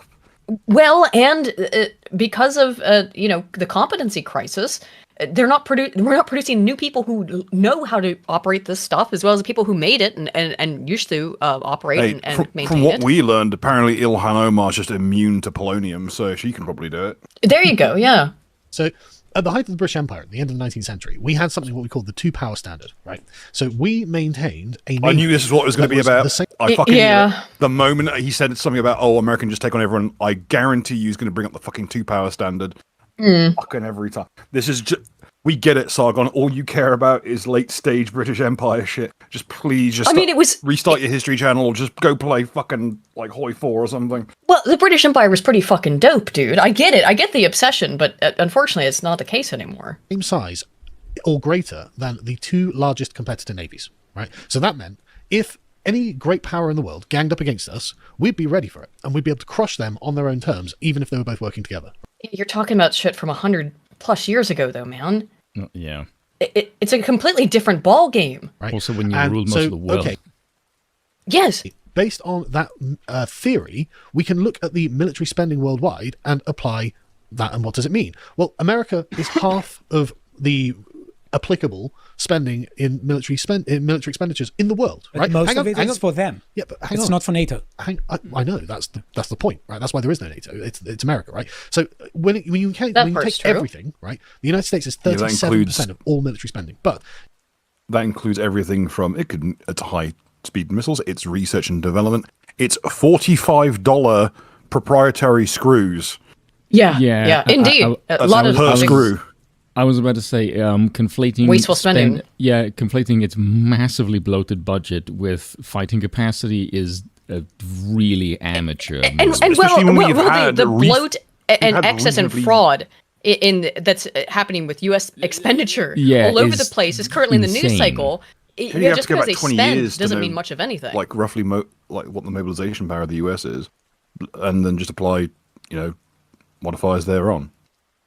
I also hate to bring it to people, like the military-industrial complex was originally designed because America's military spending was so high, it was untenable, and they just basically got together all the really big, all the most powerful corporations in the industry and told you, you're all basically a megacorpo now. You work together to get the prices low, so we can do this, or none of you get anything, and we just completely restage our military setup, and that's how we ended up as we are now with $45 screws. Yep. And same with the medical industrial people using sidearms that were previously issued and used as hammers. Yeah, you get the same thing. You get this bloat everywhere. You get it in the military. You get it in medicine. The F-35 spending, and government in general. Yes, with government in general, spending does not equate to efficiency or quality. You've got like 20%, which are essentially like non-aligned countries, like African dictatorships and stuff like that. So who cares, right, about that? China is 12%. Russia is 5.5%. Right? Like, Europe in total is about... Those almost all of those African dictatorships are allied with China and BRICS. Yeah, true. Point, yes. Almost Good everything. point. Because no one else is going to put up with, like, even if they gain enormous amounts of aid from the US, that they trade primarily with China, who owns enormous amount, like basically any place with rare metals and such. The Chinese will have swooped in and got the mineral rights already. So China knows how to deal with foreign labor. Yeah. China will just beat the shit out of them. China just and who the fuck? Okay, is America going to call in like military alliances with countries that are national socialist ones, like Zimbabwe has been for donkey's years? Yeah, good question. An enormous amount of African nations are national socialist, albeit incredibly badly implemented, meaning basically autocrats, but still. They're sort of LARP as it, sure, yeah. Keep their most politics as LARP. I mean, Hitler got elected again in what country was it? Namibia or something? Where did Hitler get elected? Zimbabwe. Was it Zimbabwe? It was Nigeria. Zimbabwe or Zambia, one of the two. It's Namibia. Is that what I said? I think that was right. If that, and I'm including literally us, Ukraine, France, Japan, like all of the rest of NATO, is about 15%, right? So even if we, the Chinese and the Russians, were all like, fuck America, America still outclasses us. Do you think he quieted his voice because he didn't want to say fuck, or because he didn't want to say fuck America? I did notice that, though. By about 10%, right? We can't fight America. We do not have the power. We do not have the infrastructure. We do not have the existing resources available, whereas America has it ready to go. You don't have the now. You do not have the moral law necessary. The Americans do either. True. No one wants another brother war. And quite frankly, if you're willing to walk into that into that shit, even if it's conscription, you're morally bankrupt. Thorax the M, thank you for the 10 gifted memberships. Thank you, man. And Ultratalker 2 says AI quality is based on methodology and competence. I think talking about the Amelia stuff. Thank you, man. Holy shit. Let's fucking go. Talking about a president who was elected on a no forever wars ticket. I don't think it'd be someone who, someone who was there for 20 years in a honestly, a war against Greenland would not be a forever war. A war against Canada would not be a forever war. It would be a 3-day war. Forever, but you mentioned if China, Russia, and Canada Europe would be so fucking awkward to take hold. Before we talk about these numbers, I want to make this extra clear because this wrecked the Conservatives in Canada. Yes, he could have a more pro-US Canadian Prime Minister in Canada, and he didn't have this because he wanted to own the libs on X. Completely. That's completely correct. So that doesn't exactly communicate. He taking pot shots at, so he can LARP like he's doing something, and keep trying and keep putting tariffs on them if they say something he doesn't like.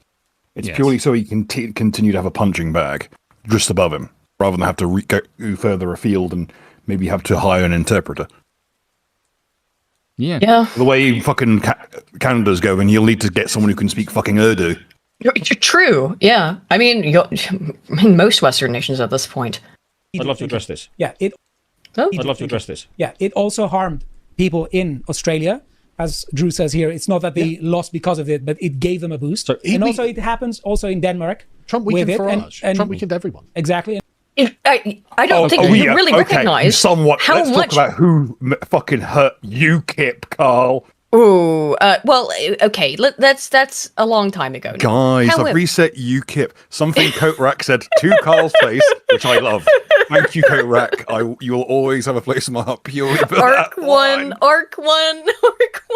When I was watching Kamen Rider 01 and a character turned up whose name was Arc 1, I fucking nearly pissed myself laughing. Especially because he's the villain. Also, just by the way, Zargon, if you're an English nationalist and you favor like an actual competent right-wing government and you literally just conceded that Trump has weakened the entire fucking right-wing allies of the Western world, why the fuck are you cheering for this retard? That makes no fucking sense. Like, just purely from like a nationalistic perspective. That he couldn't quite follow. We'll see if he follows through with it. But he is right. Trump has weakened Farage. Trump's relationship and everyone with Farage else in weakens Europe. him. It weakens anyone, particularly after the Greenland stuff, but that's just the most recent example. The far left uses any affiliation with Trump as a castigation and a way to demonize and disparage and discredit any legitimate right-wing movement within Europe. Whether or not you agree with that, it doesn't, and think it's fair or whatever, doesn't really matter. That's how it's used. Because European nations don't want to become vassals of the United States, because the US has got a shit ton of vassals as it is. European countries don't want to become vassals of the US. As a nationalist, I understand that, and I agree with it. And as a nationalist as well, Carl, I think you should understand that as well. And also here, that Trump is losing the European right. Correct. We weakened all of the right-wing allies he would have around the world by being an American imperialist. Yes. Yeah, that's okay. Yeah, so if you're an Englishman, you would oppose the Americans just based on that alone. Is that not like that's like a sane, competent move to take if you are a pro-Brexit, we want our sovereignty back and not being another thumb of the fucking Yanks. That to me would be like a sane position to hold, regardless of how you feel about the Americans, just like from a pragmatic English perspective. He seems to understand, but still disagree with because he likes Trump. And I think that it's probably a bit of cognitive dissonance in that, well, you've already put your eggs in the basket. You've put your eggs in the Trump basket, right? You've already supported him for years. And so now it's like, well, I have to keep supporting him because I've invested in Trump. Sunk cost fallacy. Sunk cost. Yeah. That being said, just divest yourself. You don't have to support somebody if you don't. I voted for Trump 3 times. And when Trump does shit that I don't like, which is often, I complain about it. And I talk shit about it because, well, that's what I can do. Just going along blindly, and particularly this whole, like, we have to be loyal to America, it's kind of this implication. Was Carl on board with this of, like, when Maduro was black-bagged, of going, no, come do Keir Starmer next, because that was absolutely sickeningly pathetic. I don't know if Carl was on board with that, but a lot of people on the right in the UK were begging, please, America, come invade us. Please overthrow Sir Keir Starmer. See, look, there's someone in the chat that's like, this European ego is out of control. Coming from you Americans, that's a bit much. Secondly, I hear from you fucking Yanks constantly pissing and moaning about America's foreign policy and its influence that it has all over the world. You don't want to be the world police. But then the moment Europe just says, yeah, get fucked, we don't want to be under your thumb, you go like, oh, well, your vassals act like it. Fucking pick a side then, you shitheads. Do you think that we like being under America's thumb? We don't like what you export. We don't like the global homo. We don't like the fact that you literally just turn everyone into a fucking atomized consumer. That is an American idea, and we fucking abhor it in the rest of the world. You are a cancer culturally, and get fucked. So I have no problem telling my American audience, go fuck yourselves. Right? If this is the shit you export, and this is your attitude towards the world, I'm not going to support you. Piss off. However, the problem on both sides of this issue, between American and Europeans, is that we both see our politicians as representative for the people, when in reality, that's not. Do we? Exactly I don't think so at all. Okay, not here, but people broadly speaking do, Spoon. Yeah. That is true. Yeah. So, like, the Europeans see. Yes, it is Jewish idea. I agree. Americans. And then, we Americans see Keir Starmer as representative to like the English, for example. That's why a lot of people firmly believe how left-leaning Britain is, and they voted for it because they got Keir Starmer in when Keir Starmer barely fucking won, and he only won because nobody voted. But they don't realize that stuff because they see the politicians as representative, and they don't realize on top of that politicians are globalist, and so they're all working together to mass import all the foreigners to ruin each other's economy and to work together but also not work together, to have the appearance that they're nationalists but in reality they're not, and just to embezzle and get their bag and get out of there. They don't actually see the needs of the other countries' problems and how to solve them. And so then it comes this whole thing, okay, well, Americans have huge egos, but Europeans have the same thing too. And like it's a both sides issue, and one side strikes so the other strikes back, and both need to get over it, because realize that it's, like I said earlier, it's the politicians and the globalists that are working together to ruin everyone's lives for the Great Replacement. In this case. Now, I know the Great Replacement's completely unrelated to the whole military talk here, and I'll be honest in this case too. Military talk's out of my depth. I don't really know a lot about this stuff. That's why I haven't been like saying anything, because I do see both sides of the issue as well. As an American, I'm all for, like, one hand, I'm like, okay, Greenland's a good deal. I'm down for that. But other hand, I don't also want to have, I don't want to take over Europe, and Greenland is technically part of Europe, in that case. So, but this whole ego talk is essentially that. Well, it's certainly gaining a foothold in Europe. It also boxes in Canada, interestingly enough. But it does give America a very strong... Yeah, we already had a military foothold. We had an air base that we were essentially using in Greenland already. But it gives America a stronger military foothold, a lot closer to Europe, for sure. And I can see why European nations would be concerned, or at least curious, about what the fuck America's doing with that. I don't think it's necessarily like... the big question and the contention here is whether or not Europe should be sovereign, European nations should be sovereign, or whether or not they are vassals of the United States. And I also, as an American, I don't want to control Europe. I don't think America should control Europe. It's not our job. And moreover, it is contradictory and conflictory with the stated goals of America First. Getting involved in European politics and European affairs any more than we absolutely have to is antithetical to what Trump ran on. So yeah, but here's the thing: if this is what Americans don't realize, is if there's anyone in your State Department that sees Europe as a rival power, it is going to gut it like a fucking fish, and then it's going to spit at Europe and say, "Fuck you! We're going to do what you're going to do what we tell you." Like, take for example Germany when it comes to the natural gas that came from Russia, right? It's like 60% more expensive to get it via America's LNG. I guarantee you the same fuckers who cheered Black Baggy Maduro would have cheered the shit out of Trump if he blew up Nord Stream. Because you can just say, fuck Russia and fuck Germany. Now you will pay us and we will tax you more, not tax you more, charge you more for LNG because you're our bitch. I fucking guarantee the Americans would cheer for that shit. Because it will cheer for literally anything so long as it makes them look good. Even if it's the expense of Europe. Because it doesn't give a fuck. It just likes to be a big dick around the world. That's what you Americans are. I'm going to sell my American orange. I don't fucking care. Because I know this is what you people are like. Let's face it.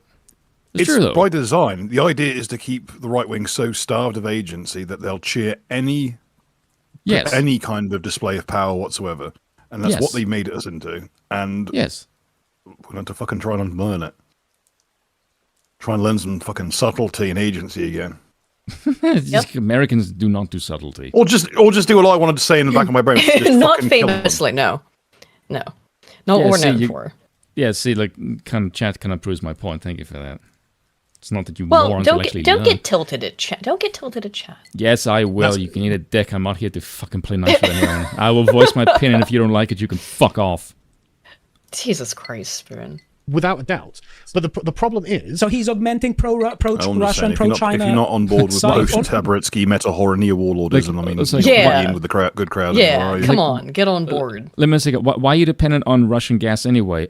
Because they have gas to sell and Germany can't produce its own, so they buy from someone who's going to sell it. Like, duh. Oh, the irony.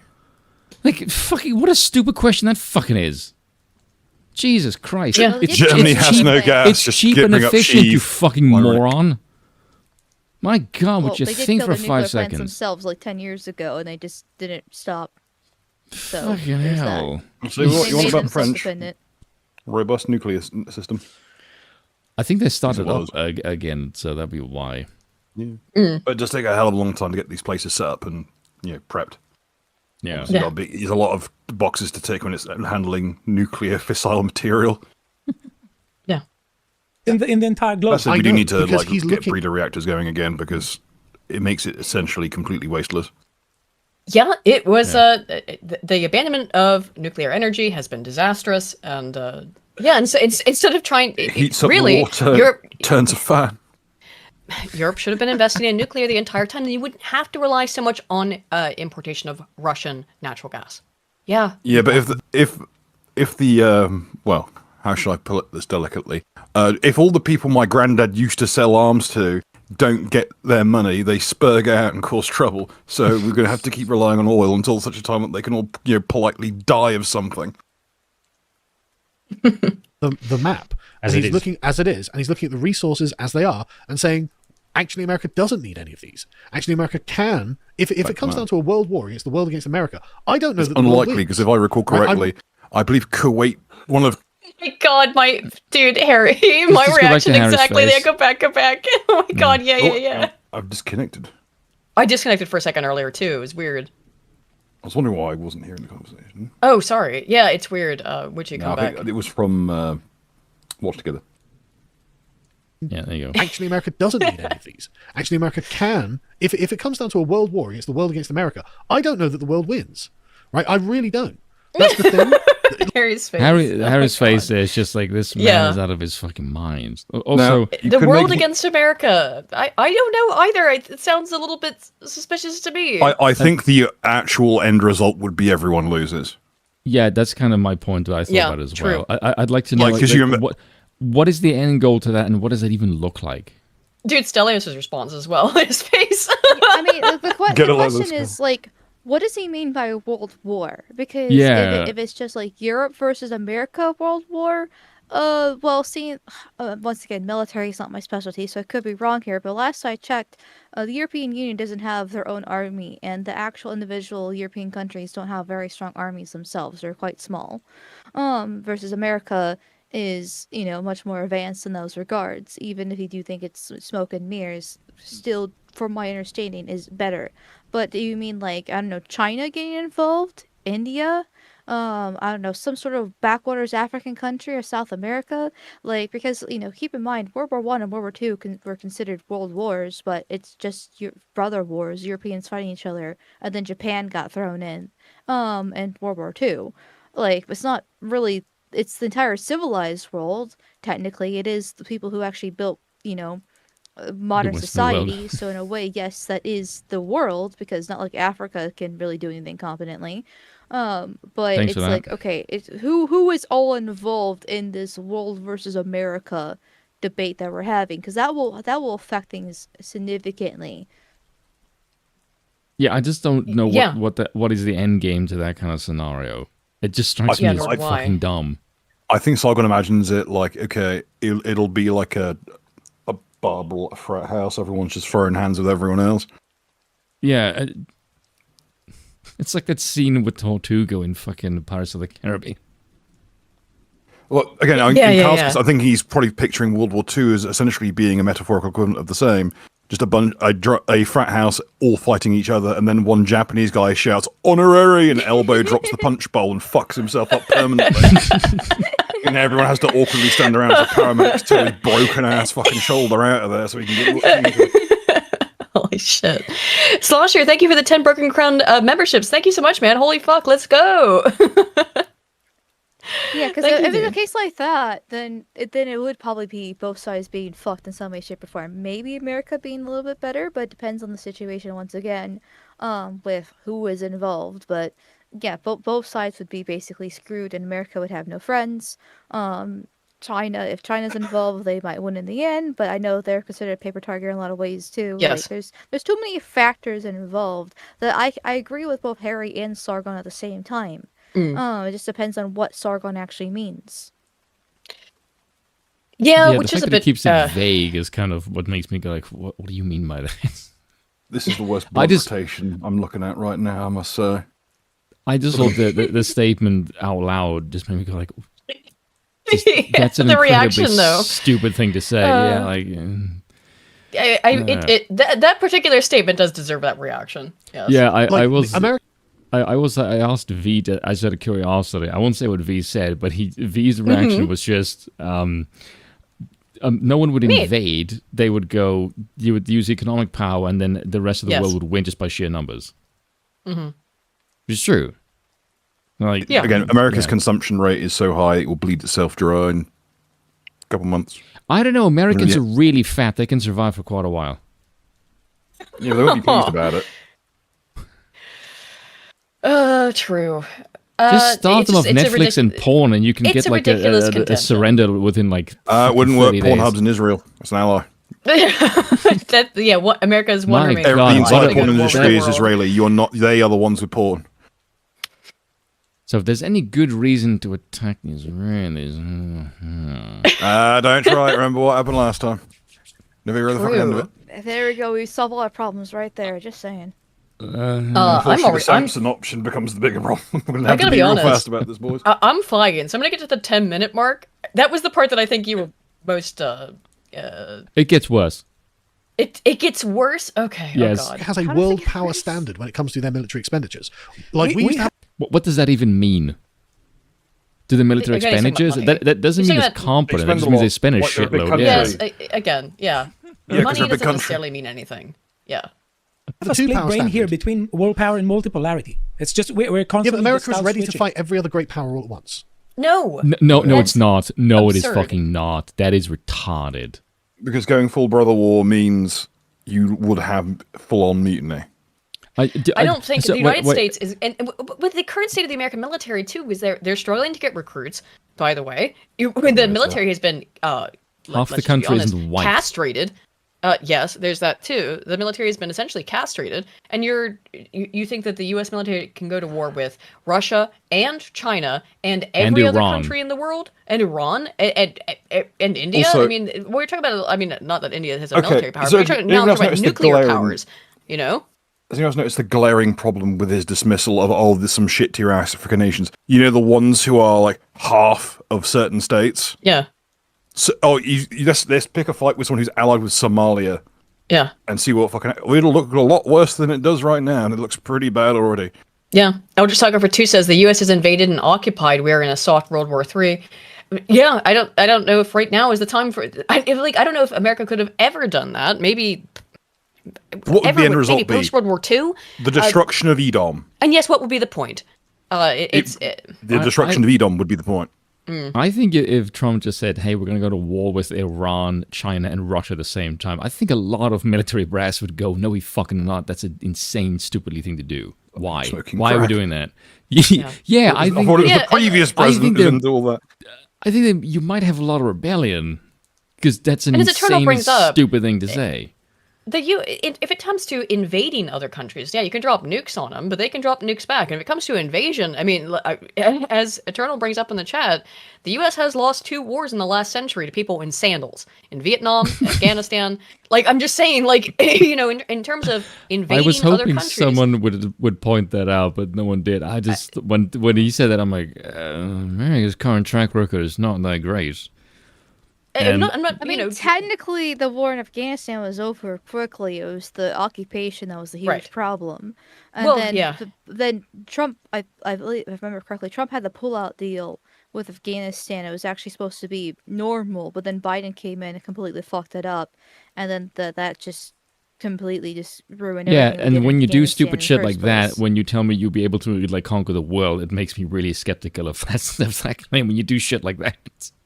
Yeah, but I mean, it's under Biden, and not to like blame everything on Biden when obviously previous presidents a lot have to done blame on bad him. things, including Trump. But in this case, but the only reason why Afghanistan was such a fucking shit show is because of the occupation and the pullout of it.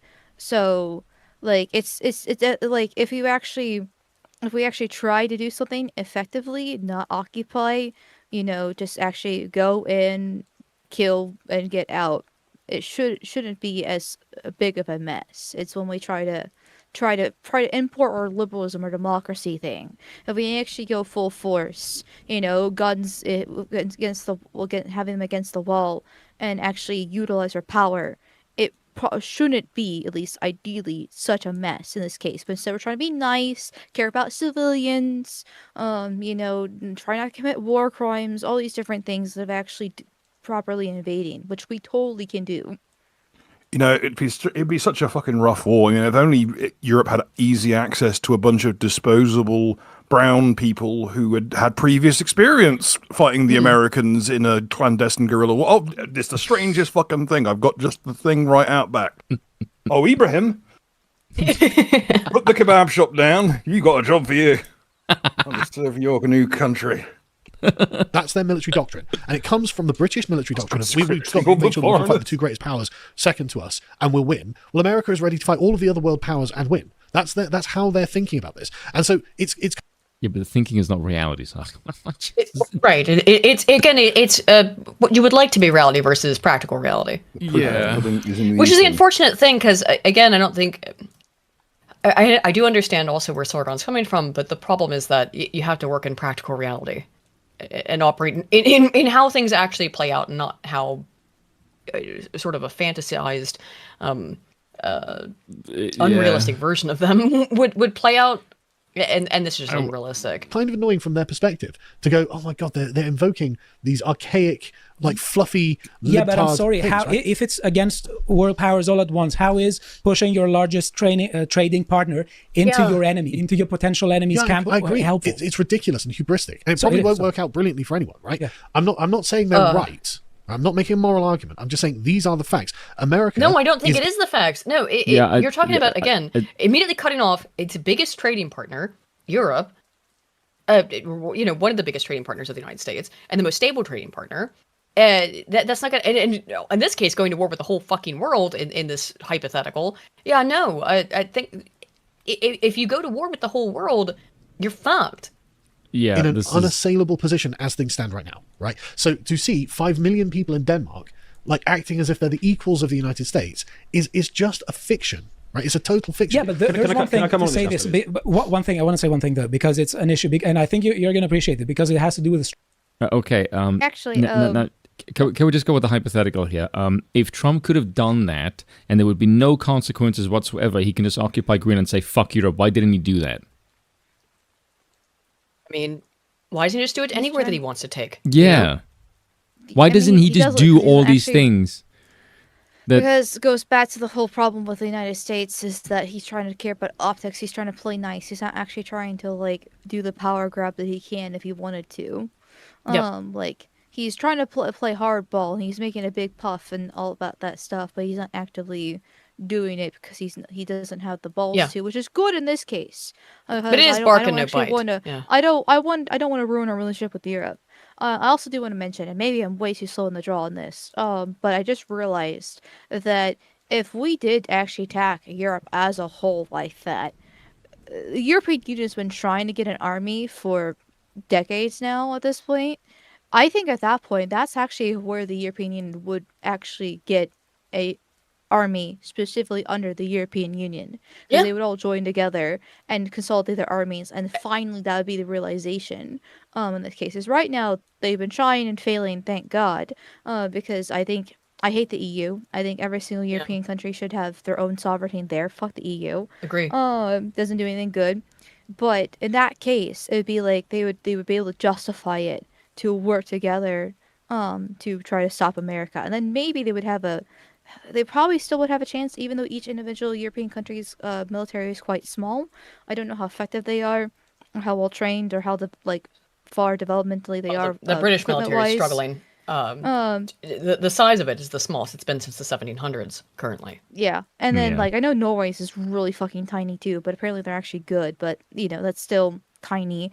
In that case, so when they combined it, it could maybe be a decent force. And then obviously, like Stelio said, they just run into arms of like China or probably not Russia, but maybe they would if they had to.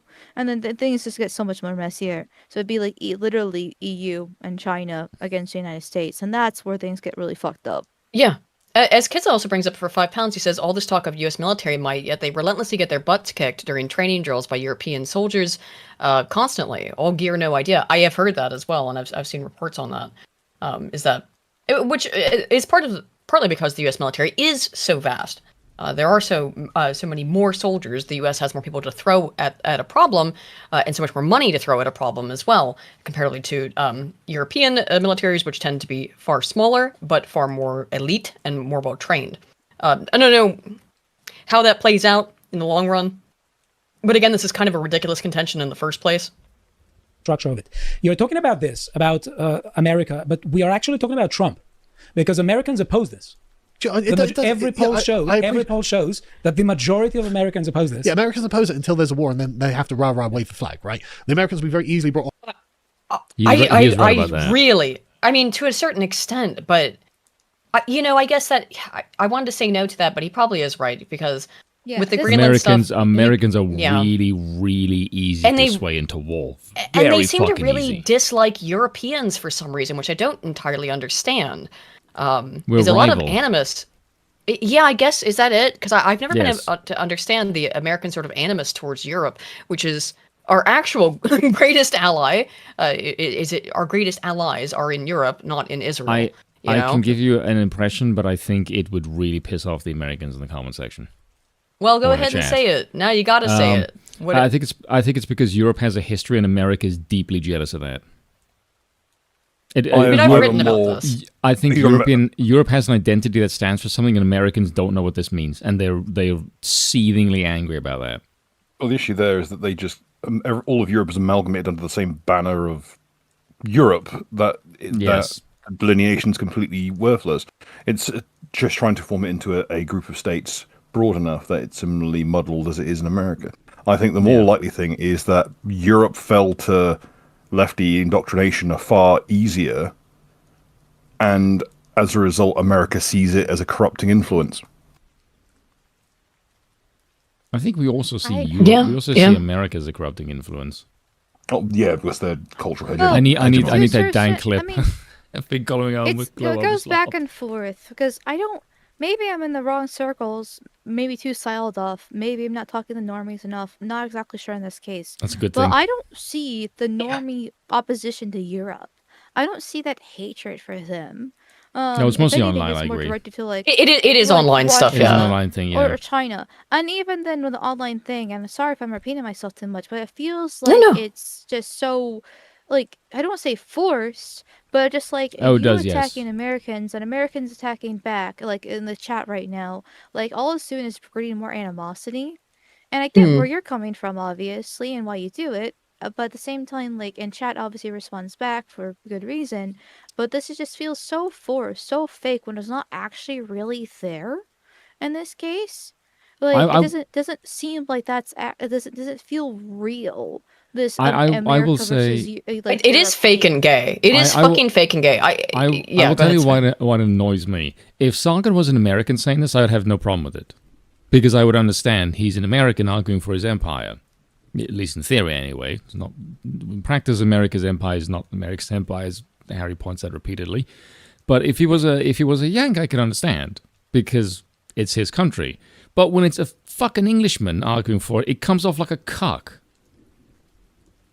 It's pathetic. I would never expect a European to argue in favor of, this is good for the world if Trump behaves in this way, while also conceding that Trump has damaged his right-wing allies all over Europe. I mean, that's the problem, is that he does recognize it, but I do think he was kind of on board with the, please Trump, invade us next, or come black bag stormer next. That's the bit that bothers me. Again, I think it comes down to sunk cost. He's invested in Trump for the last decade, right? And invested in American politics for a long time. So, yeah, I think that's where a lot of that comes from. And once you've, again, invested emotionally or otherwise into something, it becomes very difficult to look at it critically. You can, but it becomes more difficult. Onto their war very quickly, especially if it's against China or whoever, right? The problem is it's not that anyone should be expected to beat America, right? The problem is we don't even look like we could put up a stiff resistance, right? The Vietnamese obviously didn't look like they were going to beat America, but they were prepared to put up a stiff resistance, and it cost them a lot. But it also meant that America was like, I could just whack that thing, but that's going to be stick my hand in the hornet's nest, right? Why would I want to do that, right? But why? What? After Tet, they were basically dead. Okay, Sargon, now apply that same fucking logic to taking on all of Europe. Even if it won, what would it win? Versus not going to. Do you not understand? Yeah, do you not understand? This is the same reason they don't like do shit like invade Greenland or invade Canada, because what it would incur versus the loss is way too deep in the negative bucket. That's why it doesn't like actually go follow through with the military threats. They're hoping to just like posture.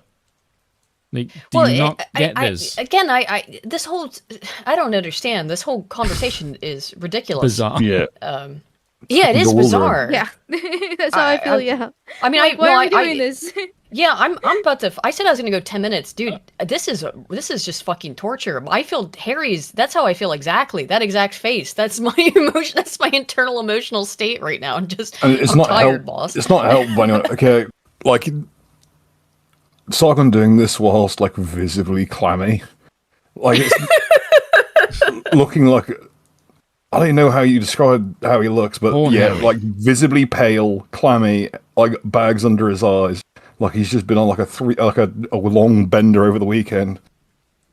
I don't know. I think does this just go on for another 20 minutes of arguing about this? I'm I'll take a struggle session. Get the claw hammers. I gotta be honest. I'm getting exhausted, Spoon, and we've been going for a while. It is. I think I'm gonna to slow my roll now, because I think I've gotten what I want out of this, which is this is silly. This is very silly. Let me get these last super chats, and then we'll head out. Sorry, go ahead. I was gonna say, because like I haven't really feel like I've been speaking that much about this issue, and I guess I am the American here, because I've just been sitting here trying to like absorb everyone's points, because because like I said, not my specialty once again. Yeah, I guess I'll just end my thoughts with the fact that like this whole proposition is retarded. I'm not sure why they're saying this in the first place. I guess it's a fun hypothetical to pass the time, but I feel like all it's doing is creating animosity against themselves. As you can see, Harry looks very enthused, and I wouldn't be surprised if he's like one step out the door, but that's a different story in this case. And, America versus, Europe and China, maybe threaten Russia, it would not be pretty, and I don't support it. America trying to get Greenland, I'm not completely against it, not my favorite thing in the world, but as an American, I do see the benefits of it. I just don't want to also create animosity with our European brothers in general, so I'm kind of like 50-50 on that deal, in that case. And long story short, I guess, don't listen to women. There we go. However, I think that is a fair place to fall with it, and I understand that. I mean, I am also an American. I've just lived in Europe. Yeah, sort of, I don't count you anymore. Time. You've defected. You're oh no. Yeah, I'm a dirty traitor. But I think that's fair. There is one bit that towards the end that he did say that actually like legitimately really pissed me off. Okay, what is it? Where is it? Do you know where it is?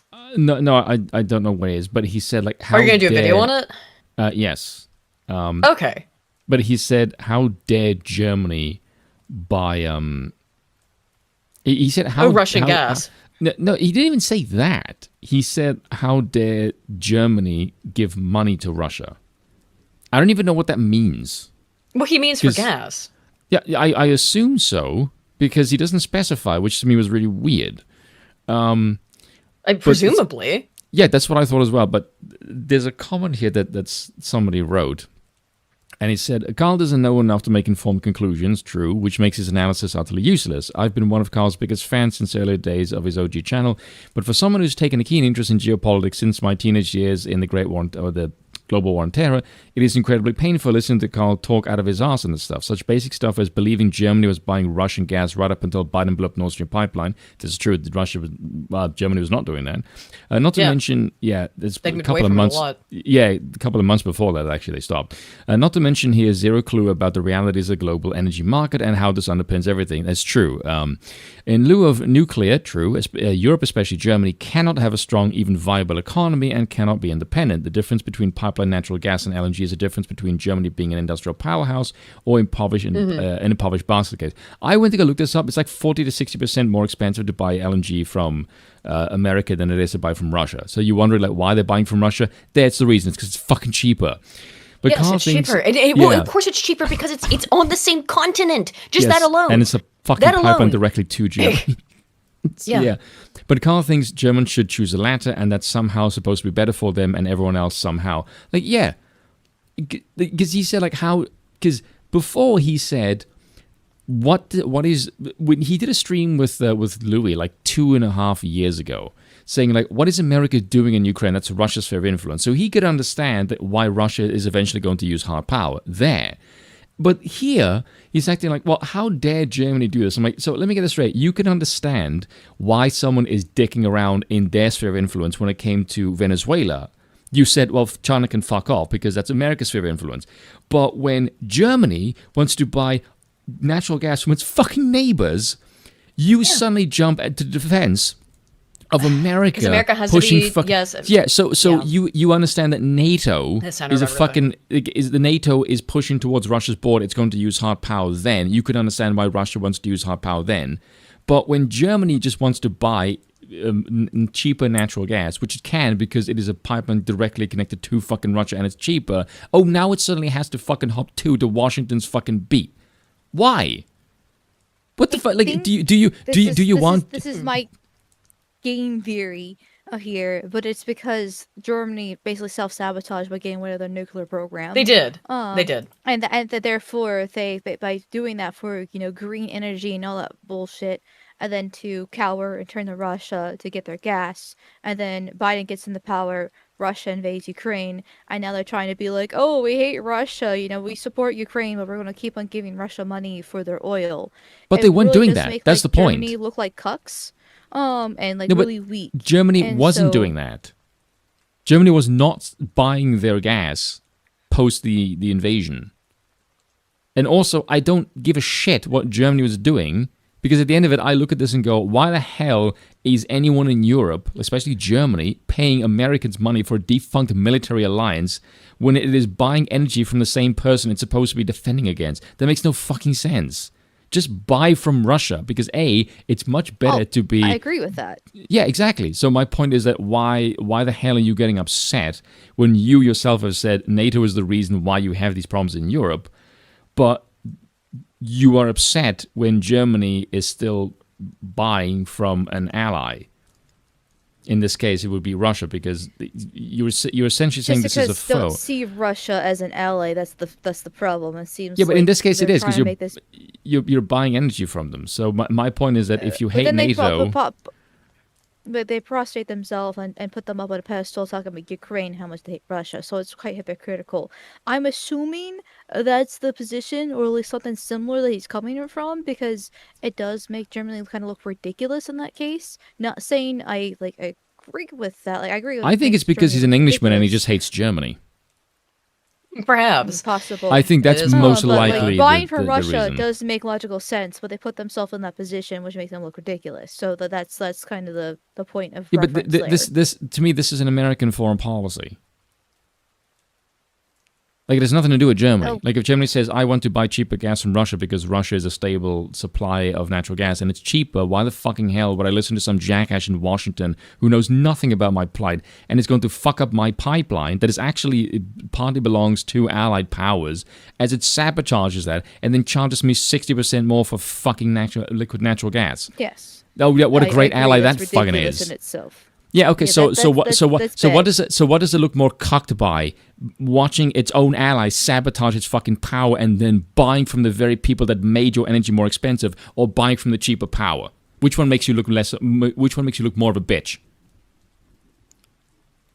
Honestly, they both do. Yeah, true. Like I feel like it's like both are bad positions. It just depends. Like either self-sabotage, it makes you look horrible, or cucking to the. I think cucking to the Americans makes you look way worse.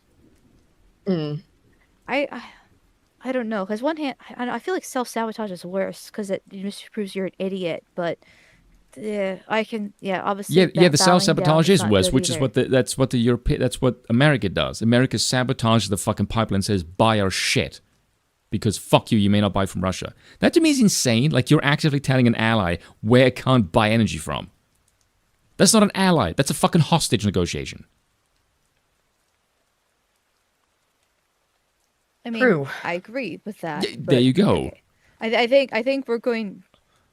I think we're talking past each other. I think it is going a bit in circles. Spoon, I'm in favor. I of look Russia. forward to your video on this. Oh, it's gonna piss off so many Americans. I know for a fact it's gonna piss off so Which many. I know will make you very happy. I look forward to your seething in rage because I'm probably hoping you can get the fuck out.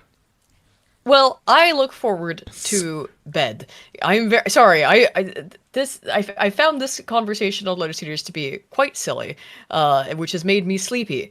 Anywho, I'm gonna read these last super chats and we can head. I'm sure it's not, but that's why I'm gonna rely on your video to get me through the rest of it. I might watch it later actually.